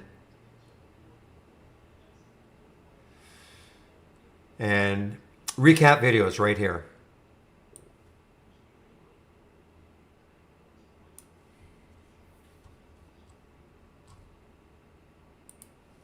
And I'll get the announcement in.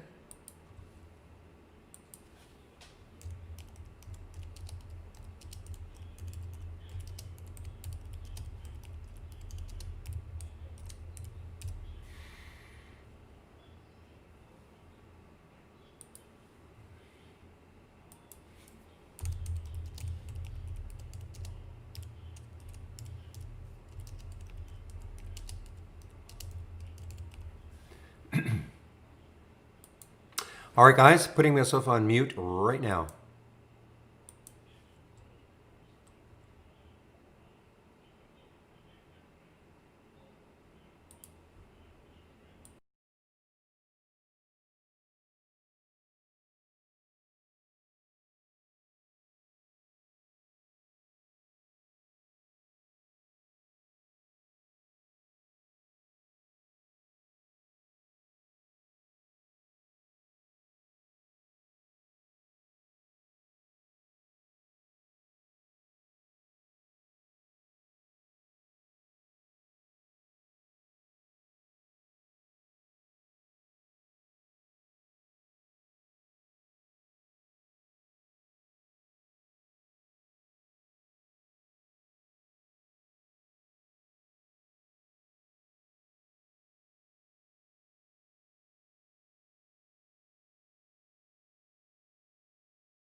All right, guys, I'm back.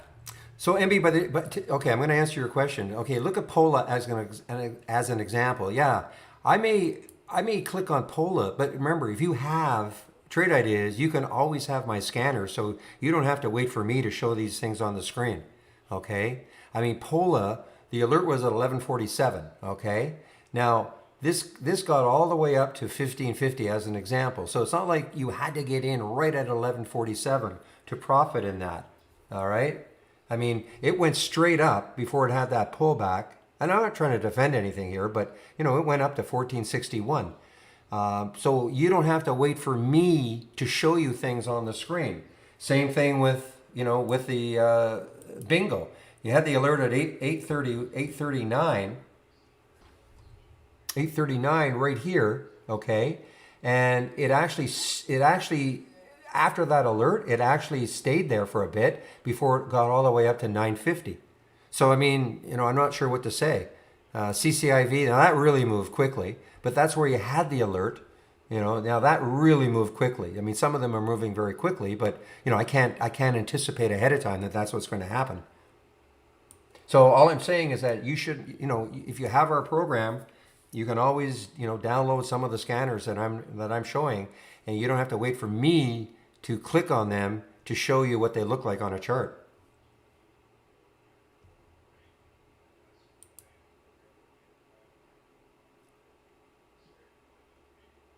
Dom, I saw you put the same thing in our YouTube room. Yeah, we do appreciate that. Yeah, we try to support the product as best we can. All sorts of different trading styles, as you know. I'm more or less the pure momentum trader, intraday trader that Trade Ideas has among all the traders. The rest of them are because they're more in support. I mean, I'm support obviously doing what I'm doing, but I'm also trading, trying to trade as much as I can intraday. Those guys are more swing traders.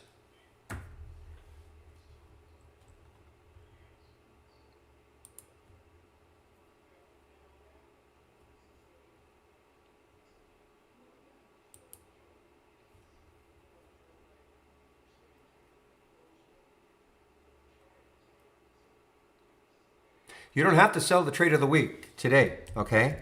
Understand, I think you're referencing the graph that I show.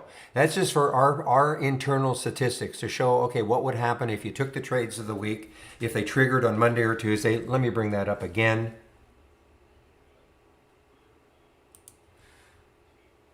So the question was, should I should I get rid of the trade of the week today? And I think you're being influenced, of course, by what I'm showing you here, maybe. So, for those of you who don't know, and I'll constantly show this graph because I think it's pretty amazing. So we started doing this last April, and just right at kind of the beginning of the pandemic, and said, okay, what if you took every single trade of the week if it triggered on Monday or Tuesday? If it didn't trigger on Monday or Tuesday, then it would not be counted in these statistics. A trigger meaning when you get the email, there's a suggested entry. So if it didn't hit that suggested entry Monday or Tuesday, then it's not counted. If it did, and you bought $10,000 worth and then sold it Friday just before the market closed, this is what would have happened. So that 10,000 would have turned into whatever, 26,000, 28,000, okay? Now, does that mean you have to sell Friday? Of course not. We were just showing like a what if scenario. What if people did that? Okay, but if the trade is still working, there's no reason for you to sell. NIO is a great, NIO was one that was back. I can't even remember what month it was. Probably would have been right here this month. I think the trigger was around 22. Okay, well, I mean, not saying it was easy necessarily to hold all the way up here, but you didn't have to sell it on Friday. We're just showing people what would happen if you did that. Up to you. Up to you if you want to sell it. Meanwhile, APDN is doing what I wanted it to do, and I'm not in it. Oh man, no, I talked about this in the pre-market. I said this could be an awesome trade if it holds over 10, because look what it did 5 days ago. 1242. And look what it was doing the last 4 days, just kind of clustering here, just underneath 10. And I said if it could pop through 10, it could really get going. And well, there it is.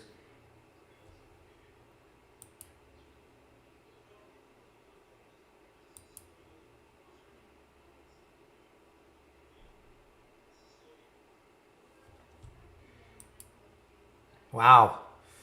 APDN.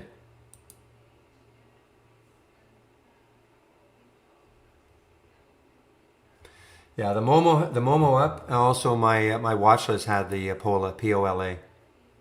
So again, MB, I'm not trying to defend it, though I suppose in some form I am, but everything that I see is already making a new high of the day. All right, that may not be your style, but doesn't mean because it's made a new high of the day and it might be up a whole like a big percentage already. It doesn't mean we see time and again stocks just keep trending up.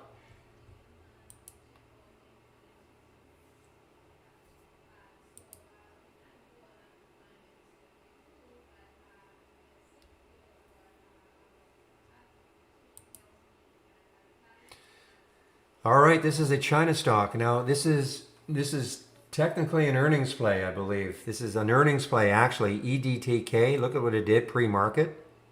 I got all the way up to 427. Very low float, 575.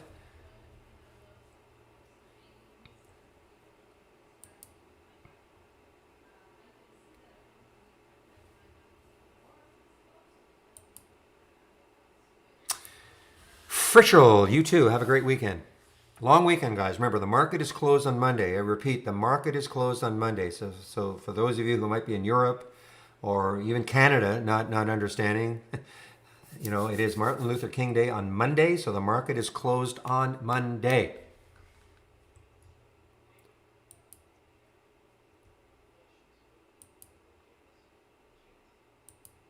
We always take the over-under. Yeah, with InTrade Ideas. How many emails are we going to get Monday morning? There's something wrong with your data. The over-under right now for me is 5.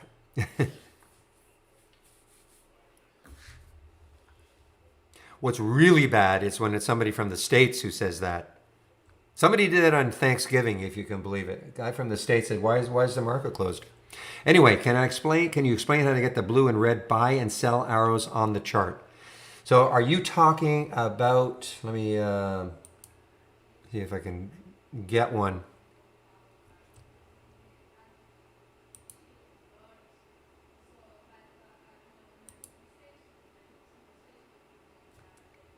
Just have to find a stock that, there we go. Okay, so you're talking about, for instance, so Poolman 732, you're talking about that buy arrow right there, say on FRSX, you're talking about that?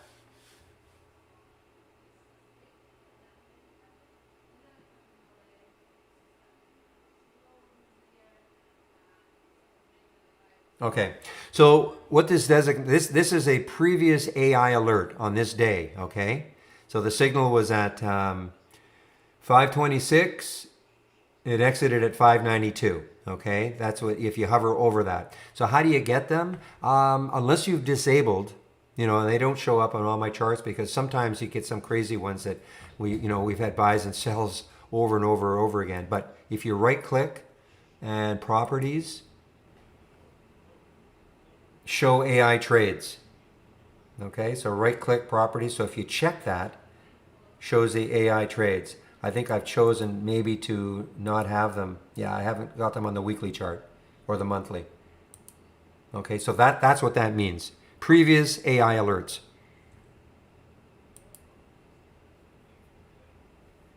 ACRX, let's take a look at ACRX.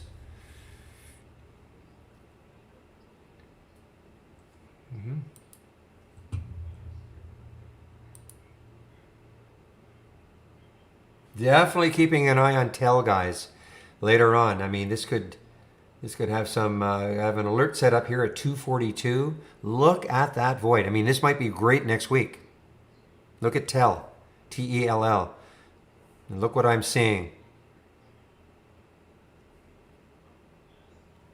or what I'm not seeing. What I'm not seeing is a lot of chart resistance.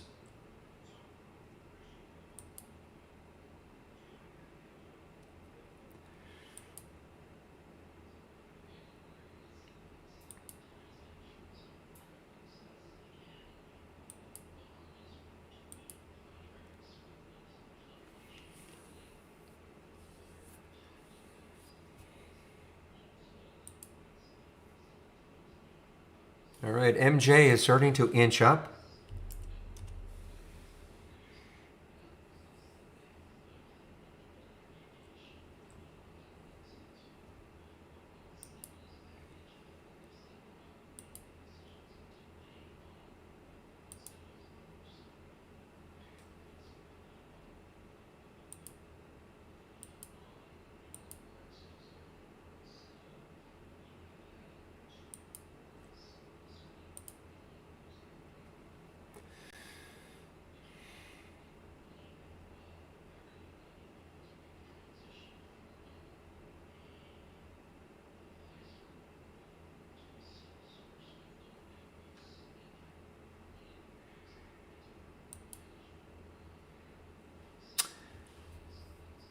Okay, 127. So we might start to see a real slowdown now. Again, a long weekend. Ooh, there's VHC. VHC, a little move out of here. A little bit of a move. Like to see a lot more volume though.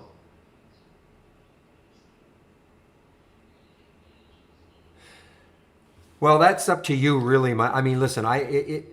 Some people, in my opinion, are crazy. They say, "Yeah, but Barry, look at 2010. That's resistance." Okay, I mean, I'm exaggerating. 11 years ago.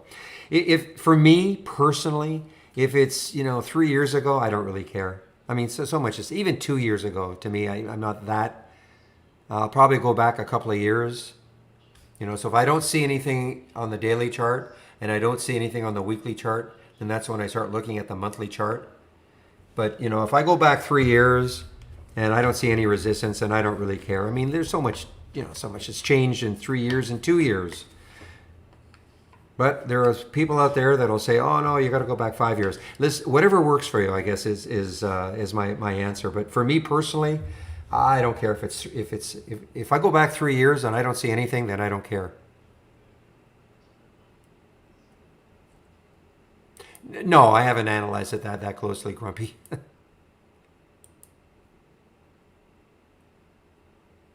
Most of this stuff is intraday for me, right? So I just don't think that something that happened 3 years ago is going to influence what is happening today. That's my opinion.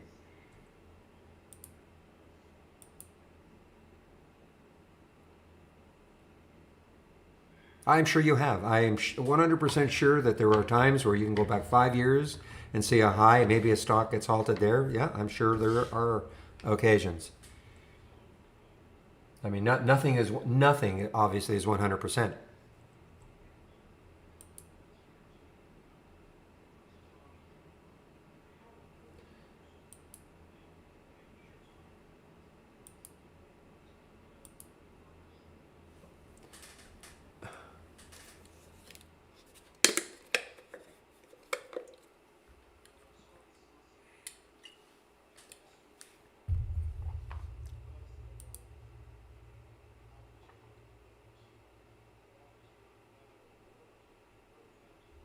CYH. Haven't seen CYH for a while.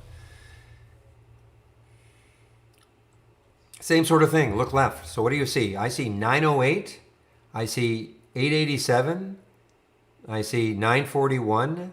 So, I think there are areas right there that it could struggle to get through. I mean, it's having a nice day. I mean, 7 times normal volume, so it is trying. But, I think there's a lot of resistance not that far away. Fubo. Somebody's Fubo. How is Fubo doing today? Very dynamic stock. Yeah, I mean, he's getting beaten up, though. Down 8%. I know some analysts put a $65 or $60 price target on it. I think that caused it to start to move. I think they're. Oh, also, didn't they bought some gaming company? They're getting into sports betting or something like that. So I really don't know what to say. I mean, it's just kind of stuck here. I mean, there's the low there, there's the high there. I mean, that's a wide range. But I don't have an opinion on it right now. I mean, it's just kind of doing meandering around. If you're asking me what my opinion is, it going to go high? I can't give an opinion like that. This is definitely news driven though, both ways. I mean, I think there were some short sellers that were talking about this, and this is what caused this to really collapse.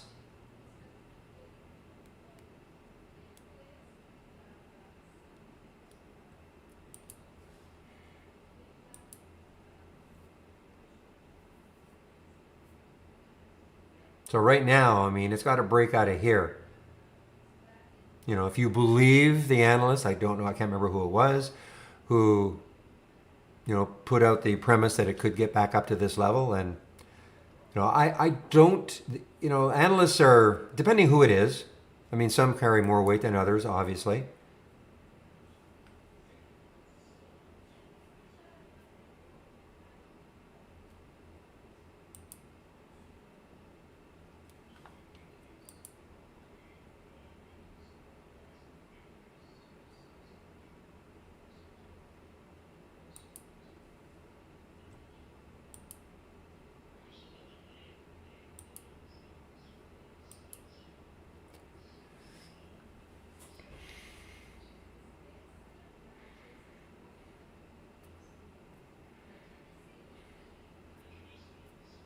See, to me, it's too news driven, KR, on the upside and the downside.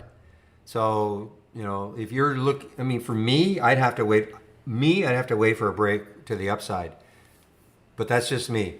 And you're talking about the Fubo. But it's such a news driven stock right now. Again, both on the upside and the downside. I mean, right now, I wouldn't be buying it because, I mean, it's in a downtrend. Yeah, I'd be interested to see if, on Tuesday, if this area holds or if it stalls right there and starts to move up.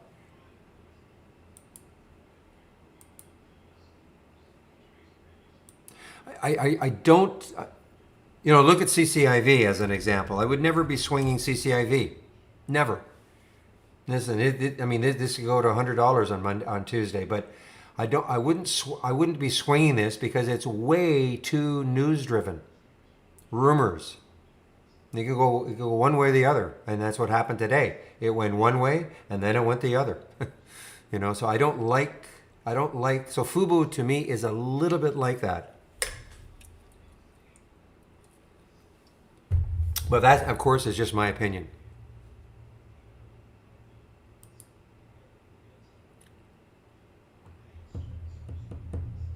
Well, I mean, I'm liking, I'm still considering taking MJ, not an individual stock, but I'm still considering taking MJ. I might do it today. I don't know. See how well it holds this 20 level. But as opposed to an individual cannabis play.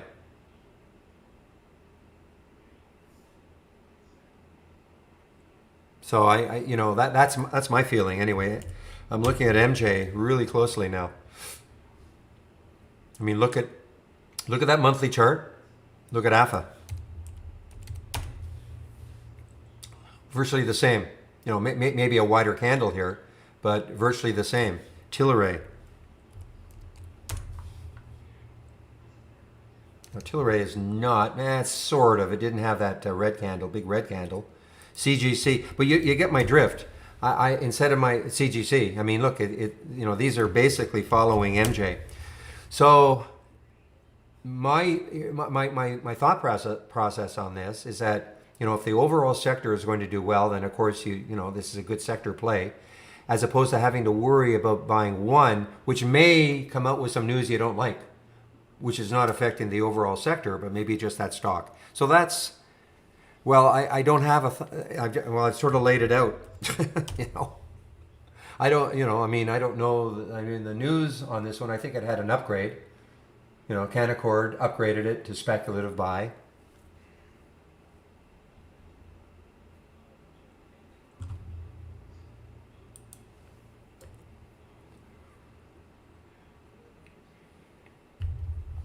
I mean, listen, cannabis could be the play of the year. I mean, it's still beaten up. I mean, this is just this is trying to crawl back.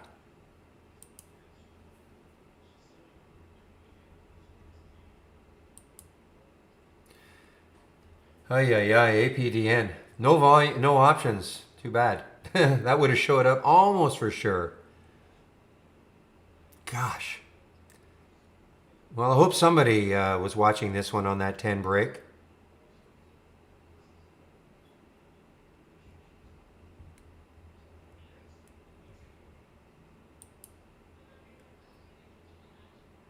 Would I so? Yeah, I'm not. I just find. I mean, bingo. Where would you put your stop? I mean, if you're going to swing this one, where are you going to put your stop? And where do you think it can go?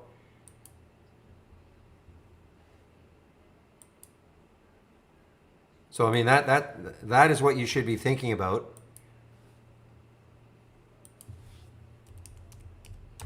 So if you were going to swing bingo, where would you put your stop? Number one. And then after that, I'm going back 3 years, not quite 3 years. Got to go back, to this level over here. I mean, I think that's far enough away, but, you've got to contend with today's high, which is way up here.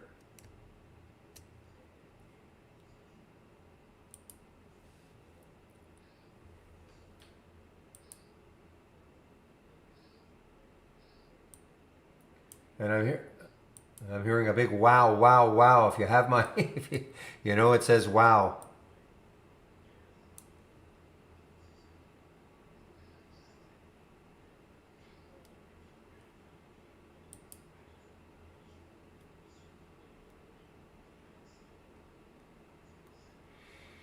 Well, you have to have a stop, Grumpy. Even if you're swinging it, I mean, if the trade goes against you, where are you going to get out? You're going to let it go down to zero? I don't care if it's a swing trade or an intraday trade, you have to have a stop.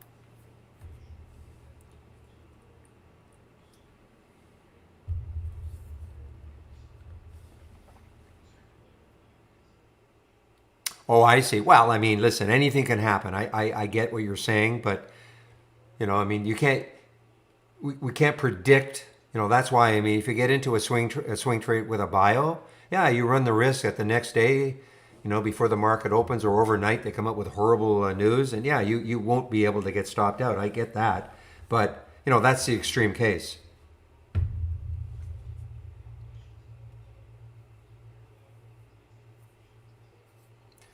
Well, because I don't trade very much, but I mean, you could be looking at if you were going to swing trade bingo, and I'm not saying this is, I mean, that'd be a pretty wide stop all the way down there, right? That'd be $3.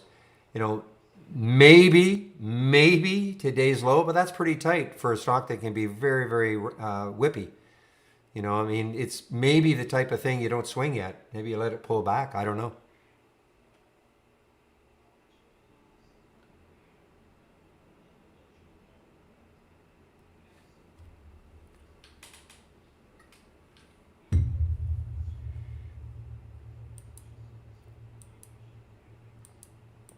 They have to be limit stops. Yeah, so they not market order stops. But listen. I mean, we're getting into extreme cases here with swinging something. Yeah, you run the risk that it goes through your stop. I mean, you can't help that. And we're talking even if the stops work, it could open lower than your stop. You can't help that. I mean, that's just that's the risk you take when you swing trade.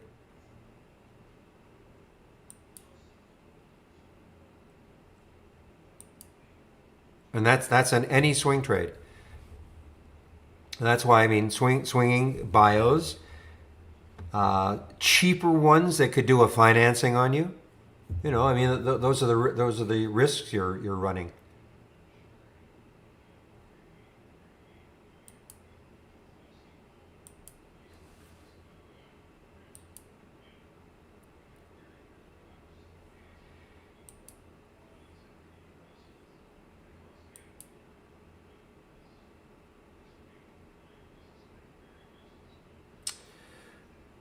Well, my wisdom was take this over 10. Man, APDN. Anyway, if you were here in the pre-market, I was talking about this one, saying this could get very, very interesting. A pop over 10. Now it did pop over 10 briefly, came back right back down, and I remember talking about this and saying, well, listen, if it takes out 10 again, this could really get running, and look at what it did. Now, listen, I mean, did I know it was going to do this? Of course not, but that is a tremendous move. Now, where is it? 1235. Let's see. So it did actually get above last week's high briefly.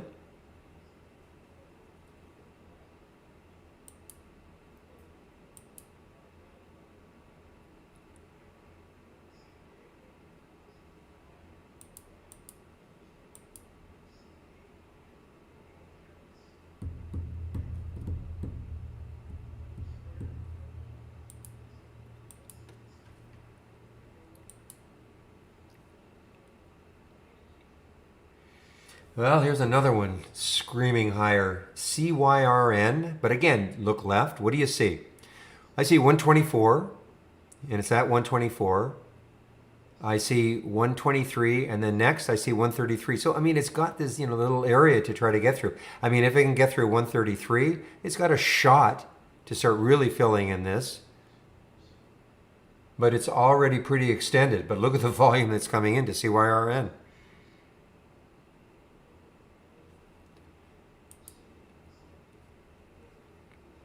I'm going to have to turn this one off, APDN. It's probably my number one look this morning when I was trying to doing a quick analysis. Just had to look at this daily chart, the way it was kind of consolidating right there after the pop. It wasn't like a huge, it did not keep moving down. Anybody get APDN?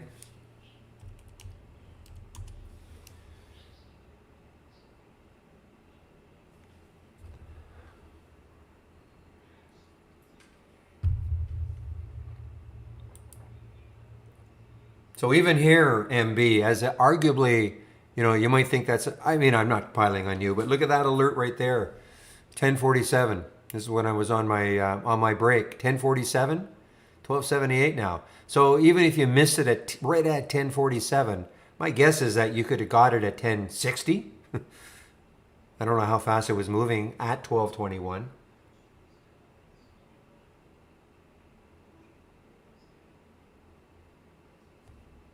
I mean, look at this. Yeah. So I mean, So there was the alert. You had almost certainly over half an hour to get into this one before it finally did its thing.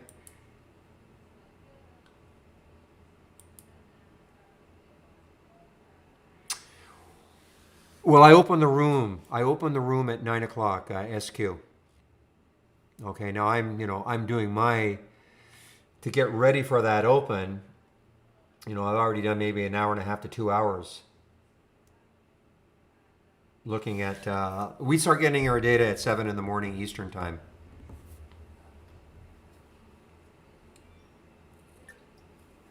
So I open the room at 9, and then that's when we start. And then I put my list up here. APDN right there. Okay, I put my list up there. Now, it doesn't mean these are the stocks you buy today.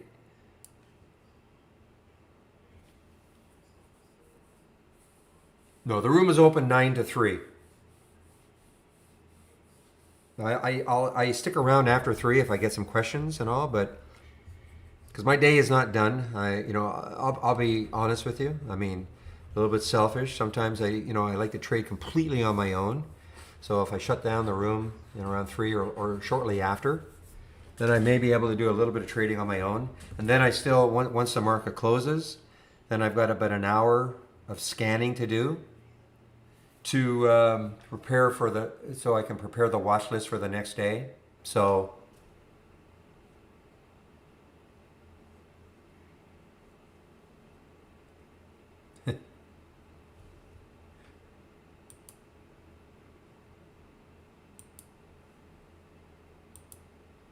bottom line, and especially being on the West Coast, getting up at 4 in the morning. It's a long day.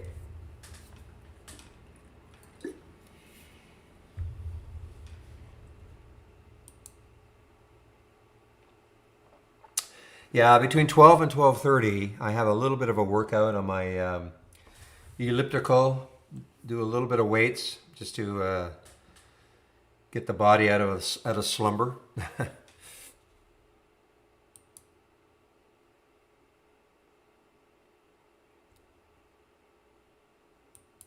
Well, there's your CYH. Somebody just asked about CYH. I see it's showing up here now. But again, just look at the. Maybe that's why you asked. No, I just showed up 146.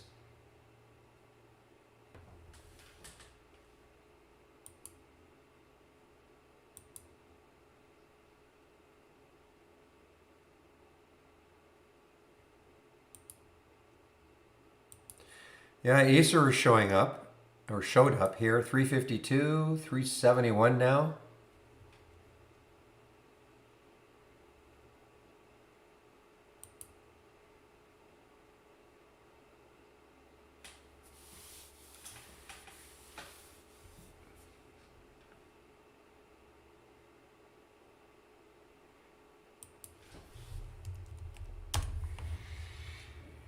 Okay, guys, I've been talking about this one for a while. I have no idea if it's going to break out, but if you have trade ideas or another way to create a price alert, RMO, I've got a price alert around 23.28. See if we can take that out next week.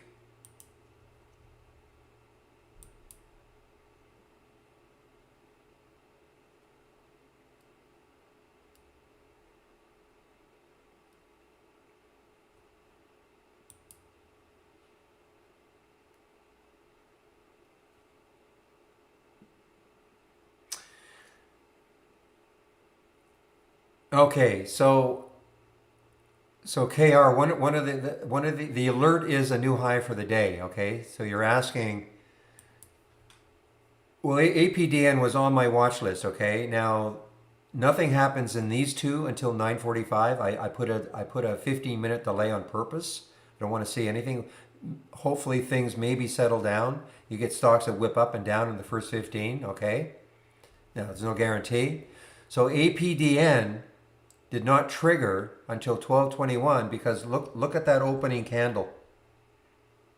Got up to 10:46, that opening 15-minute candle, took the drop, took the drop, took the drop, and finally here it made a new high for the day. That's the trigger. So that's why, that's why well, I don't want to call it late, but that's the trigger.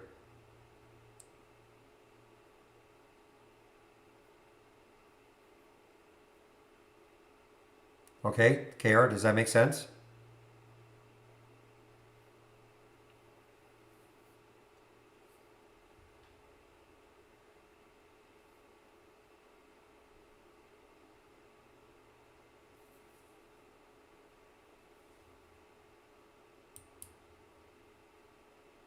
Meanwhile, Acer.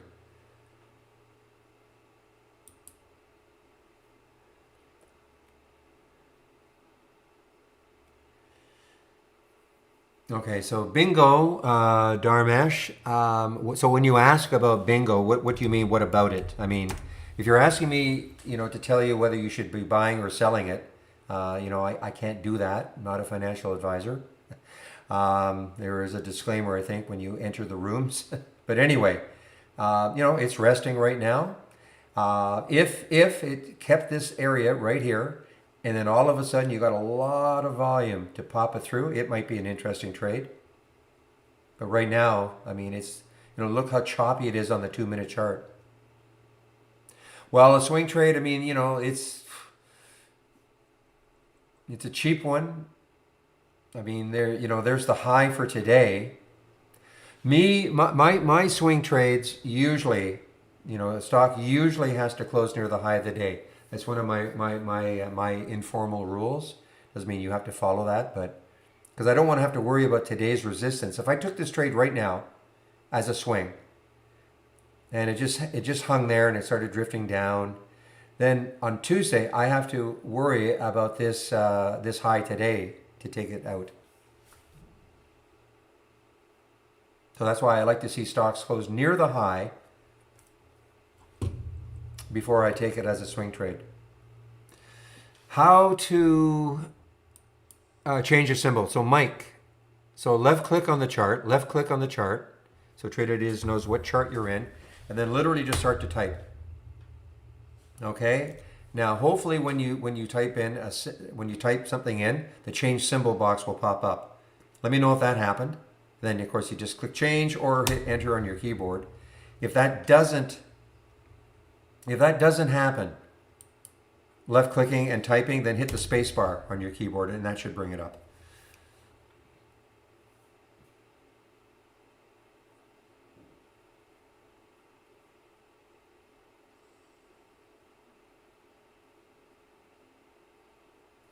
Okay, so that worked good. BCRX, haven't seen that one for a bit. Yeah, same sort of thing. I mean, it's had a great week. And looking left, 899. So, and what's over here? 926. So 899, 926 are the highs looking left. It's had a nice day, a nice 4-day run. Is there any news on it? I don't see any news on it. They've been presenting at the JP Morgan Health. So again, it's like anything else for me. I'd like to see it take out that whole number. I don't know what you're looking at it for. I mean, it's pretty extended right now in the daily, but again, we always say that. But what is extended anymore? We see stocks that move up 20 days in a row.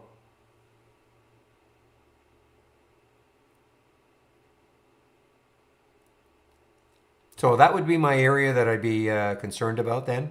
The 9 area. Can it get through it? Look at Acer. Holy smokes. So where was the alert? 352.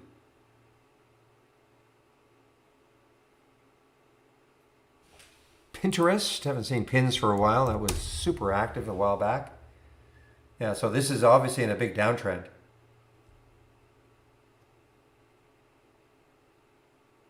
So, I mean, if you're in, this is the area 65, I guess. You would hope that it would hold. There's nothing saying right now that this is going back up. You would hope this is kind of a support area, maybe, around 65.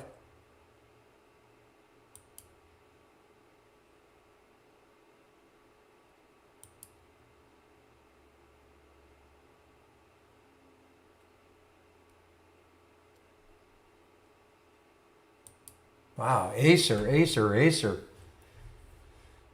So this one, again, look left. I mean, we were just looking at this one a while ago. And look left on that weekly chart. So that is the next high, 395. So it's just above that 395. Actually popped over 4 a bit. Yeah, there it goes. Now look left. It's got room to that 560 area. Again, when I say that, I'm not saying it's going to get there. And I know I have to repeat that over and over again, but I get emails saying, you said it was going to get to this level, and that's not what I'm saying. I'm saying there's the next area of resistance that could stall it. A lot of other reasons why it won't keep going up if it doesn't keep going up. Profit taking, whatever, okay? All I try to do is take chart resistance as one of the elements of why a stock won't go up out of the equation.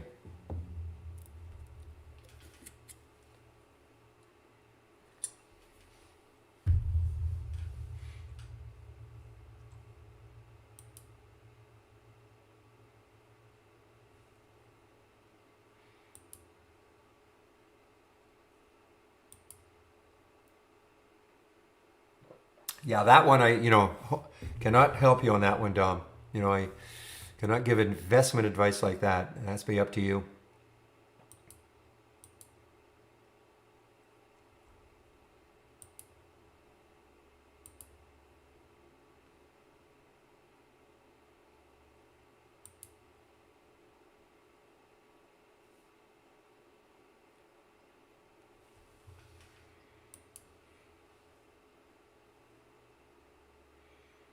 There's another one. Look at these. Some of these moves are amazing, aren't they? I mean, it's the volume. It's not the move so much. I mean, the move is impressive, Look at NDRA, but look at the volume that's coming in. You know, almost out of nowhere. All of a sudden, somebody says, "I'm buying this." Some room or something gets a hold of it, and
second, guys, I'm just answering an email.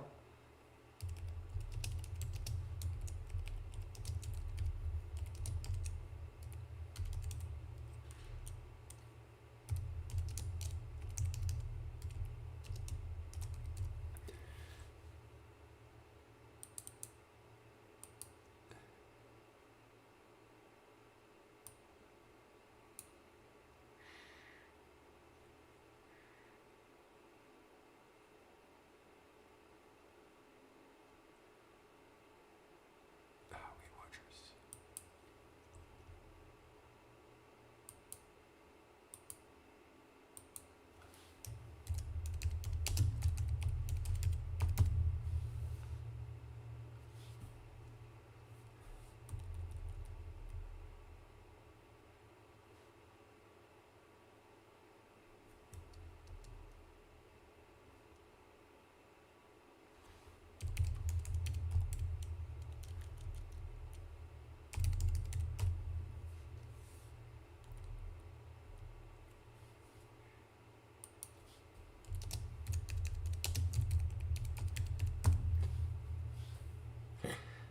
Give me a moment here, just finishing up this email.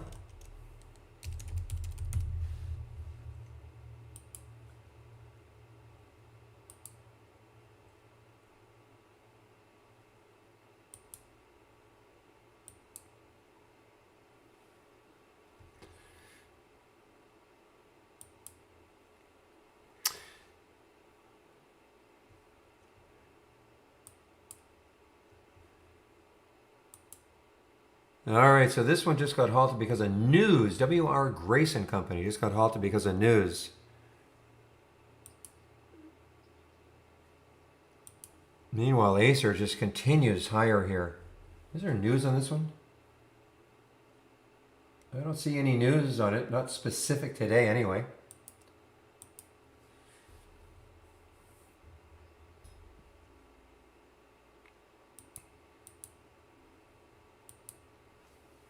Well, CYH getting close to that 9 break.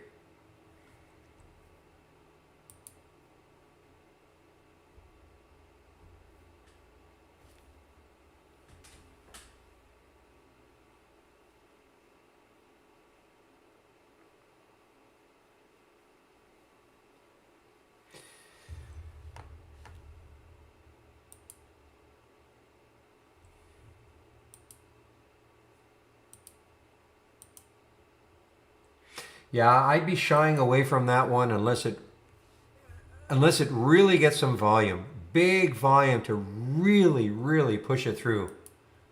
Okay?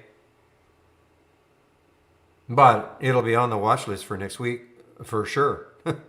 I mean, look at the potential fill.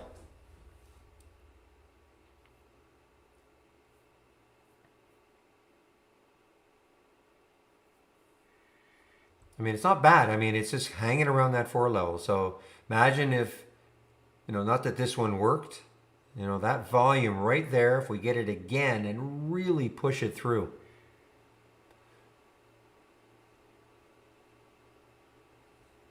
But the high right there is 422. Okay, right there, 422. All right, guys. Well, CYH.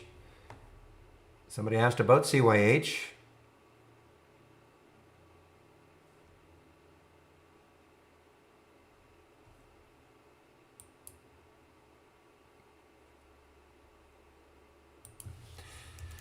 Well, XNet really, as we all know, who are following these crypto plays, XNet completely and utterly lagged until finally last week it, got a little bit hot, but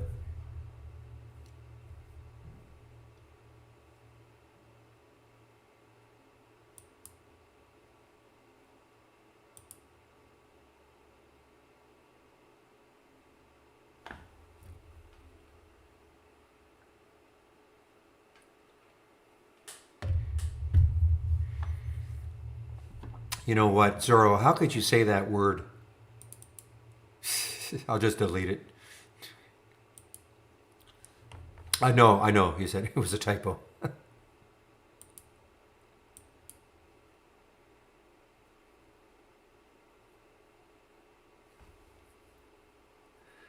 Very Freudian, very Freudian.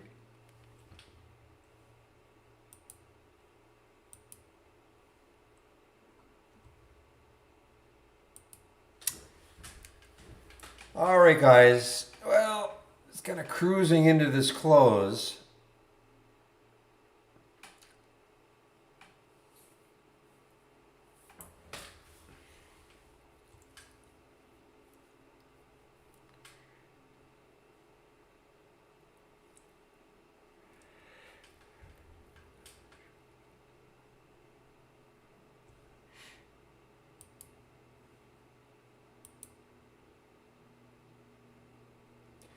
You know, guys, keep an eye on BlackBerry if it takes out 10. I mean, this has gone from, this is about $1.50 drop so far for BB, BlackBerry.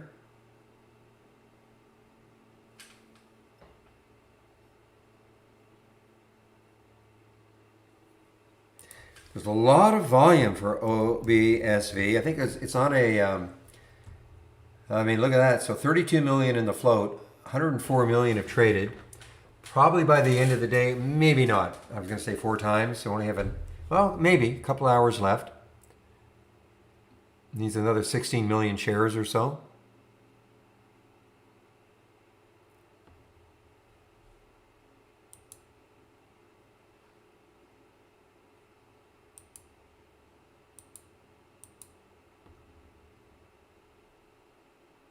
Okay, BlackBerry just underneath 10 now.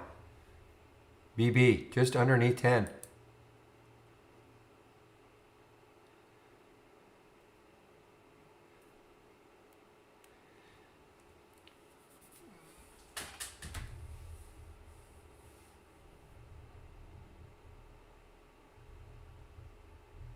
So limit out means you're okay. If you watch the video, you know that. Let's see here.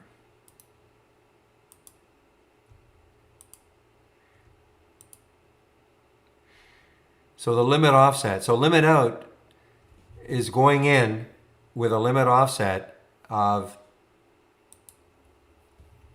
a specific price, but you're willing to go in, with the limit offset, you're willing to, maybe go 3 or 4 cents, depending on what you put your limit offset at, from that limit out, from the limit price.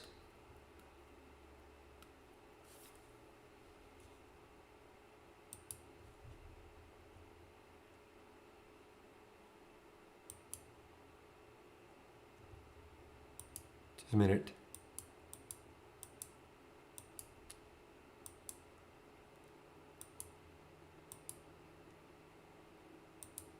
So you see, if I go limit right now,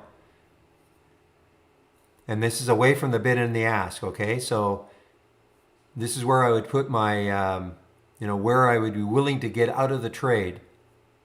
And that this would affect every limit out trade. How far away from the bid ask am I willing to go?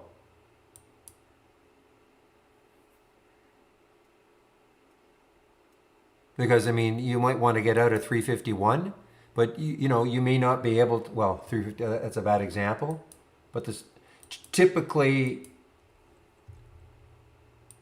let's say I wanted to get out in these trades. Yeah, I mean, obviously, I mean, okay, the SCPL, if you recall, I took this trade on a pullback. Now, would I still be in this trade? Of course not. Of course not. It would have been a great short. Come on.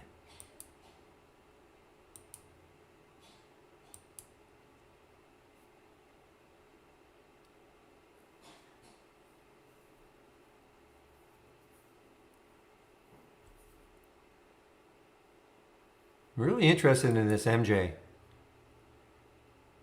Other thing is that is very well explained in the video, I'm pretty sure. Okay? If you haven't seen, you might just want to do a refresher, you know, on limit, the whole bit, and the limit offset. Very important.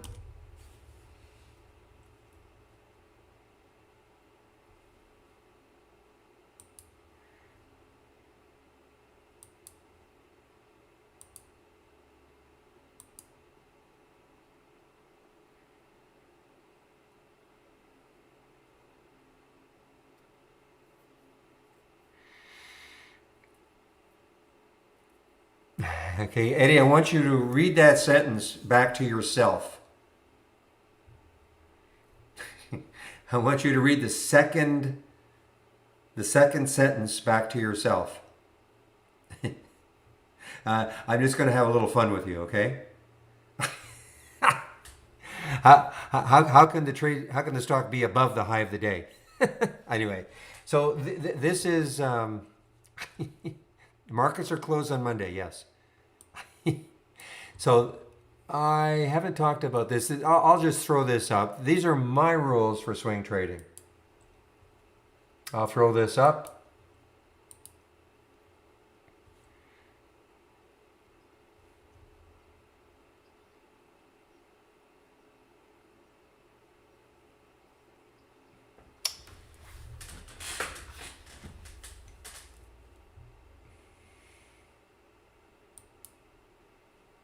All I have to do is find it.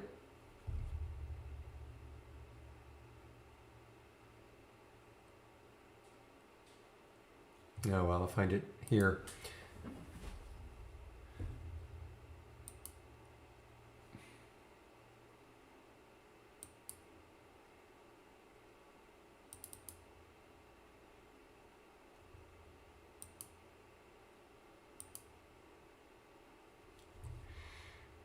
All right. So actually, you can access this. I haven't talked. I don't really use this anymore, but in the downloads room drive, my 4 rules for swing trading, you can download that. This is what it looks like. Again, my 4 rules, not necessarily your 4 rules.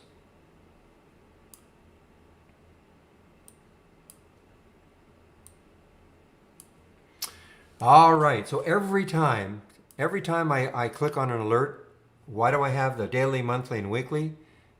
Is because I want to see how much room a stock has, you know, to keep moving if it wants to keep moving. I don't want to see any chart resistance. So I check the daily, weekly, and monthly chart for a gap. The larger, the better. So the potential resistance is far away. So I mean, this was a real chart. You know, I didn't make this up. So obviously, you look at this at $3. And this is way up here at 15. Huge gap, okay? So check. Check to see where the 200-day moving average is. It doesn't have to be above it, but if it's far enough away, that's fine for me. So this is way up here. Check.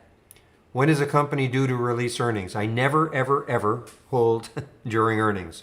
I don't care what I'm reading. In fact, well, I don't read. I don't read about companies and what analysts are expecting about what their earnings are going to be like and should you be bullish or bearish. I just don't hold through earnings ever, okay? Check. Now, if a stock closes near the high of the day, then for me, a stock becomes a swing candidate. Okay? And why? For the reasons I said before, if I wanted to swing this one, let's say this was normal market hours, okay, not the pre-market, and this was up at 638. Why would I? And even though it's still up 37%, I'm not going to swing this one because I would have to worry on Tuesday, to get through all this. Now, this is maybe a bad example because obviously if it moved, up into this area, that would still be pretty good. But typically, I just don't want to have to worry about today's high if I'm going to swing something. So that's why I want to have it near the day. It doesn't have to be right at the day's high, but within reason. Now, if you're going to ask me what within reason means, I'd have to look at the chart. But I mean, I know what I like when I see it.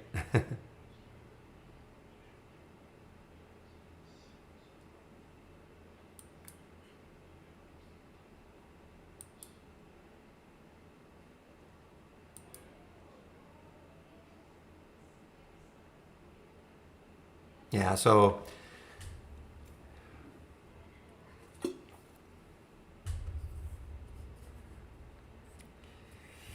yeah, I mean it's the fear of losing out. You've made money and now you see it start moving down a bit and you want to get out. So this is the only thing I can maybe suggest is that you put certain levels and you can put them right on the charts. I mean, you have to do it manually. But let's just say I just want to make the math easy. Let's say you get into a trade at $10. Wow, Acer. Let's say you get into a trade at $10. And the stop is legitimately at 9.90. I'm just, I'm not saying every stop is 10 cents away, obviously, but there's a lot of, say, support at 9.90. So if it got to 9.90, you want to get out of the trade. So you've got a 10-cent stop. And you look at the chart, and there's lots of room, right up to $12. So there's nothing really blocking it from going to $12. So you could start putting what we'll call RR, risk reward lines, right on your chart manually, like this. Mark up a horizontal line. So you could put one at 10.20. So because when you get into a trade, you want to have the expectation of at least making a 1 for 2. You're going to risk 10 cents to make 20. Okay? So you could put a line at 20, put one at 30, which is the 1 for 3, one at 40, 1 for 4, etc. When you get to your level, 1 for 20, or 2 to 1, and now maybe it's in between, then if it falls back, maybe take some out. Okay? Because you don't want it to fall back without taking any out, and then have it fall right back to where you bought it. Okay?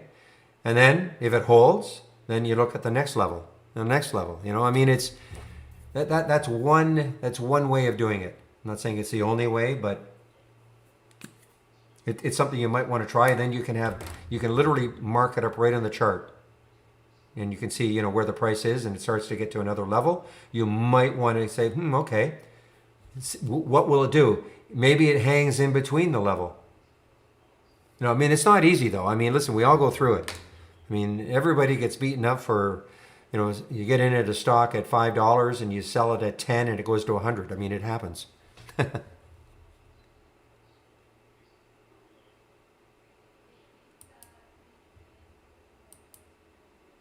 The good thing is that there are many plays. And it's not like 20 years ago where, especially in the summer, where you might only you could sit all day in the summer 20 years ago and not find a decent play, maybe one or two, and that's it. But with trade ideas and the way the markets are, I mean, there are just opportunities all the time.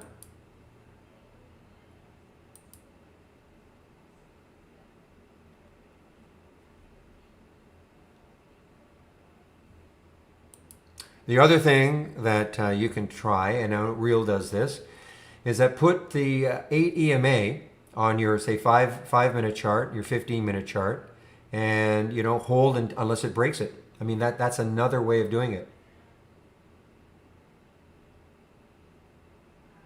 So there's my orange area, that orange line right there. So let's pretend you were in the trade right here at 379, and it finally broke it right there, or kind of broke it, but it's still kind of hovering. You know, until it really broke that line, maybe.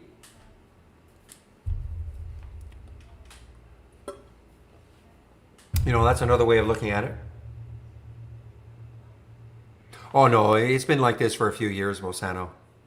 I mean, I go back a few years and watching the markets, and no, this. I mean, there are maybe crazier moves with obscure stocks, but no, you know, a year ago, 2 years ago, it was the same thing. We always find these plays.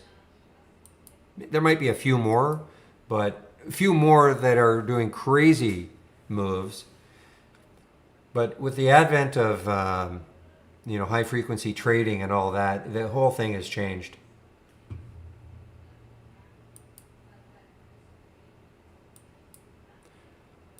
Well, in the summer, yeah, the volatility in the summer, you could snooze. I mean, that old adage about don't even remember it anymore.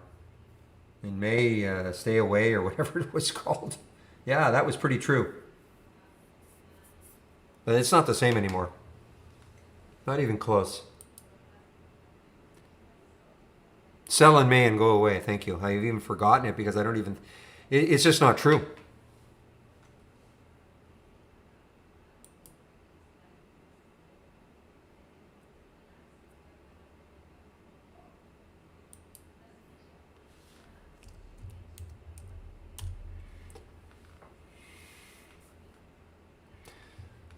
All right, OBSV, you're starting to get me a little bit interested.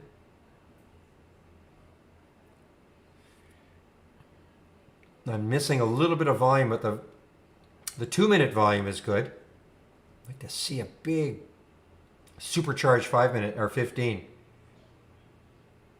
You know, we're only 3 minutes into that 15-minute candle. I mean, I'd love to see that 15-minute candle now, even though, you know, we're only 3 minutes into it, you know, be at least in this level.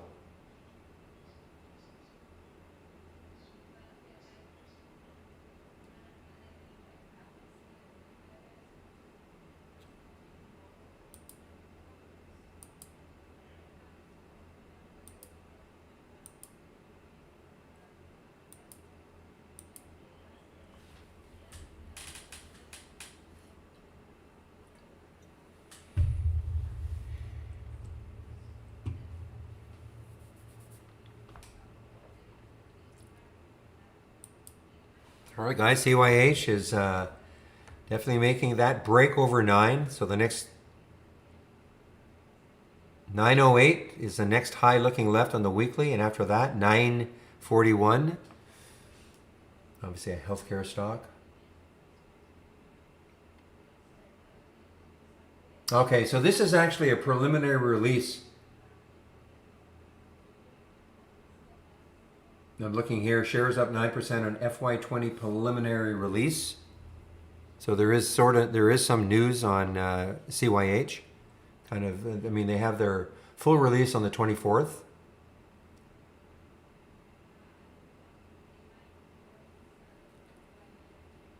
Buy it, MJ. Okay, Rugby.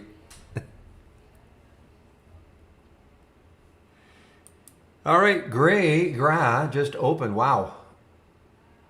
Okay, GRA just opened.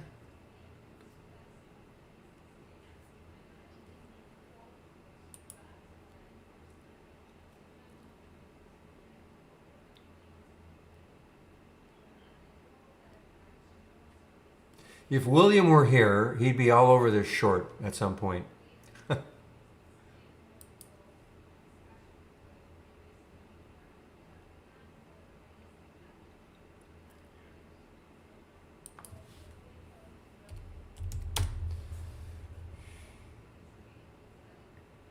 Boy, this has been a nice IPO. TLS.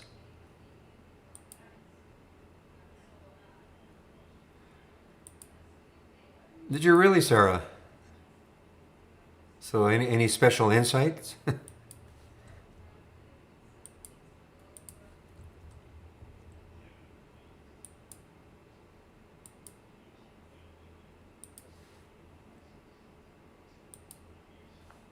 Oh, so when you left, see, you were such a valuable employee that when you left, the stock cratered.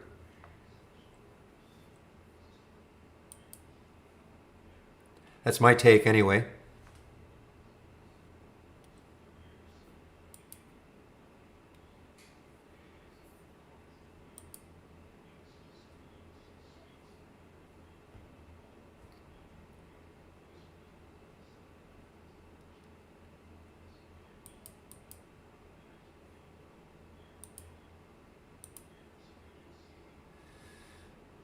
All right. Are you really making me do this?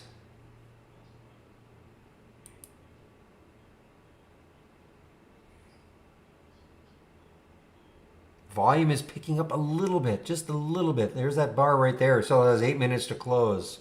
So it is picking up.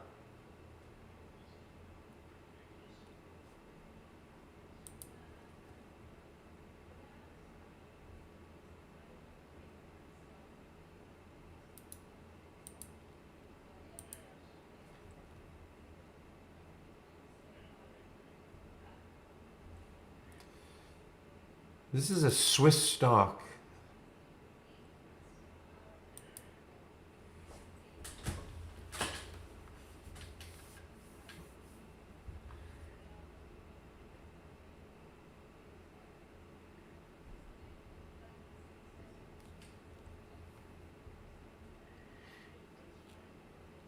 Well, it could be, but I mean, but the volume is picking up. You can see the volume is picking up on the 15-minute chart. What I was hoping, I mean, remember, this closes in 15 minutes. It doesn't, but this could be way up here after 1 minute. That's what I would have loved to have seen. And it's possible. It could. That's why you can look at other time frames, but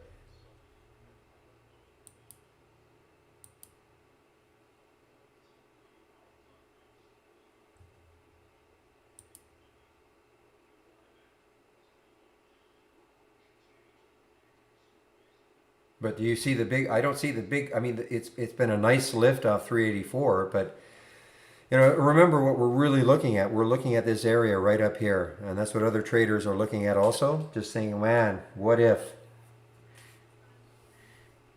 I mean, it's been a tremendous week for it.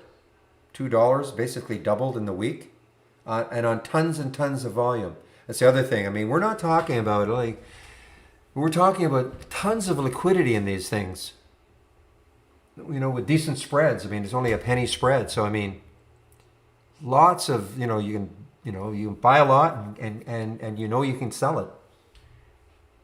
The volume is not going to dry up. I'm not saying to buy a lot. I'm just saying. I mean, some people say, well, these cheap ones that are manipulated or whatever. What if I can't get out? Well, I mean, you get so much volume, 110 million with a 32 million float.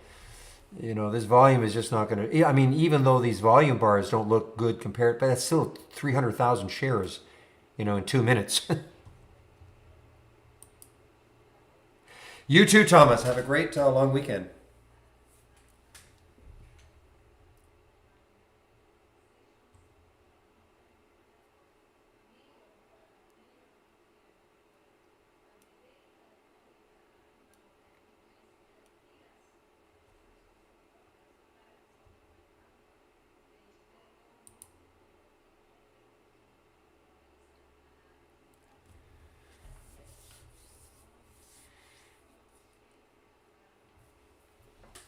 Well, keep coming back. I'm sure you'll be able to pick up a lot, lots of different trading styles in here.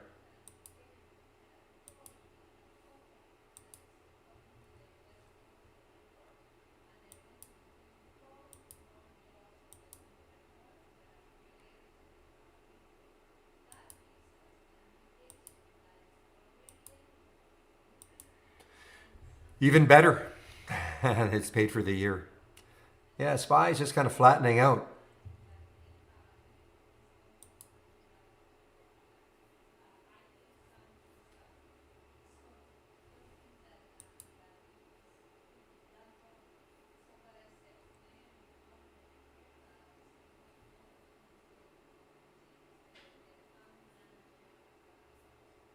Yeah, I don't really consider the macros. Okay, oil. I mean, look, oil has been, just or the energy sector in general. I don't really trade like that. You know, I don't have any in-depth knowledge about what could or might happen.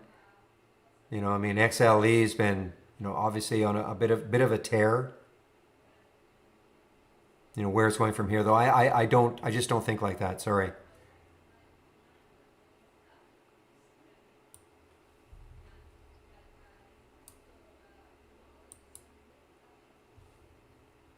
Others in this room may have, you know, way better ideas about, and that's all they are, opinions.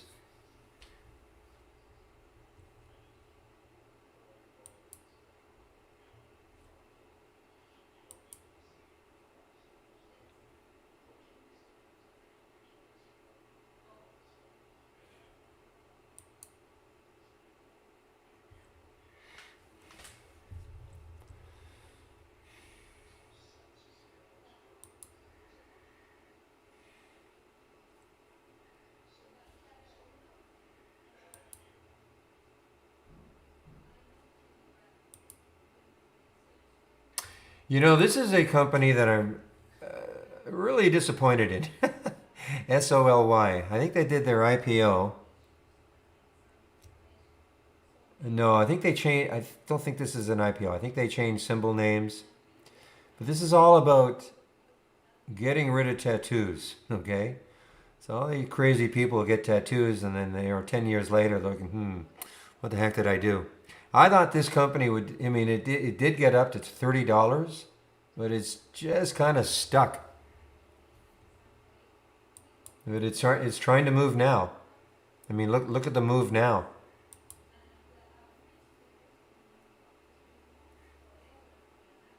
Sort of a, and I think they were. It was more than just cosmetic surgical procedure, so it was more than just tattoos. But it was supposed to be a gentler, easier way to get rid of tattoos. I think. I don't have a tattoo, so I don't know how hard. I don't know how painful it is to get rid of one, but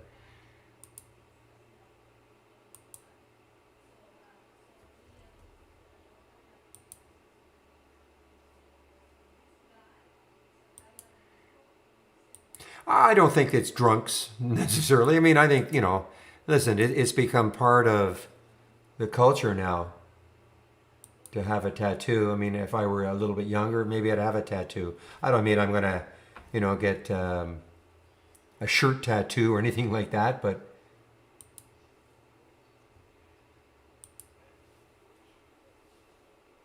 it's on the move though. I mean, it is on the move. I mean, there is something happening. I mean, look at the volume that's coming in. SOLY, there is something happening. Look at the volume.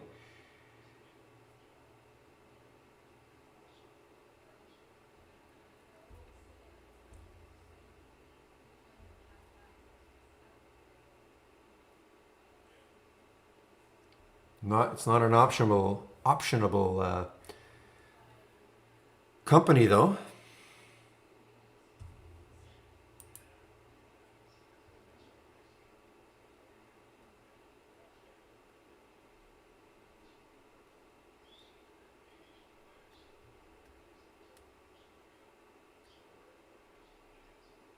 Oh, I'm sure. No, no, Sam, I understand. Absolutely. You know, get drunk. It seems like a great idea to have a tattoo. Absolutely. But I think it's more than that.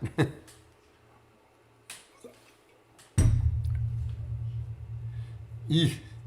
That doesn't sound very. That sounds pretty painful, Tim. Here's another one, Neil Photonics, NPTN. Look at the room this one has.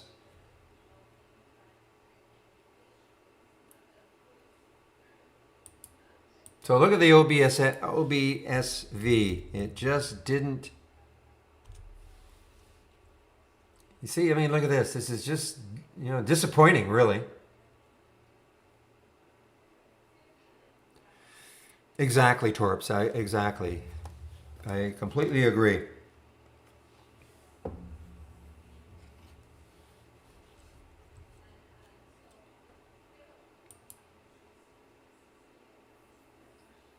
Wow, look at NPTN. I mean, something's happening with this one.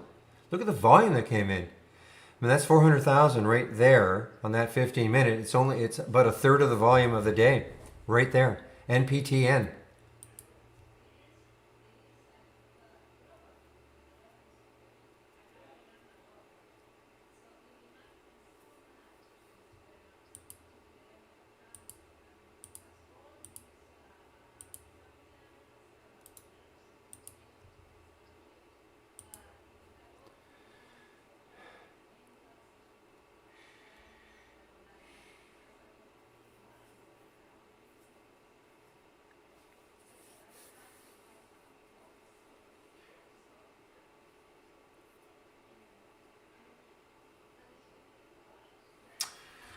All right, guys. So I'll be shutting the room down fairly soon. I'm going to say 3, but maybe sooner.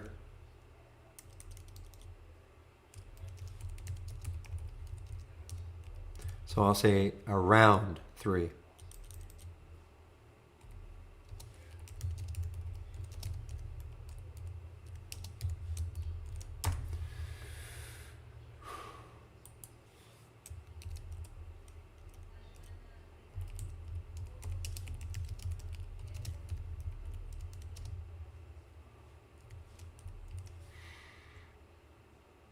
Okay, but before I do go,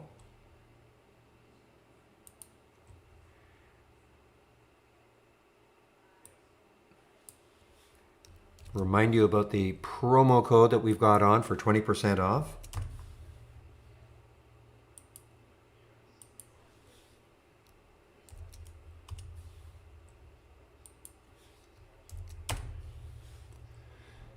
Okay, so there's my homepage link. So there is the promo code to use, MLK21. Okay, MLK all in caps 21 for 20% savings on a subscription. That'll be good until Tuesday night, 11:59 p.m. Eastern Time, Tuesday night. So if you click on that link, my homepage link, get trade ideas. So say you wanted to take out an annual standard purchase. MLK21. And there's your discount. So from 1,028 down to 854 for the year, okay? And you can apply it to a monthly, but that discount's only good for the first month.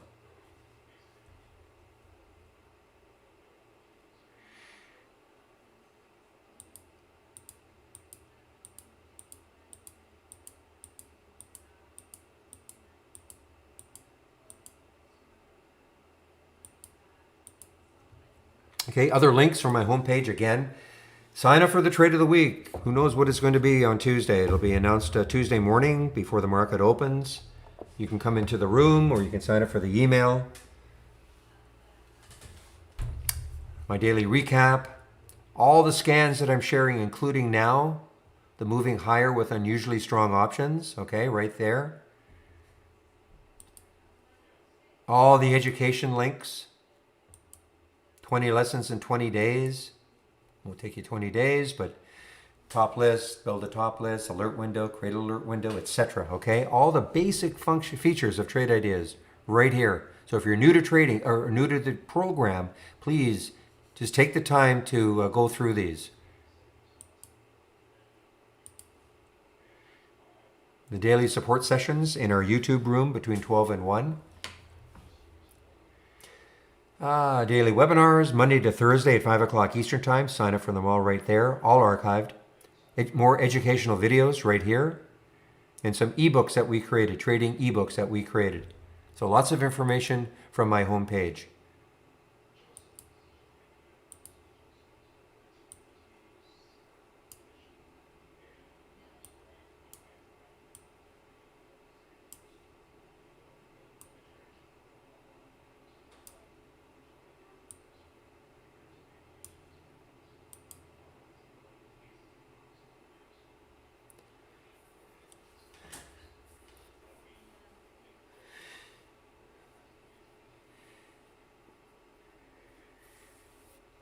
Yeah, it's been just something to shy. But I'll tell you what, I mean, Monday or Tuesday, though, I bet you that is going to be something to be watched. OBSV. You know, I'll have that alert set right there, the high of the day. If it takes that out, you know, I mean, you just have to look left. So this could be a really interesting one on Tuesday.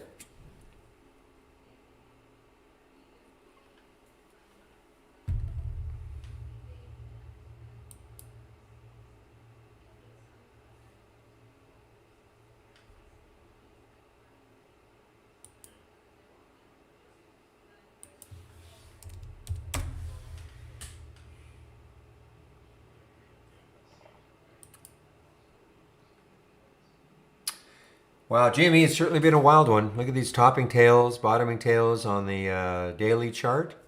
It's definitely been a wild one this week.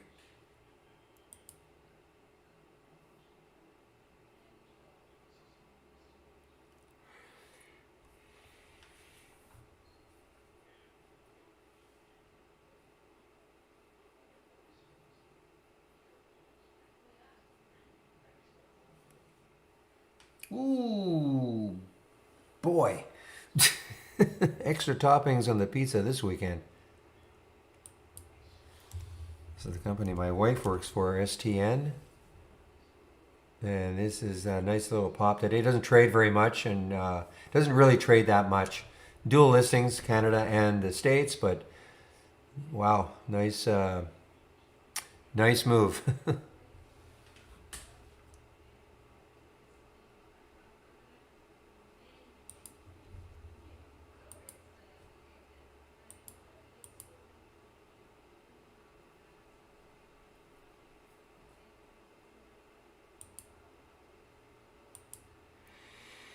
Really? Where? Are you downtown?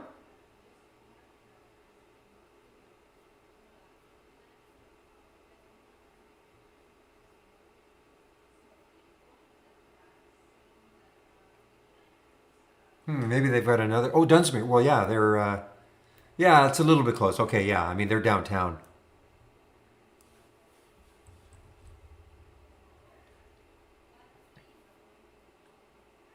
It was a little scary here during the old pandemic. Well, the old pandemic. It was a little scary, like most stocks, but nice rally. And, you know, engineering, architectural firm.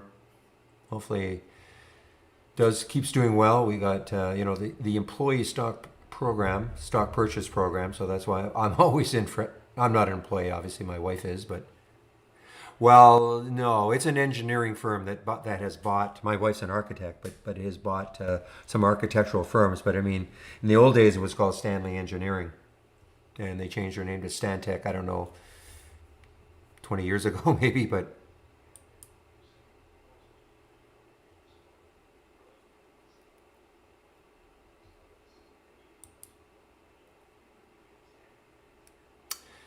all right, guys, we are getting closer.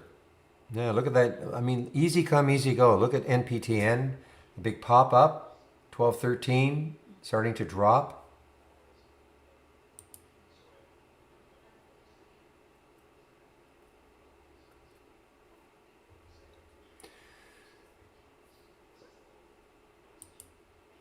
So next week, guys, we start earnings season in kind of earnest. All right, we have some more of the banks. We have Goldman Sachs.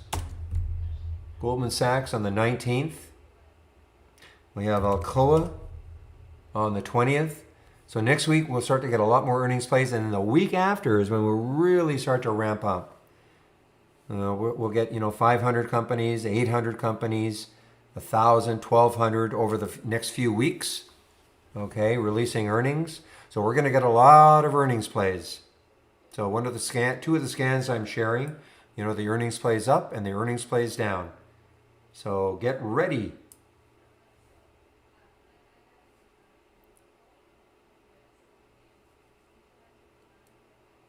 YouTube Bolsano.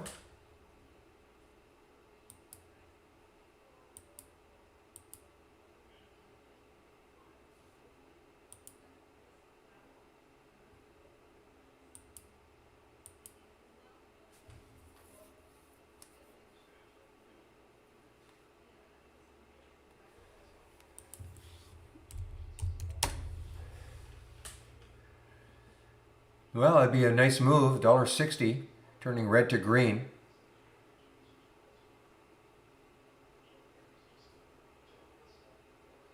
I mean, after hours. I mean, it still was ripping after hours.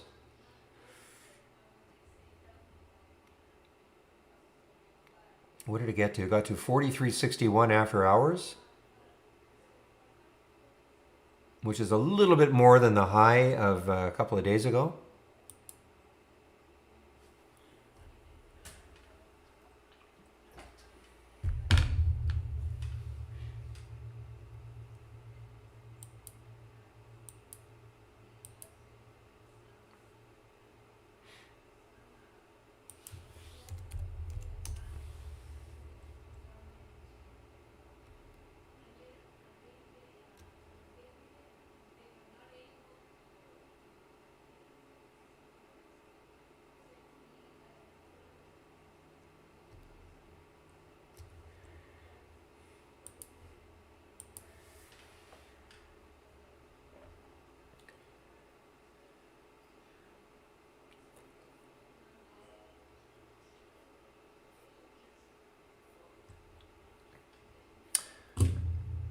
All right, guys. AMC. What's CNK doing? Let's see if CNK is doing anything similar.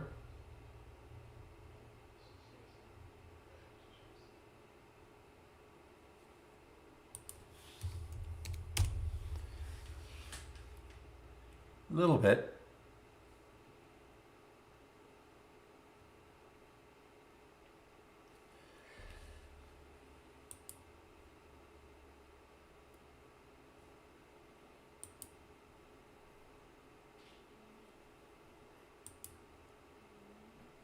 You too, Kaiser. Just one moment, please.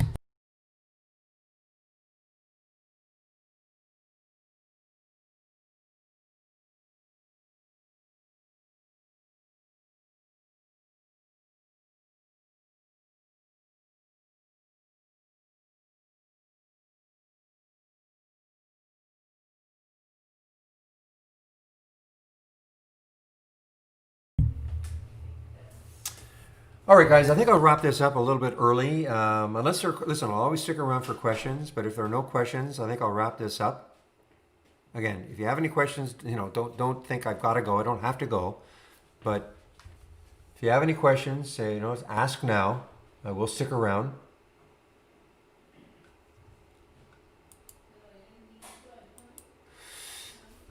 So what do they think? The movies, the theaters are going to be opening soon or something? I mean, look at AMC. Look at the volume that is coming into it. It came into it today. How about CNK? I know I looked at it, but is the volume? See, the volume is not the same. I mean, look at AMC volume is just huge. Now, is there another restructuring? They're in dire straits financing wise. I know they've been trying to raise money. I don't know if they've raised money.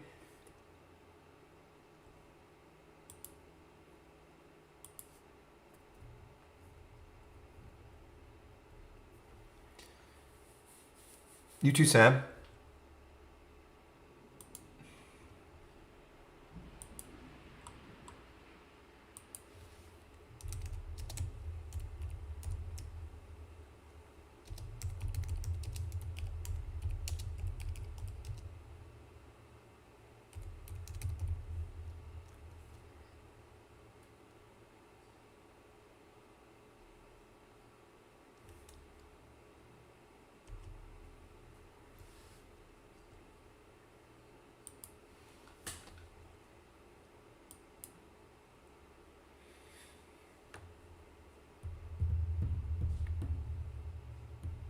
Yeah, I mean, listen, I mean, it's all to do. If you believe in the United States of America that with the new government that these cannabis laws are going to be relaxed,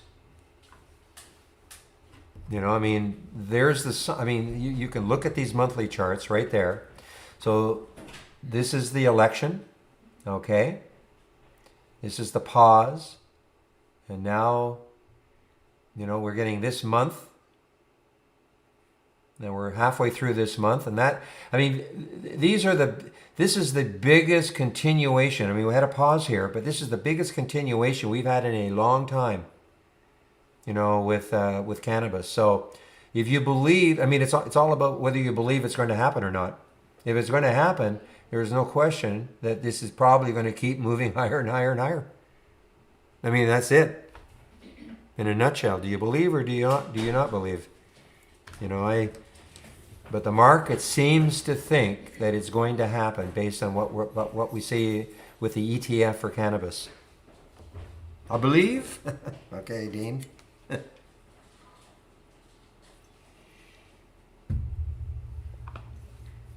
Yeah, so I've made my point about, if I were a believer, I'd be buying the ETF as opposed to an individual. Yes, there's no question that you'll get bigger moves with individual stocks. No question. You also run the risk of having some maybe adverse news affecting one individual stock that doesn't affect the whole industry. So, to me, if you're betting that it's going to happen, then the ETF is maybe the better way to go, as opposed to an individual stock. But that is just my opinion, and I'm certainly not telling anybody that that's what they should do. But that's how I'm leaning, and I don't often do this, but I'm just looking at this. I've been waiting for this for a long time. Yeah, banking is the most important issue. I mean, you got to get past that.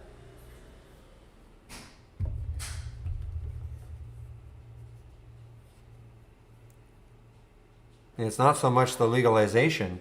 Yeah, you're absolutely right, though. It is the banking.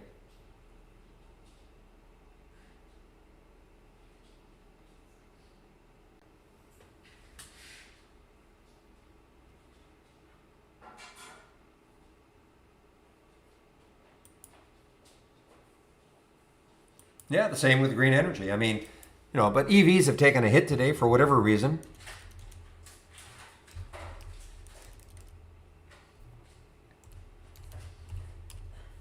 Maybe slightly overbought. I know JP Morgan put their big downgrade on fuel cell yesterday, which I think really caused a lot of the other ones to tank, though Plug still has that $80 price target on it. So,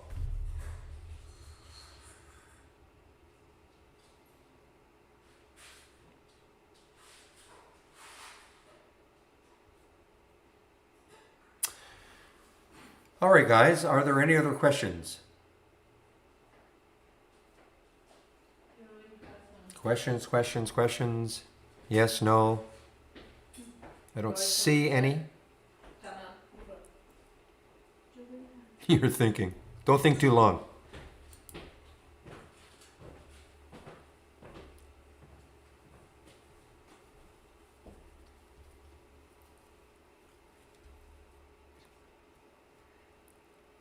Okay, guys, no other... OBSV... I think I've laid it out. I'll be watching it next week. If it can hold... I'm more than likely... Unless after hours it does something really crazy. It could. But, I mean, if it takes out that 436 next week, then it's got a real shot. I mean, again, I've laid this out many times. Looking left. So I'm almost sure, unless it collapses, down to this level, it'll be on the watch list for next week. All right, guys, those are my last thoughts. Well, hopefully not my last thoughts. Last market thoughts. So everybody have a great long weekend, okay? So remember, market's closed on Monday. Market is closed on Monday. So the over-under is 5. How many people complain that there's no data? So have a great long weekend, everybody. I'll open the room Tuesday morning, 9 o'clock Eastern Time. And lots of NFL this weekend. Bye-bye.